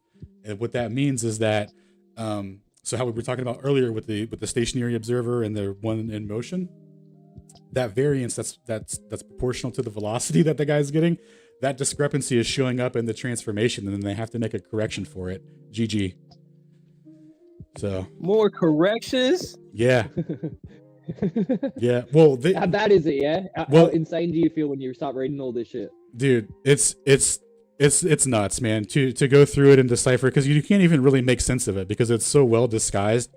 Because the way that they try and attribute this effect is they say there's a paper. Well, there's an experiment and a paper following the experiment done in the 90s with GPS, where they did an around the world experiment where they sent they imagined the globe, right? And then they got their satellite configuration around the globe. So they sent a signal, to hit all these satellites as if it were like a giant interferometer, right? So it hits it and it's making a big loop around the Earth. And they were testing the speed of light in that loop, right? Basically, right? Electromagnetic propagation. And what they found was that the speed varies going east to west by 14 nanoseconds, and then going west to east, it's slower by 14 nanoseconds, or microseconds. So 14 millionths of a second. It varies, and that's crazy. So the way that they try to explain this away in the in this paper, they say that this is due to the Sagnac effect, and this is Sagnac corrections, and they're trying to attribute the rotation of the Earth to this effect, meaning that that this doesn't even make sense for this experiment the way that they try to explain it, because the satellites obviously wouldn't be attached to the rotating reference frame, right? But anyway, they still try to attribute it in that regard to that this is somehow an Earth rotation effect, and then on ground systems, or where the observer's on the ground and it shows a variance, they say that this effect is due to the Earth rotating out from under the person, right? But with a stationary Earth and an ether wind, the same effect would be facilitated, right? Like you would be stationary, and like it would be the same thing, right? So, yeah, dude, they got nothing, man. GPS explicitly functions. It's accurate down to the millimeter. And it's only that accurate because of how accurately they measure the variance in the speed of light when they say there is none. And then on the back end for the corrections, they say it's due to the Sagnac effect, and they don't talk about the fact that the velocity of the observer, that there's a proportional delay. So in the range measurement equation that they use to take these measurements, it's kind of disguised in that. I can pull it up real quick to show you the equation that they use and how it disguises the fact that there's a variance due to the velocity of an observer. It's really cool how they did it. Let's see. I don't know. It makes me upset, man. I love math, and when they use math to try to deceive people, it makes me upset, bro. I get a little emotional. I feel that, dude. Let's see here. I feel that. Transforming that. Von Neumann, when asked about the nature of pure mathematics, said, and I believe I got this quote correctly, at some point, mathematics will become nothing more than irreverent sophistry. That's what they did. That's where we're at. That's what statistics is. Yeah. I probably shouldn't say this, but if you guys have any of you heard of Ganetar? Never heard of her. No, it's pretty much Indian mathematics. It turns out our ancestors stole mathematics from the Indians. The Greeks abstracted mathematics as well. So we've got a couple axioms and principles in our westernized mathematical interpretation that just, it doesn't actually, it's basically wrong. Like, I don't know where I should share it on, but like I've got this guy on my feed right now. He's literally trying to change Western mathematics from the ground up. He's not getting much support, but I'll share it to you guys first. But he makes some very good arguments. Like even against pi, you know pi, how it's 3.14 for infinity. Like that's literally just an approximation of like a circle's circumference. Like it's not the actual way to measure a circle. Like we got taught to measure circles wrong in primary school. I was gonna comment on this when Alan was talking earlier. Like, it's very clever the way that they're using some of these maths and formulas to kind of put things in a whole different light when we're making these observations. And especially when, you know, you're just looking for some sort of an answer using the math, it makes it easy to just like ignore it, shrug your shoulders, and kind of keep on moving until you actually go and apply it, look at some of the details, see where it fails. It's really interesting that like some of these papers are actually out here. I'm still adding stuff to the jumble for you guys that want to keep up. You know, it's interesting that some of these things are out here. I threw out a couple names in a few spaces ago when we were having certain conversations, and you know, some people had no idea what I was talking about. And you know, it's just interesting. Like, you know, some of these things are accessible, but they aren't spoken about enough. They're not acknowledged enough, and it seems to be really choosy in the science community on some of the things that are taught, as opposed to saying, "Hey, here's one idea, here's the other idea. Let's have a conversation and see which one fits the best." Well, usually academic circles, it comes down to this person is right. This person spent X number of years dedicating their life to studying X, Y, and Z and giving this explanation. And so everybody just sort of jumps on the bandwagon and no one just wants to be wrong, right? And so science and unfortunately mathematics has become more of like a cult of not being wrong than it has become of a discovery mechanism that will help us actually decide whether or not, you know, we're actually delving into progress or if we're regressing or not. Agreed. That was very well put, man. I appreciate that. We're going to double back to you too. I kind of want to hear a little bit more about some of the ideas you have, but let's hear from Peter, because Peter been patient. And, oh, we got Toxic Glober Gang. EI, what up, eye level? We see you. I know you're going to love to talk to. I know you're going to. Wait, what? What did he say? Oh, I don't know. Maybe he'll be back. Hey, I'll be right back. I'm gonna go to the bathroom real quick, but I got my wireless headset on. I could still hear, but I'll be back in a couple minutes. Hey, even urine finds his level. Yeah, sure does. It's about to. All right, I'll be right back. Go ahead, Peter. I don't know if you want to go ahead and just say that for Alan. Sure. I can hear you, but just give him some time. Yeah, thank you. Well, I've been sitting here sweating, trying to keep track of everything that's been said. I lost half of it, so apologies if this is going to be incoherent. Yeah, well, so many topics. Also, this is not a rebuttal in any way. I just want to share a few other things you may want to research, so treat this as this. So first, we talked about light bending in gravity, which is called gravitational lensing. And what did we hear? We heard a reference to Newton's ideas on the subject from 300 years ago, which were obviously incorrect because he used his equations and he also assumed that light has mass. Everything we know today tells us it doesn't. So obviously his predictions were incorrect. Then we heard about predictions from Eddington and Einstein from 100 years ago that had to do with gravitational lensing of the sun, which is very hard to observe. Okay.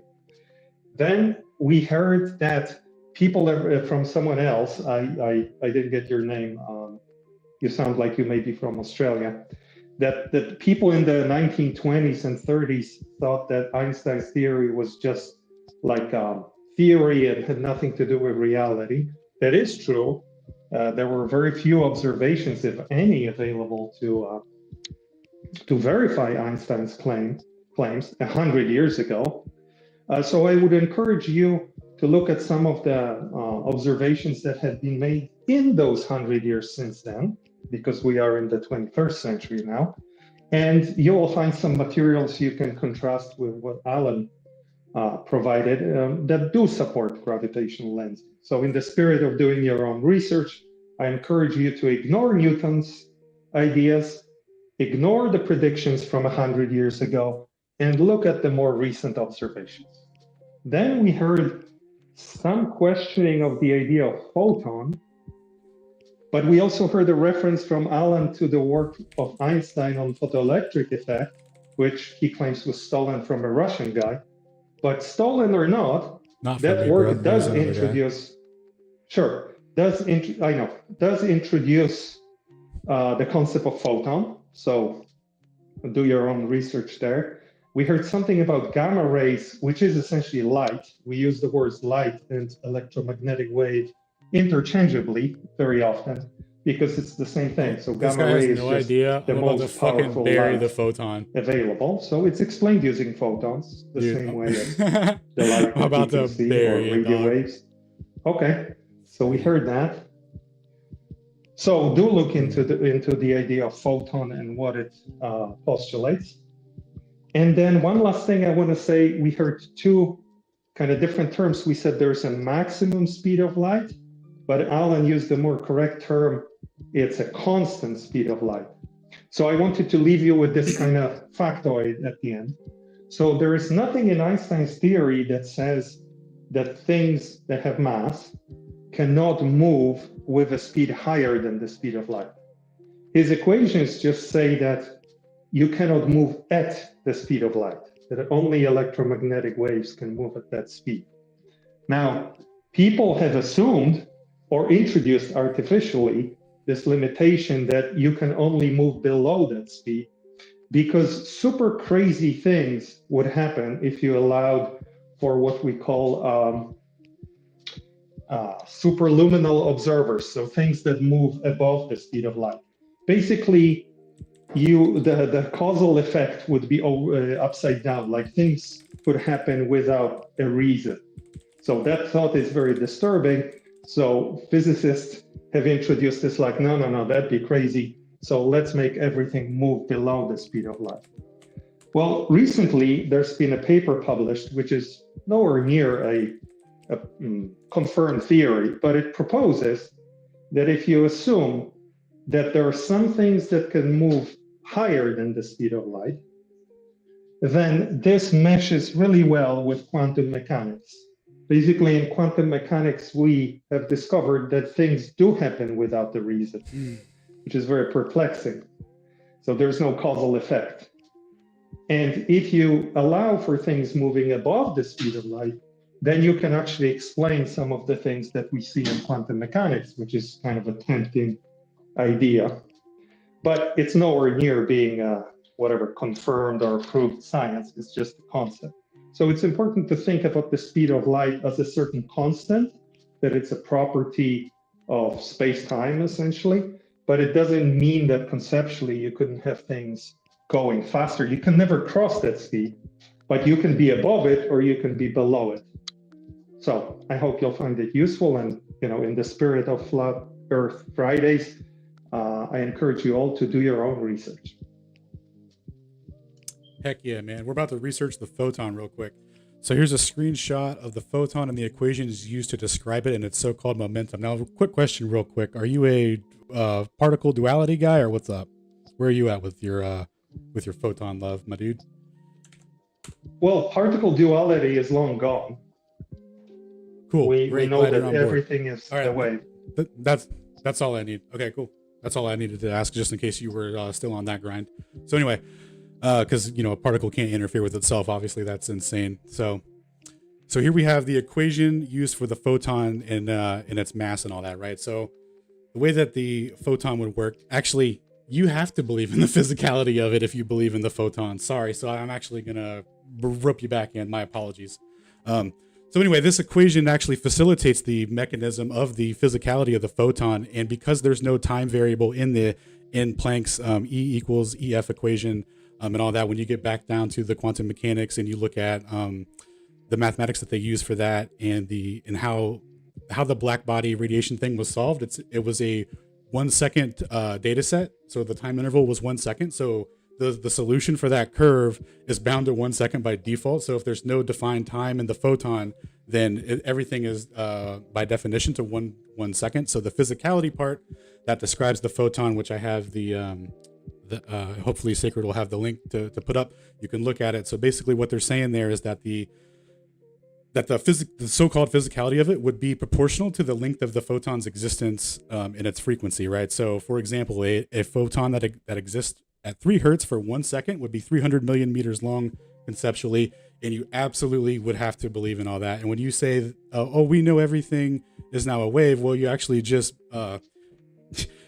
no, dude. So they explicitly have it set up this way in the equation to describe the momentum of the photon, to reify it traveling through a vacuum when it's never been experimentally shown.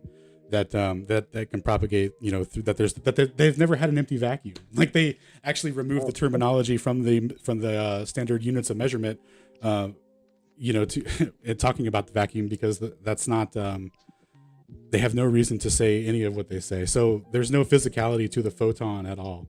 It's actually just a wave. But I'm glad that you're on board with that for number one. Hold on, can I add a quick comment on top of what you said? Sure. Can I ask a question? Yeah. If photons aren't physical, how do they impart energy? Yeah, so that charge potential hold on, I got you, Brenda. I got you. So that charge potential that I was talking about earlier from Anu Denu, that hits the photographic plate, and that's what causes it. And that also creates the photoelectric effect. So when the ether changes modalities, that's the same thing. Like it's literally all related. Yes. Energy is physical. Energy is physical. It's a charge potential. It has no physicality to it at all. Energy is physical. Energy is the ability to do work. It is physical. So can I it registering on the plate isn't physicality. The physicality. One second. The physicality would have to be the physicality that you're talking about. If it existed, would be the length of the waves. It would be proportional to the existence of the wavelength, dude. It's not how it works. That's not what we're talking about. Frequency. Right, let's not use your remedial understanding of the situation. This is Brenda. I think about Brenda. I'm talking. What this is? Yeah, like I actually. Hold on one second, Brenda, because I heard about you. All right. Peter did have the mic, so we're gonna allow Peter to finish his thought and stay on one topic before you jump in here. Because I heard about you. Just relax. If you want to chime in afterwards, just put your hands up.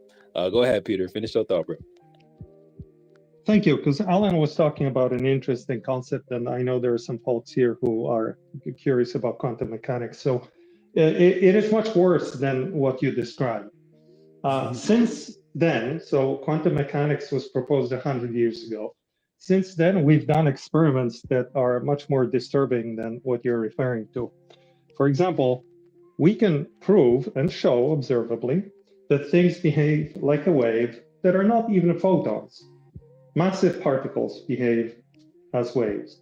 For example, there's do your own research, that's the spirit, a thing called Bose-Einstein condensate, which is a bunch of atoms together, and you can put them in a superposition state, and you can make them behave like a wave and interact with one another. And recently, people made experiments with combinations of carbon atoms. So carbon, which is what we're made of, so a very heavy, very complex, massive particle, an atom of carbon. It's not hydrogen, it's much more complicated. I believe they have hundreds of thousands of them, don't quote me on that, but a lot of them in a cloud, and they can make them behave like waves. And there's even some research where people have taken protein and put them in a state where they behave like waves. So that is much, I'm just adding on top of what you said. If the interpretation is left for you guys, how crazy that is. But there are experiments you can research that put very complex, massive particles in a wave state. Yeah, and the overall. You can ridicule it. You can even. I'm giving you a Steelman argument. If you want to ridicule, don't ridicule the photon behaving like a wave. Ridicule a bunch of carbon atoms behaving as a wave. Yeah, so that's a much stronger argument for you. Gotcha. So the overall outlying issue, though, is that it reveals that the quote-unquote quantum mechanics is the mathematics of it is just kinematic. It's just abstraction to describe phenomenon, not an underlying mechanism. Anyway, moving forward, one second, sir. Moving forward, though, I have a zero interaction policy with Brenda. I don't like that guy. Hold on one second. I don't care. The only reason that I responded was just because we were in the middle of the conversation and it was kind of pertinent, but I actually don't talk to him. So go ahead, bro. I muted so you can finish. You're straight.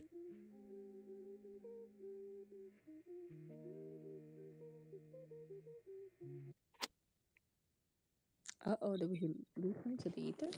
Well, I really don't care about entertaining Alan's transphobic. We can hear you Oh. now. Did you just call him a transphobe? Hold on one second, brother. I'm under no obligation to call you a name.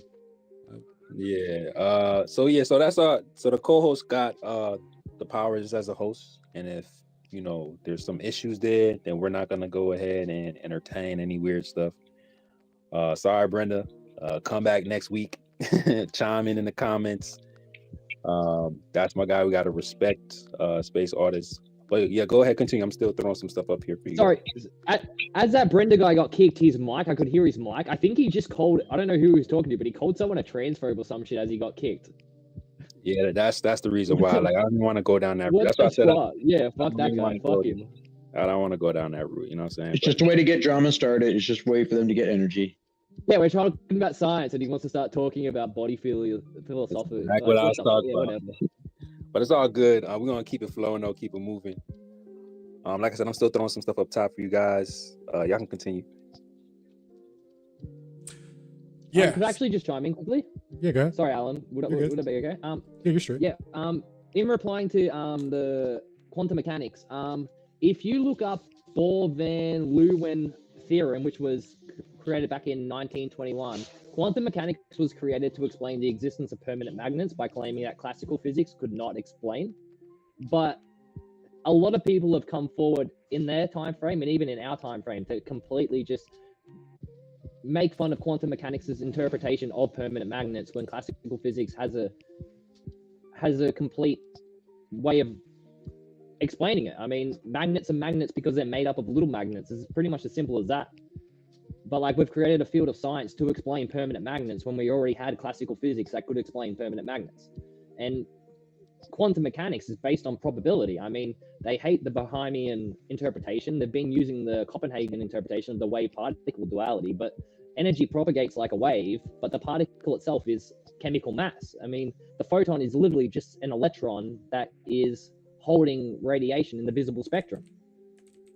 It's really as simple as that. Like, we've made a whole field of science. We've dedicated billions of dollars of research. We've taken funding away from other fields of science in like plasma physics, magnetohydrodynamics, which could be like really valid in our world. Like, yeah, it's like, at this point, it is a pseudoscience. I mean, they're talking about fields now.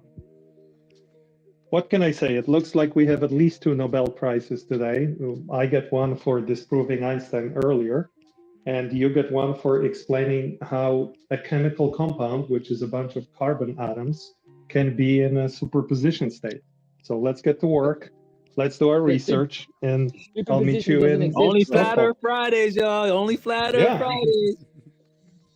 It's just, I mean, what can I say? If you want to be able to generate any kind of element that you want from pure energy, all you have to do is harness the power of a lightning bolt every 5 seconds. That's all you gotta do, guys. Transmutation, man. Nuclear transmutation is real. Yes, you're 100% It's very right. easy to do. It's extremely easy to do. We've had the technology to be able to perform this for at least 40 years now. And they undermine it because they want to justify scarcity. They don't want to tell people that we've got limited resources. Hydrocarbons are fossil fuels made of dinosaurs. No, they're not. It's made out of water dripping down through our soil and collecting the tree roots left over in the soil. I mean, it's crazy. Can I just one-up you, and I'm being 100% serious right now, because I know there are people fascinated with quantum mechanics. So we earlier talked about the void and what it can be filled with, right? Because it's an interesting question. So in quantum mechanics, it's filled with a certain field of energy, which can spontaneously generate particles out of nothing. So massive particles. So that's crazy. But there's a proposed theory by a guy called Unruh, who says that if you move through otherwise empty space at a high speed, it's a relativistic effect, then you, the person moving, will see particles that other people will not see. So essentially, just by moving, you will have produced matter around you that otherwise does not exist for others. So if you want to get excited about creating things and energy out of nothing, do your own research on the Unruh effect. Very exciting stuff. I would venture to say, just from a layperson's, in a simple way of explanation, and this is way oversimplified, obviously, that it is probably more evidentiary to state that the universe is made up of space, and that the majority of what we are, when we say that we're this material substance, we say that we're carbon or hydrogen or whatever, is actually less of what there is a majority of in the universe. There's a majority of space in the universe, and there's less of actual physical matter. It would almost be more logical to argue and say that the universe is actually made up of mostly space, and the evidentiary stuff is actually, I would say, not the constituency of the universe, right? We say, oh, well, this is matter. Well, maybe matter isn't the constituency of the universe. Maybe matter is more like the space. We've got this completely reversed. Yeah, so actually now we believe that the void is not empty at all. It's just we don't call it ether because it's not needed for propagation of electromagnetic waves. But we have discovered that it has some very different characteristics, such as the ability to produce matter out of nothing, out of pure energy potential that seems to permeate what we used to call empty space. So for those of you looking for a spiritual aspect of science or physics, which I also like to explore, there's nothing better than that. It actually beats ether, a few times over, because you can make stuff out of nothing. The electric universe theory. Well, we would call it quantum theory, but words are just labels for concepts. So I just described the concept. Is it like up to you? I was going to say, is that like where they turn light into matter? Yes, that's what I was suggesting. You can turn, we can make in laboratories, we can make matter, so massive particles, that's what we mean by matter, out of pure energy. Like if you inject a lot of energy into a tiny, otherwise empty space, you will get particles. And similarly, you can take two particles. We do that in labs every day. You can take a proton and an antiproton, crush them together, and you get 100% conversion of the mass. They disappear, and what you get is pure energy and zero mass. So yeah, you can go both ways. Pure energy into massive particles into pure energy. Everything is just a recipe at that point. Essentially, yes. Like yeah, it's pretty much a nuclear magnetic frequency, if you really want to get down to it. Nuclear magnetic resonance. Well, field cohesions. Magnetic reses. Yeah. And this is actually the most efficient way of making energy. I know some of you are into what you call free energy. The most efficient way of making energy is not nuclear, and certainly not chemical, but you take matter and antimatter, proton, antiproton, you get 100 conversion rate from mass to energy per the famous E equals mc squared equation. You get 100% conversion. That's the most efficient way to generate energy. There's only one problem. It's super expensive to make antimatter. So it's actually more expensive to make it than maybe the gains of energy. But if we could make it, we would have unlimited energy. Well, that's how the basis of my design for the reactor actually is based off of that. So so as an analogy, when you spin a propeller underwater, it creates cavitation. You can use a machine to create a cavitation resonance by using frequency. And so that's kind of how the very center, the core, you could say the crucible, if you will, where matter is actually produced. That's how it works, is you create a deficiency in a vacuum. So it's like pulling a vacuum on a vacuum. And eventually what ends up happening is it's like a rubber band.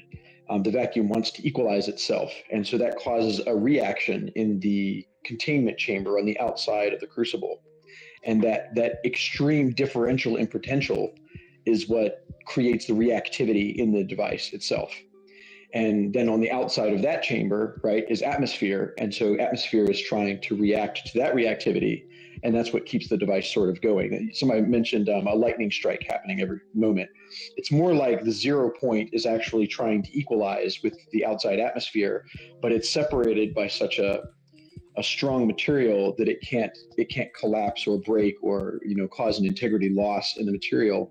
So it's like almost like a starter to an internal combustion engine, right? So the ZPE activates the fusion cycle, and then when the fusion cycle, the fields collapse, it initiates the ZPE all over again and perpetuates the cycle. I know it's kind of weird to explain it this way, but really what makes it work, believe it or not, is a gigantic heat sink that operates inside that does something called absorption, and that's what keeps the crucible from getting too hot. I'll just share one last story and I'll shut up. So some time ago, it's an anecdote, don't quote me on the numbers because I don't remember that. But a physicist went to testify in front of Congress and said, hey, we discovered that we can take a proton, antiproton, clash them together, and we get pure energy. And he sold it to the Congress by saying, hey, if I had a gram of antiprotons, I could power all of the United States for like a day or a week, all of the energy that we need in the country, right? So the Congress people got really excited and they said, well, go do it. And then he said, well, there's only one problem. I need like 1 billion years to first produce a gram of antiprotons. So whoever can solve the problem, is guaranteed to be the hero of humankind forever.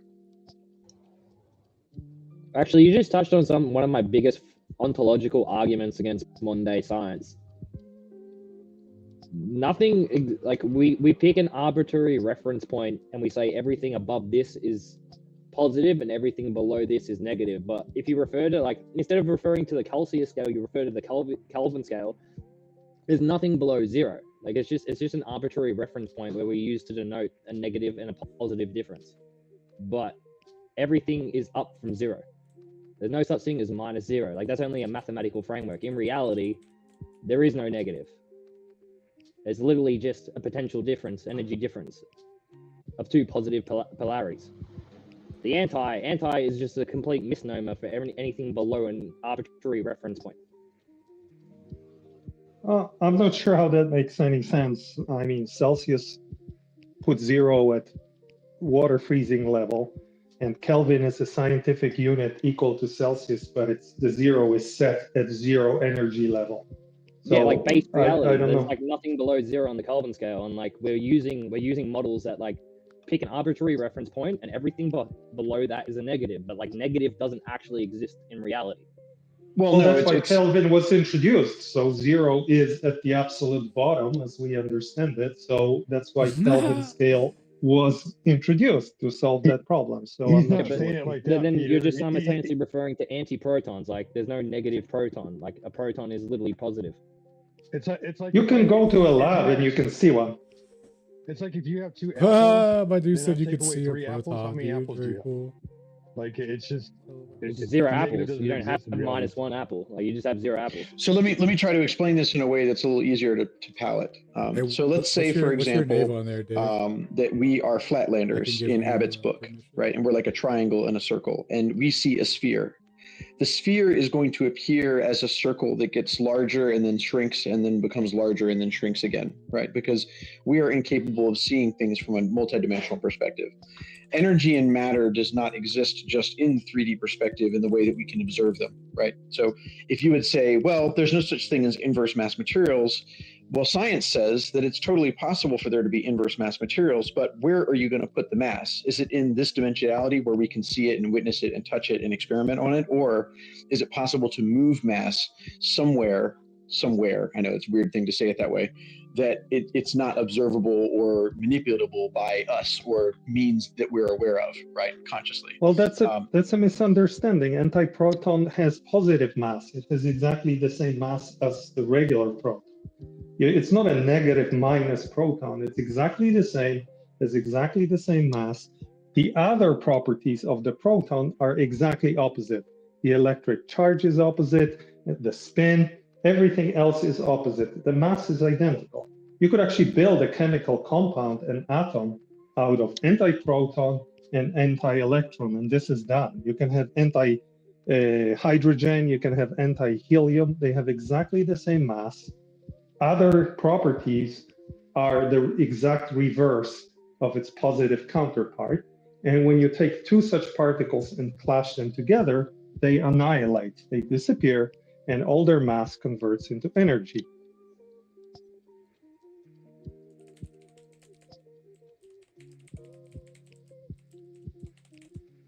Yeah, but when something's charge diminishes and it goes lower, its potential gets higher.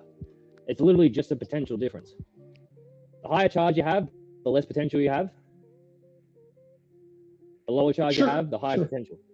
Sure, but that's not the It's not point. literally negative. It's not an antimatter. It's just a misnomer that we inherited from the Greeks. There's no such thing as like really anti. Well, the Greeks had no idea about even matter and not protons, not to say antiprotons, because those are hard to find. But like, it's a concept we discovered that every particle has its mirror equivalent. The mass is the same. They all have the same properties.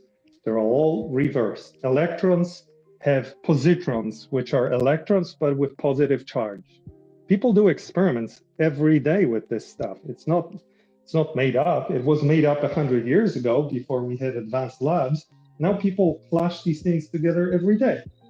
There's actually millions of collisions interpreting them happening. as particles, but you know, I hear a lot of people in the community are now interpreting it as an event, as it's a wave. Yeah, but something has to be there in order for it to wave. So you can't have a waving particle. The helical we used to motion think that, yeah. derived from the spiral nature of the atom. The atom's not a wave; it's a spiral. Okay, it's just words, but like I'm speaking to those of you who are interested in spiritual things more than the actual physical stuff. I mean, there's plenty to explore there if you want. People do that. But just read up a little bit on what we know 100 years from the discovery of quantum mechanics. And I assure you, we know what than Einstein, we know way more than then. And we actually can put our hands in quotes on this stuff. We do it every day in CERN. We have millions of collisions per second, I believe, of these things. So, you know, it is what it is. And why make up stuff if there's enough like real stuff to get excited about? And you can really find your equivalent of ether if you miss it so much. You can find its kind of new updated version out in the world. So do research on both sides, but don't limit yourself. That's true. I don't think there's only just one version of it. I don't think anybody truly has it figured out yet, unless I'm wrong. But you definitely want to research both sides and not just one side of the argument. And while we're here, Ken, like I see you here, man. Jump in here. What's up, bro? Hey, I don't have anything to add to the current conversation. I'm taking us back just a little bit. Go for it, bro. It's all good. It's all good. Yeah, when I put my hand up, there was, everybody's talking about, we were talking about the wave function. Light can act like a wave and a particle if the wave function collapses. And we're talking about, well, let's just go with that first.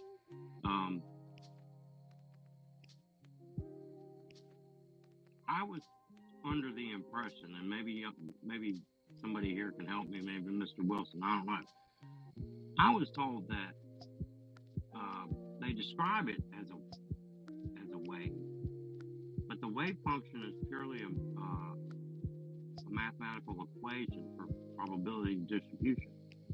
It's not deterministic. You're 100% right. It's probability. That's where entropy comes from. Like, have you ever heard disorder? The universe is disorderly. That's based on probabilistic thinking and not determinism. Maxwell's demon. Okay. You're 100% right, man. It's probability, and probability is what's undermining our ability to understand reality on a humongous scale. All right. So, and then the other part was we were talking about the speed of light, and it's the first time I've heard anybody say outside of one experiment that I really liked, and I'm trying to study it, was that I had always been told that Einstein was the limit, but I heard Peter say that it's not necessarily the limit. Something can't travel the speed of light, but it can go fast. That's what that guy said. And I do know that in the delayed choice It quantum is the eraser fucking limit, experiment, bruh. I've heard several different people while listening to videos talk about one of the things they get out of that, because the one photon. Dude, I love when people show up and they're just like, yeah, dude, the speed of light can totally change. It's fine. And you can move, and if you have mass, you can move faster than light. Like, dog. So the information has to be relayed.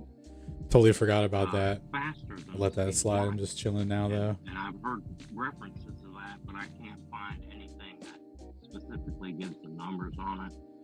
Is that does anybody know if that's that's the answer. That's the answer of the path of least resistance, right? Electricity wants to find ground. It wants to find the path of least resistance. It wants to find the most efficient method. Information energy does the same thing. It's a conservation. I'm not gonna lie. That's the first time that I heard things can go faster than the speed of light. Besides, the expansion of the universe. Well, within that frame of reference, that's the first time I've heard that.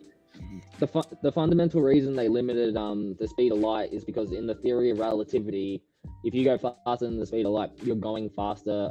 You're pretty much essentially time traveling in their own model.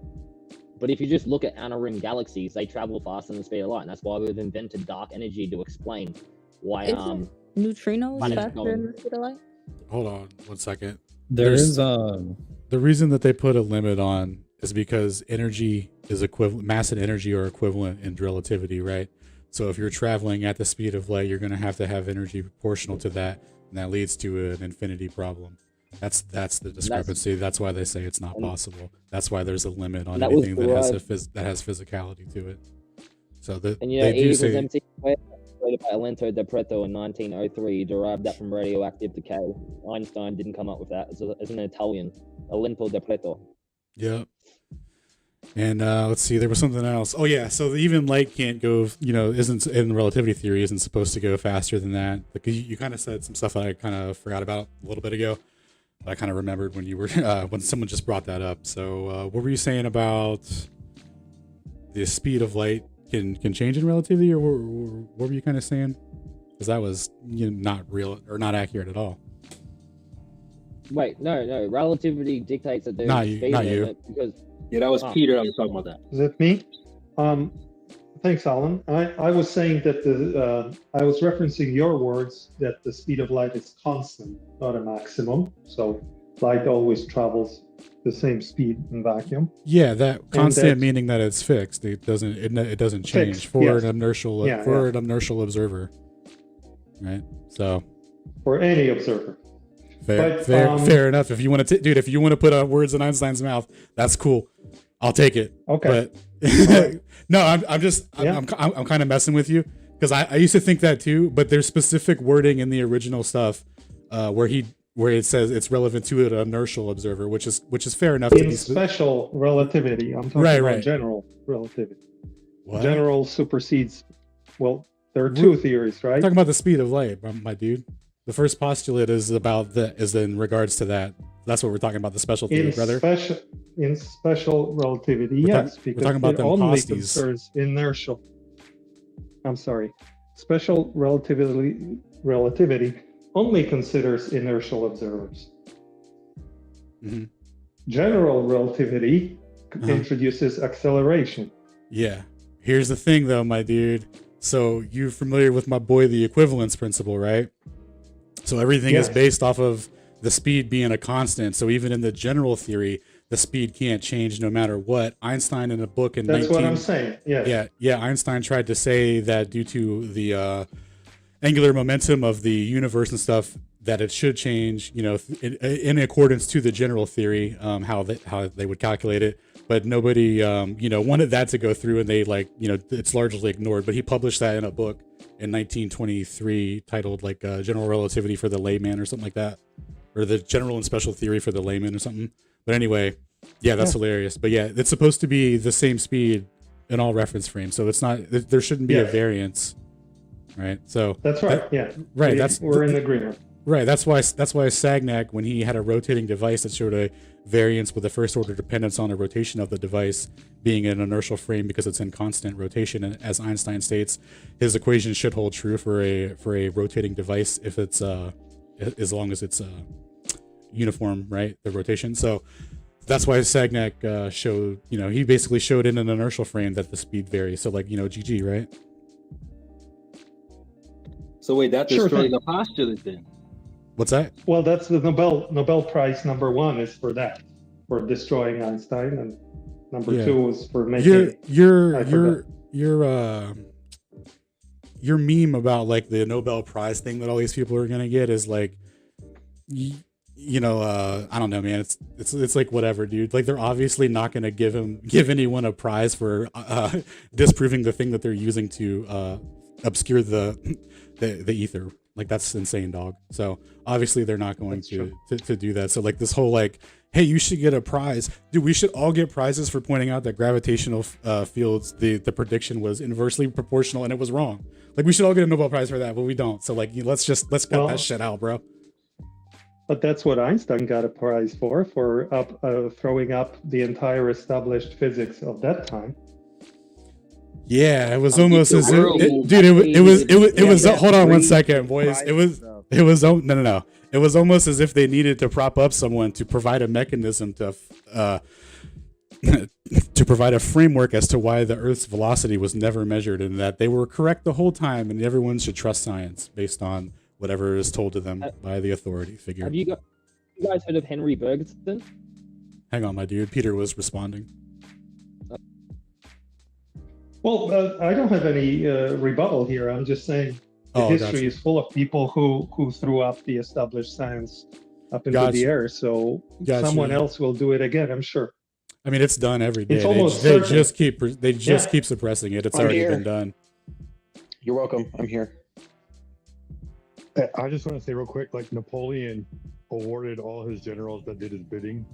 So like when it comes to awards, they're only going to award who they want to award. Yeah, Alan's correct. It's more of a meme. But if you come up with a much better model for reality that works better, then you're going to be successful one way or another. Like you're going to build a machine, you're going to build an energy generator. Now if it exposes the truth, that's going to free everybody's mind. Are you familiar with the guy who invented the what was it? He made some modification to the X-rays or whatever, or an X-ray machines. He basically invented the CAT scan stuff. And that's, I forget the violation in special relativity there, but for a long time, they were like, this will never work. You can't publish it, blah, blah, blah. Thompson Brown. Yep, my dude, my man. So you know what I'm talking about. I got you. You got me. Thank you, brother. So anyway, homie had to invest his last 10 or 20 grand to publish his own stuff and build his own machine proof of concept that falsifies special relativity. That's why they didn't want it out there. Anyway, it's the most modern, or it's the most like influential piece of medical equipment contribution to modern science, and it falsifies special relativity. And you know what they did? They co-opted it and said that it's somehow proof of it. So can I just make one comment, because someone was excited about this idea. Multiple people said they never heard about the possibility of things moving beyond the speed of light. So I just wanted to just summarize it like this. And of course, this is in the current framework of science, Peter. Yeah, exactly. So here's what I wanted to say. And it's just an opinion, so please bear with me. Scientists are very conservative people. They hate introducing new ideas unless you smack them in the face with observation, and they cannot be in denial anymore. So think of scientists as a bunch of conservative dudes who think like that. Don't bring in new stuff unless absolutely necessary. So when Einstein introduced relativity, they were very upset and they thought he was crazy.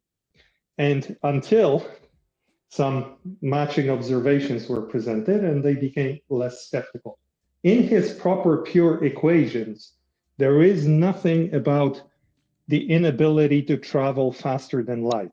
There's certainly a thing that says you cannot cross the speed of light, so you cannot go from being below it to above it, unfortunately. But if you started above it, you could be there. Now, the reason why everyone thought that that was super crazy was that, like someone mentioned correctly, that would change the flow of time and you could see the effect before you see the cause of the effect. Now that fucks, pardon my French, with everybody's brain. So people said, no, that's crazy. And then they introduced an artificial limitation that it's only the speed of light and things below it. And the only reason why some people are proposing to reopen the doors, so to speak, is because we have learned more and more about quantum mechanics, and we have so much evidence about things happening without a cause that now it doesn't sound that crazy anymore. But it's only because we're forced to consider that. And even now, the paper that's been published proposing this insane idea is not like super well received because people are very conservative and skeptical. They don't want to give up on the, common sense that an effect needs to have a cause first. But every day they're staring at results in their own labs from quantum mechanics, and it smacks them in their faces that it's not true. So maybe, who knows, a few years from now, we'll come to terms with that reality, or someone will propose something else. I just say this to give an idea of how science evolves. It's not perfect, but it has this mechanism of being skeptical about everything that's new. And the only way to overcome it, and it doesn't matter who you are, is to keep presenting evidence. And then, I try to look at things from a more practical and pragmatic perspective. I think that generally, subconsciously, there is a very real fear that comes from the departure from the norm. When we move to an outlier state, when we break through to a new paradigm, there's an inherent danger, especially when it comes to branches like science and philosophy. And generally speaking, I think that this begs the question: is our civilization responsible enough for instantaneous travel? And currently, I'm just going to be honest, I don't think we are. That's spot on. I agree. Actually, I don't know if you guys know, I might have said this last week, so apologies, that from the people who invented quantum mechanics, there were several people involved 100 years ago. Half of them rejected it themselves. So they created it, then they looked at the predictions it made and said, oh my God, that cannot be real. One guy, I forget which one, wanted to commit suicide. And Einstein himself, he was one of the contributors to the idea of quantum mechanics. Just because the science was wrong? No, because they didn't have any observations advanced enough to know if they were right or not. They were just shocked with what they created because it was so unusual. It was so contrary to common reason. Well, since then, 100 years have passed, and the only reason why we believe in quantum mechanics is that it matches the observations. It's actually the most precise theory matching observations in the history of humankind, like if you mathematically calculate precision. So this is the only reason why people stick to it, because it's full of mysteries and full of gaps in the theory itself. It actually has just a super precise predictive power, but it's very confusing to the scientists themselves. Richard Feynman's famous for saying, shut up and calculate, because people kept asking him, explain quantum mechanics, explain. He said, I can't explain it. I don't fully understand it, but I know how to use it and it matches observations. So shut up and calculate. Nobody loves that situation. Actually, most of the research in theoretical physics is about solving that mystery. But the only reason why I say all this is that people are very skeptical. And the only way to overcome that skepticism in the scientific community is to confront them with reality. Hey, Peter. And then they grudgingly accept. Hey, so sorry to cut you off. I'm gonna dip out here in a minute, but you brought it back to a really good point that I wanted to close on. So if it's okay with you, is it okay if I have my buddy? Oh, sure, go ahead. I talk too much. No, you're good, bro. I'm gonna have my buddy come on and read off this Michael Brenner quote about kinematics and dynamics, because as you were saying earlier about the predictive power and modeling of a framework in which you've convinced everyone that time and space are connected and contract. You have a lot of leadway there to make predictions without actually providing a physical mechanism to explain the prediction. So in that with that respect, I'm going to turn the mic over to my buddy Dave, who's going to read something from Michael Brenner. Dave, you should be Shout out unmuted. Dave. What's up, Dave?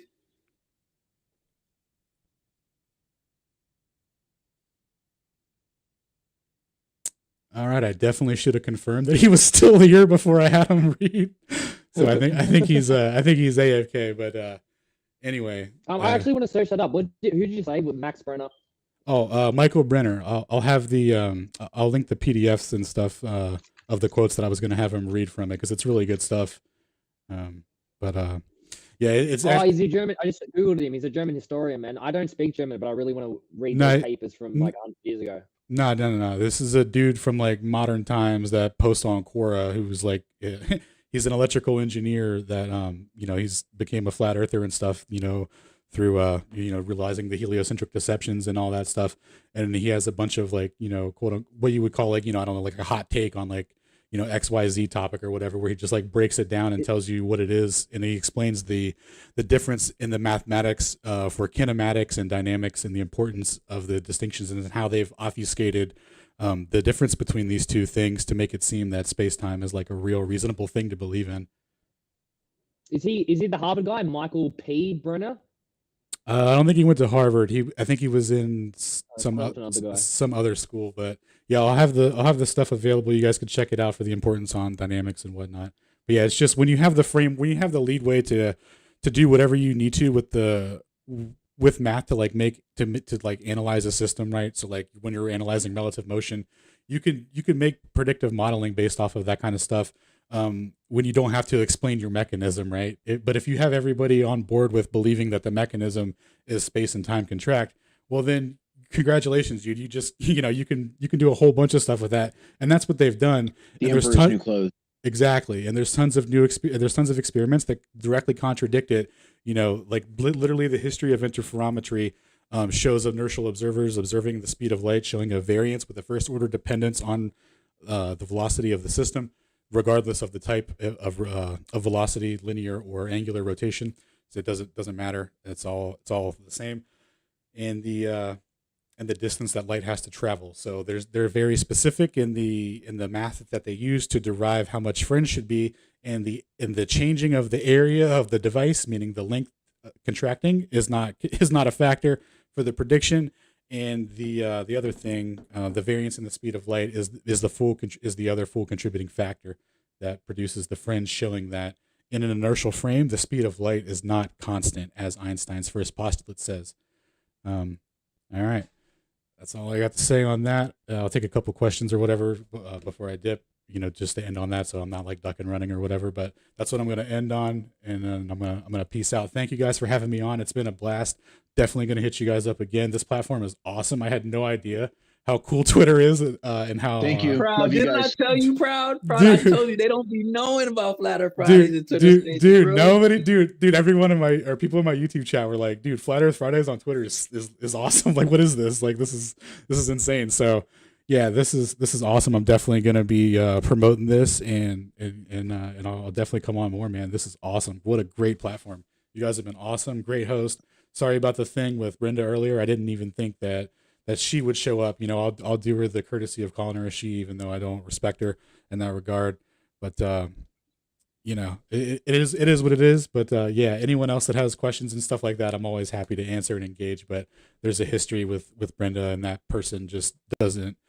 It's not very intellectually stimulating for me to engage. So I apologize for that. Yeah, but yeah, and we also do want to curate like a great listening experience for everybody. We don't want to get off into the weeds of other topics. We kind of want to stay focused on it. So exactly. We did regulate and moderate a little bit this evening.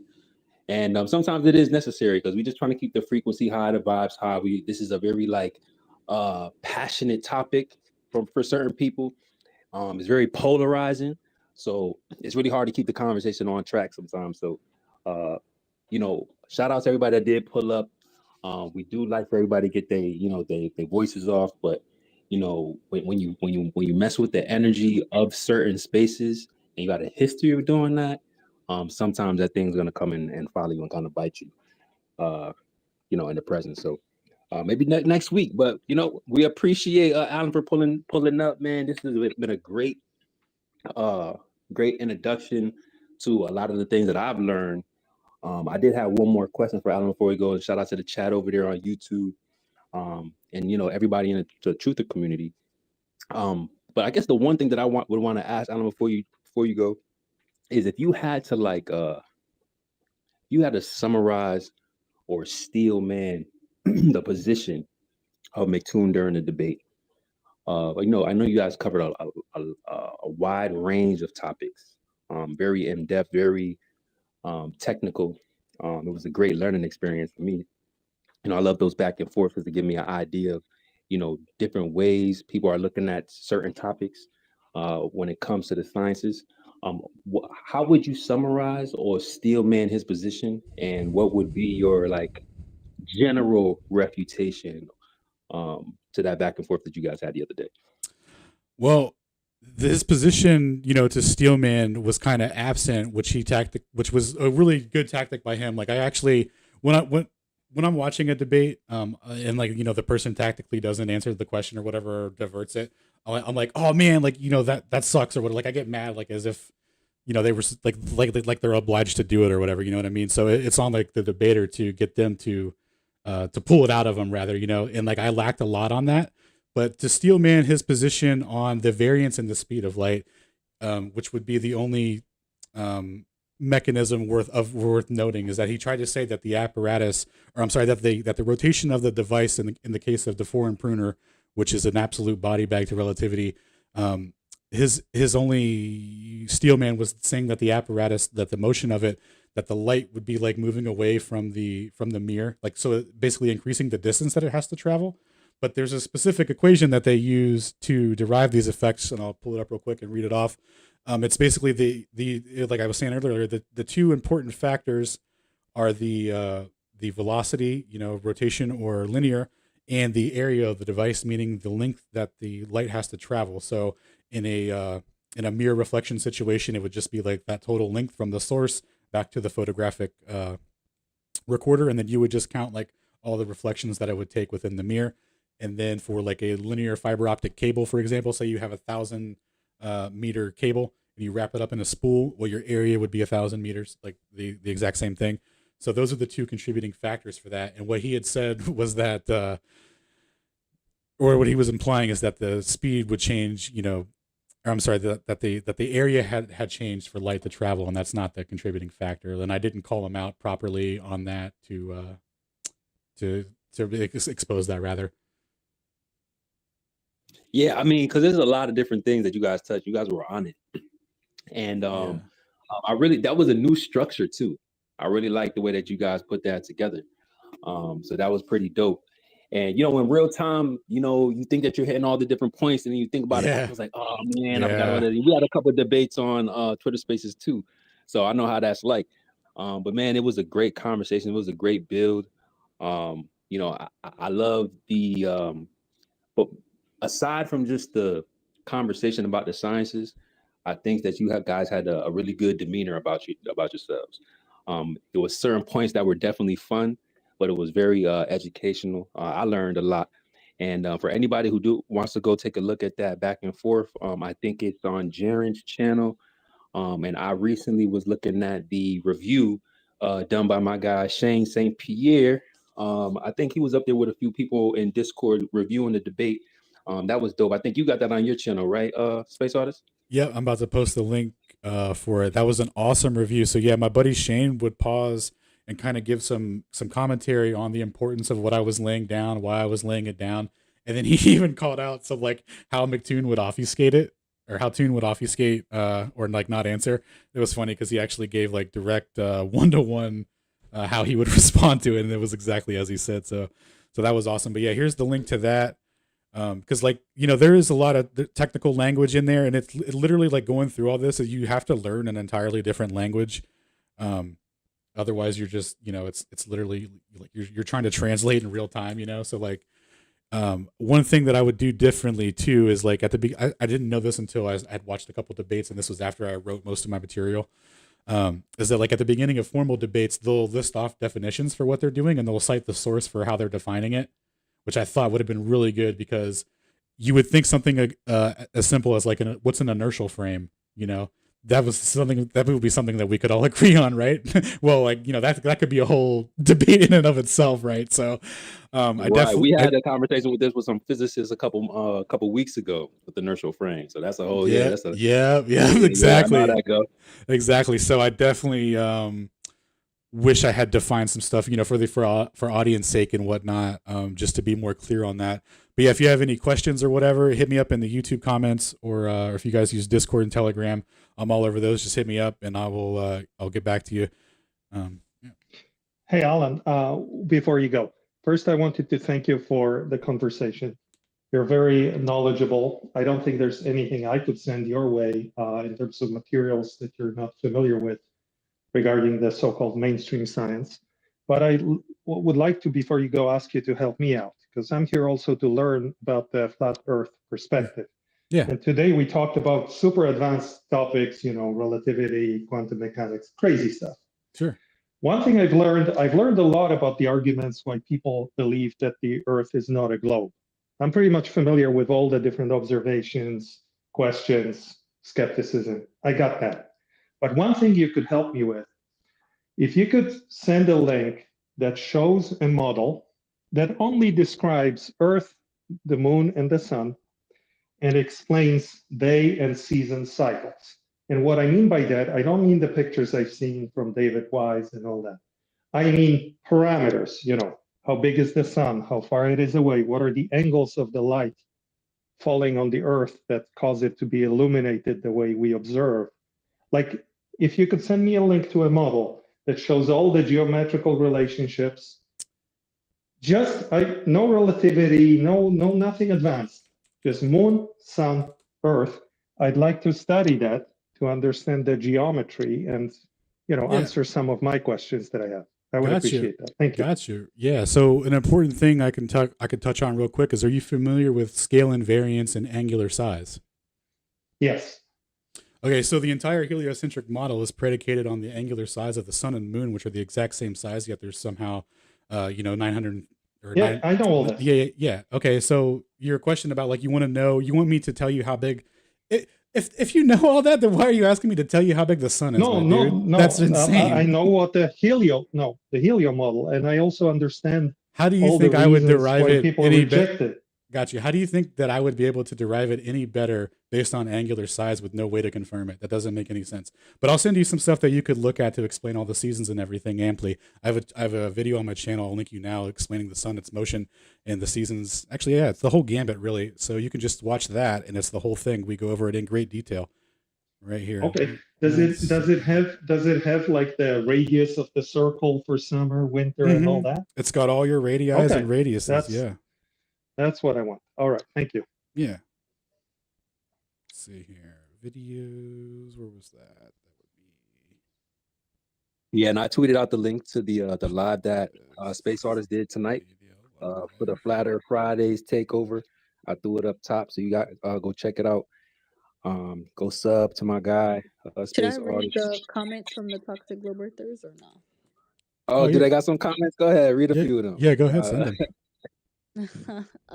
This has been quickly debunked, as there has never been confirmation that the speed of light is not a constant. And someone else was saying something about GPS proving a stationary Earth. Either you're not a flat earther or you don't understand how GPS works. And he can't find a single flurf to explain spherical axis. So he's just been on the roll. It's crazy because we invited him in here. Spherical axis. No worries, my dude.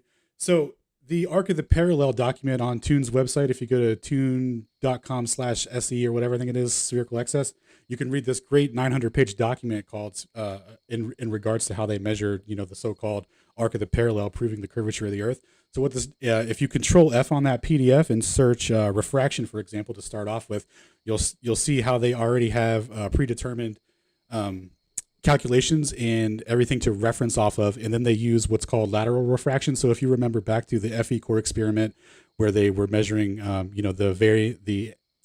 the curvature of the Earth with a laser, they said, or the big globe critiques were that you can't use lateral refraction, meaning you can't assume that the conditions are the same uniformly between the distance of you and what you're taking the observation at. So, they use, that's the whole thing is that explicitly. And then on top of that, which it gets worse, that's just the baby steps, dog. So it gets worse. So if you look at the, what is it called? Forget the thing. It's between pages 37 and 42 where it goes through how they come up with the mean averages for everything. So they have what's called a weighting system. So when they get measurements that exceed their limits, they count them less. So it's like pre-cooked into the data. Like, so they say like, these are raw observations, but they are raw observations, but they don't mean the same amount as to falsify everything, right? So they have a system set up already to uniformly correct everything to fit spherical excess as the model. It's complete and utter reification fallacy.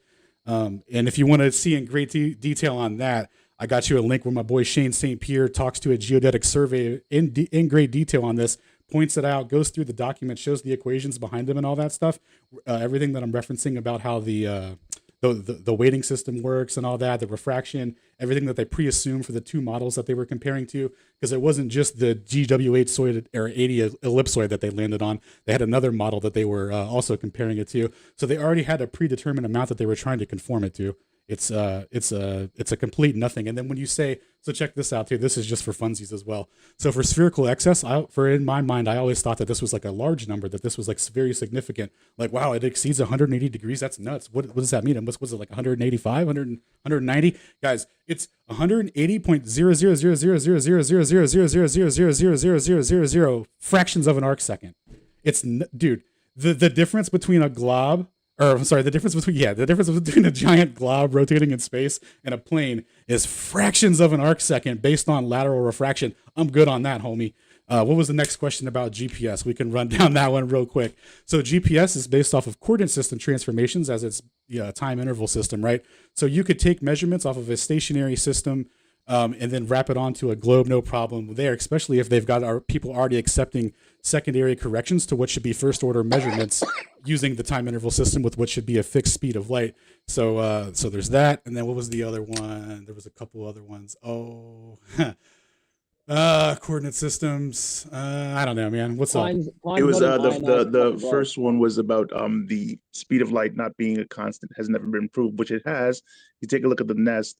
I'm sure, Alan, if you ever heard of Runzi Howe, he talks about how time dilation due to the speed of light is self-contradictory, which means the speed of light cannot be a constant in all reference frames. It has a link to my Vimeo page. It has a couple of other stuff too, if you're interested. Well, shout out to you. I also wanted to say, man, I hope you're a regular around here.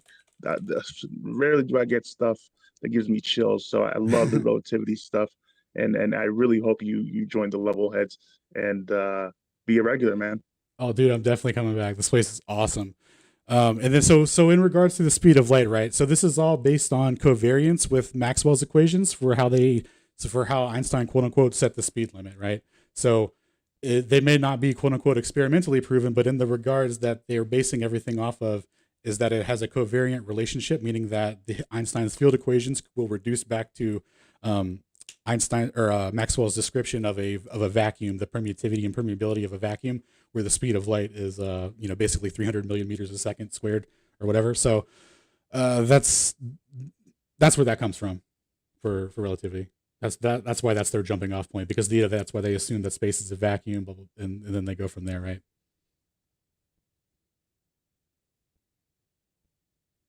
You were definitely on a roll tonight, man. That was awesome. I definitely hope you got some great clips for YouTube. Again, shout out to the YouTube community. We're not quite there yet, but we already touching them through the ether, so that's wonderful. This was awesome. Guys, if you didn't get a chance to get your questions off or anything like that, you heard him, he might come back. He also does his own shows on YouTube. You guys can go check him out anytime he's live. But this was awesome. This was amazing. This was a great Friday, guys.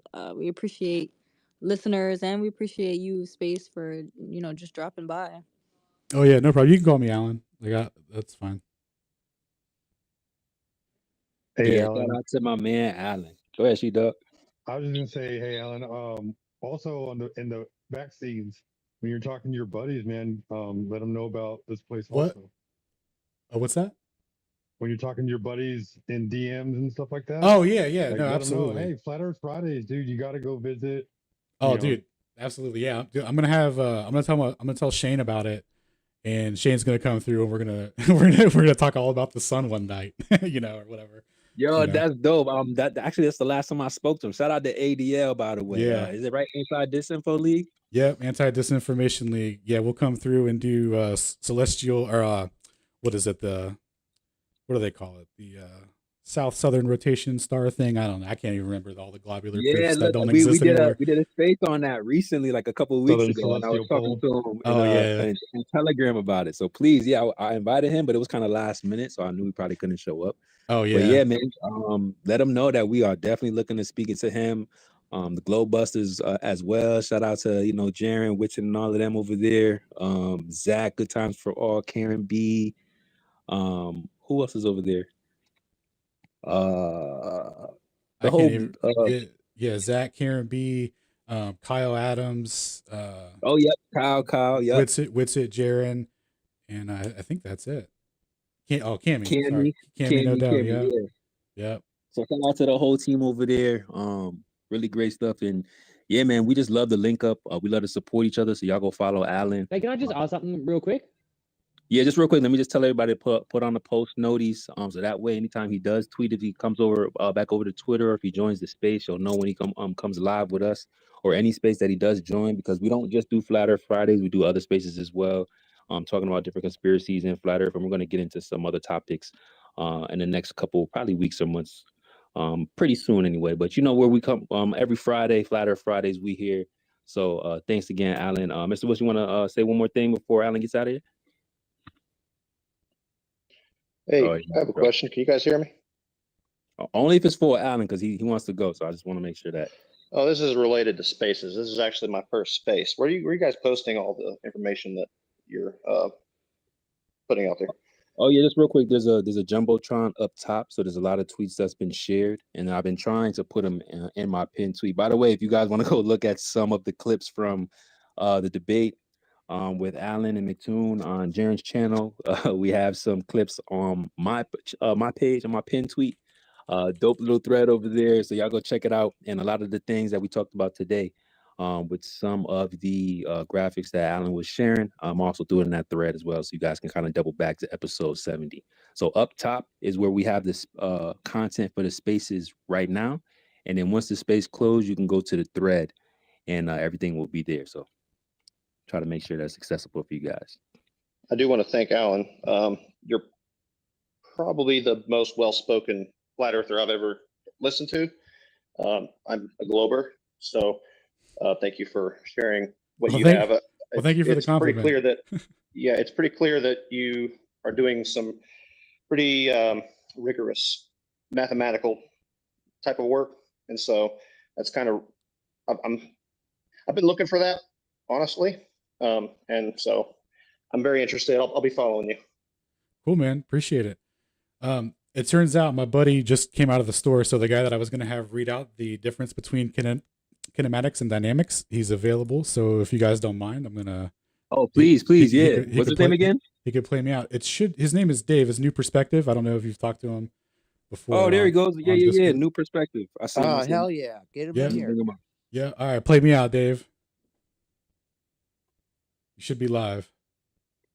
You here, bro? You could just. Yo, I'm here. What's up? What's going on, man? What's going on? Hey. What's up? Yeah, my boy Alan's really killing it tonight, huh? Yeah, hell yeah. Per usual. Yeah. Someone just said he's really well spoken, and yeah, he's been a real impact in the groups that we're talking to a lot on Discord and YouTube. If you haven't heard of Witsit, Gets It, I'm sure you have, but the Glober that was talking, he's a really another well-spoken flat earther that Alan and I have been fans of for a long time too. So definitely check those out. And then there's another person that I think that Alan wanted me to mention, who I found just randomly. Actually, I was looking up the concept of counterspace, listening to something Witsit was doing about the ether. And his name is Michael Brenner on Quora. And he's a scholar, flat earther, who studied mechanical engineering and linguistics at the University of Vienna. And he's been flat smacking people on there since 2016. And so I started taking screenshots of all his answers because I was like, oh my God, this information is great. I can't believe no one's even talked about this guy.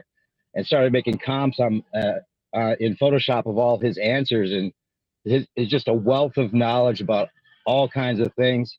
So type in Michael Brenner. He's kind of shadow banned on Quora. If you type in his name with like a topic, usually it doesn't come up. But if you just type his name in to begin with, you can look at all of his answers.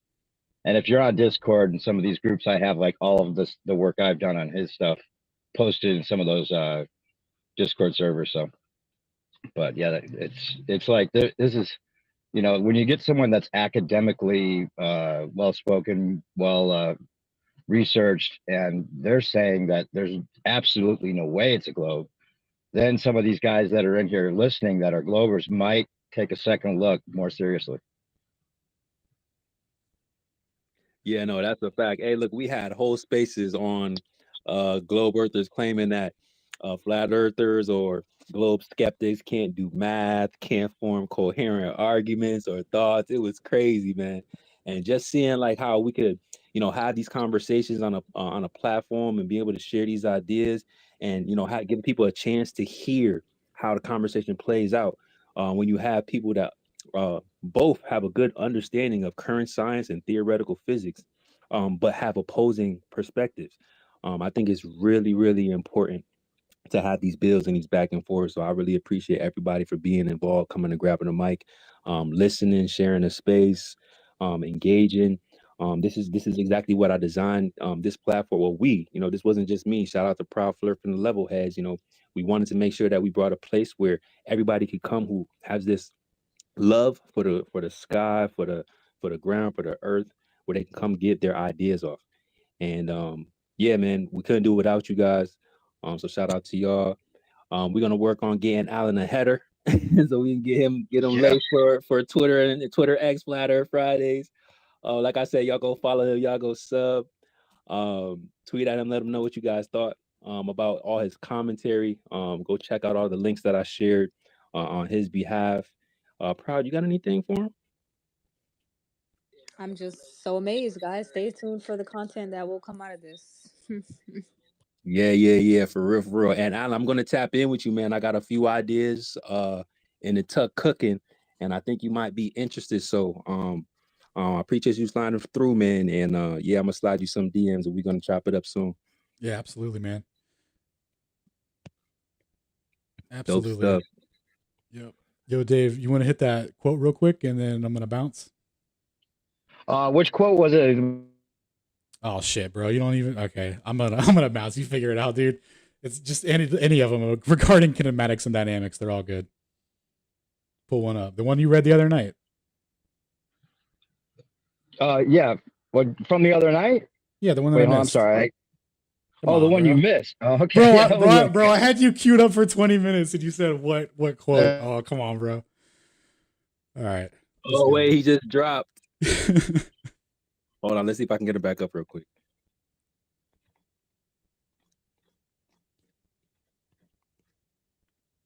I don't know if is he in it? Oh, his connection might have dropped. He's got bad. He's on the road right now. Oh, okay. Yeah, he'll come back and read it. So while you're doing that, I just want to say real quick, I think it's very, very funny. I'm going to say it as many times as I have to, that they have to shadow ban flat Earth. Why?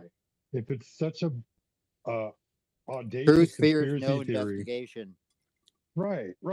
So if it's such an audacious thing, like there's no way, or I don't even know which word I'm thinking of now. If it's such a radical thing, right? Like, oh, it's so absurd, it's archaic, and there's no way it's flat. We know it's a ball. Why are they shadow banning it?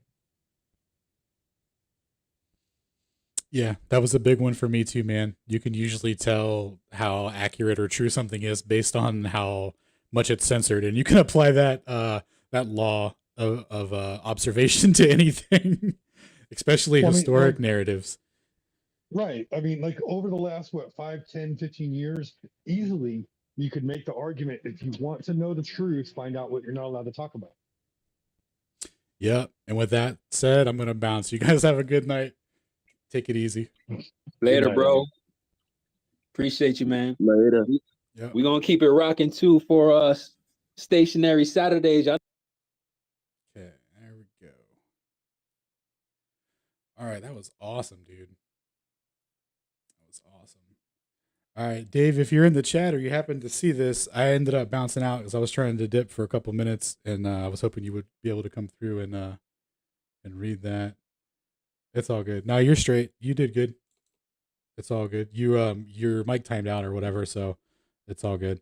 I just dipped. But thanks for coming on. If you want to read that to them or whatever, that would be dope, because it would be an excellent point to close on, because the a lot of that was related to the obfuscation of kinematics and dynamics. So that would be dope.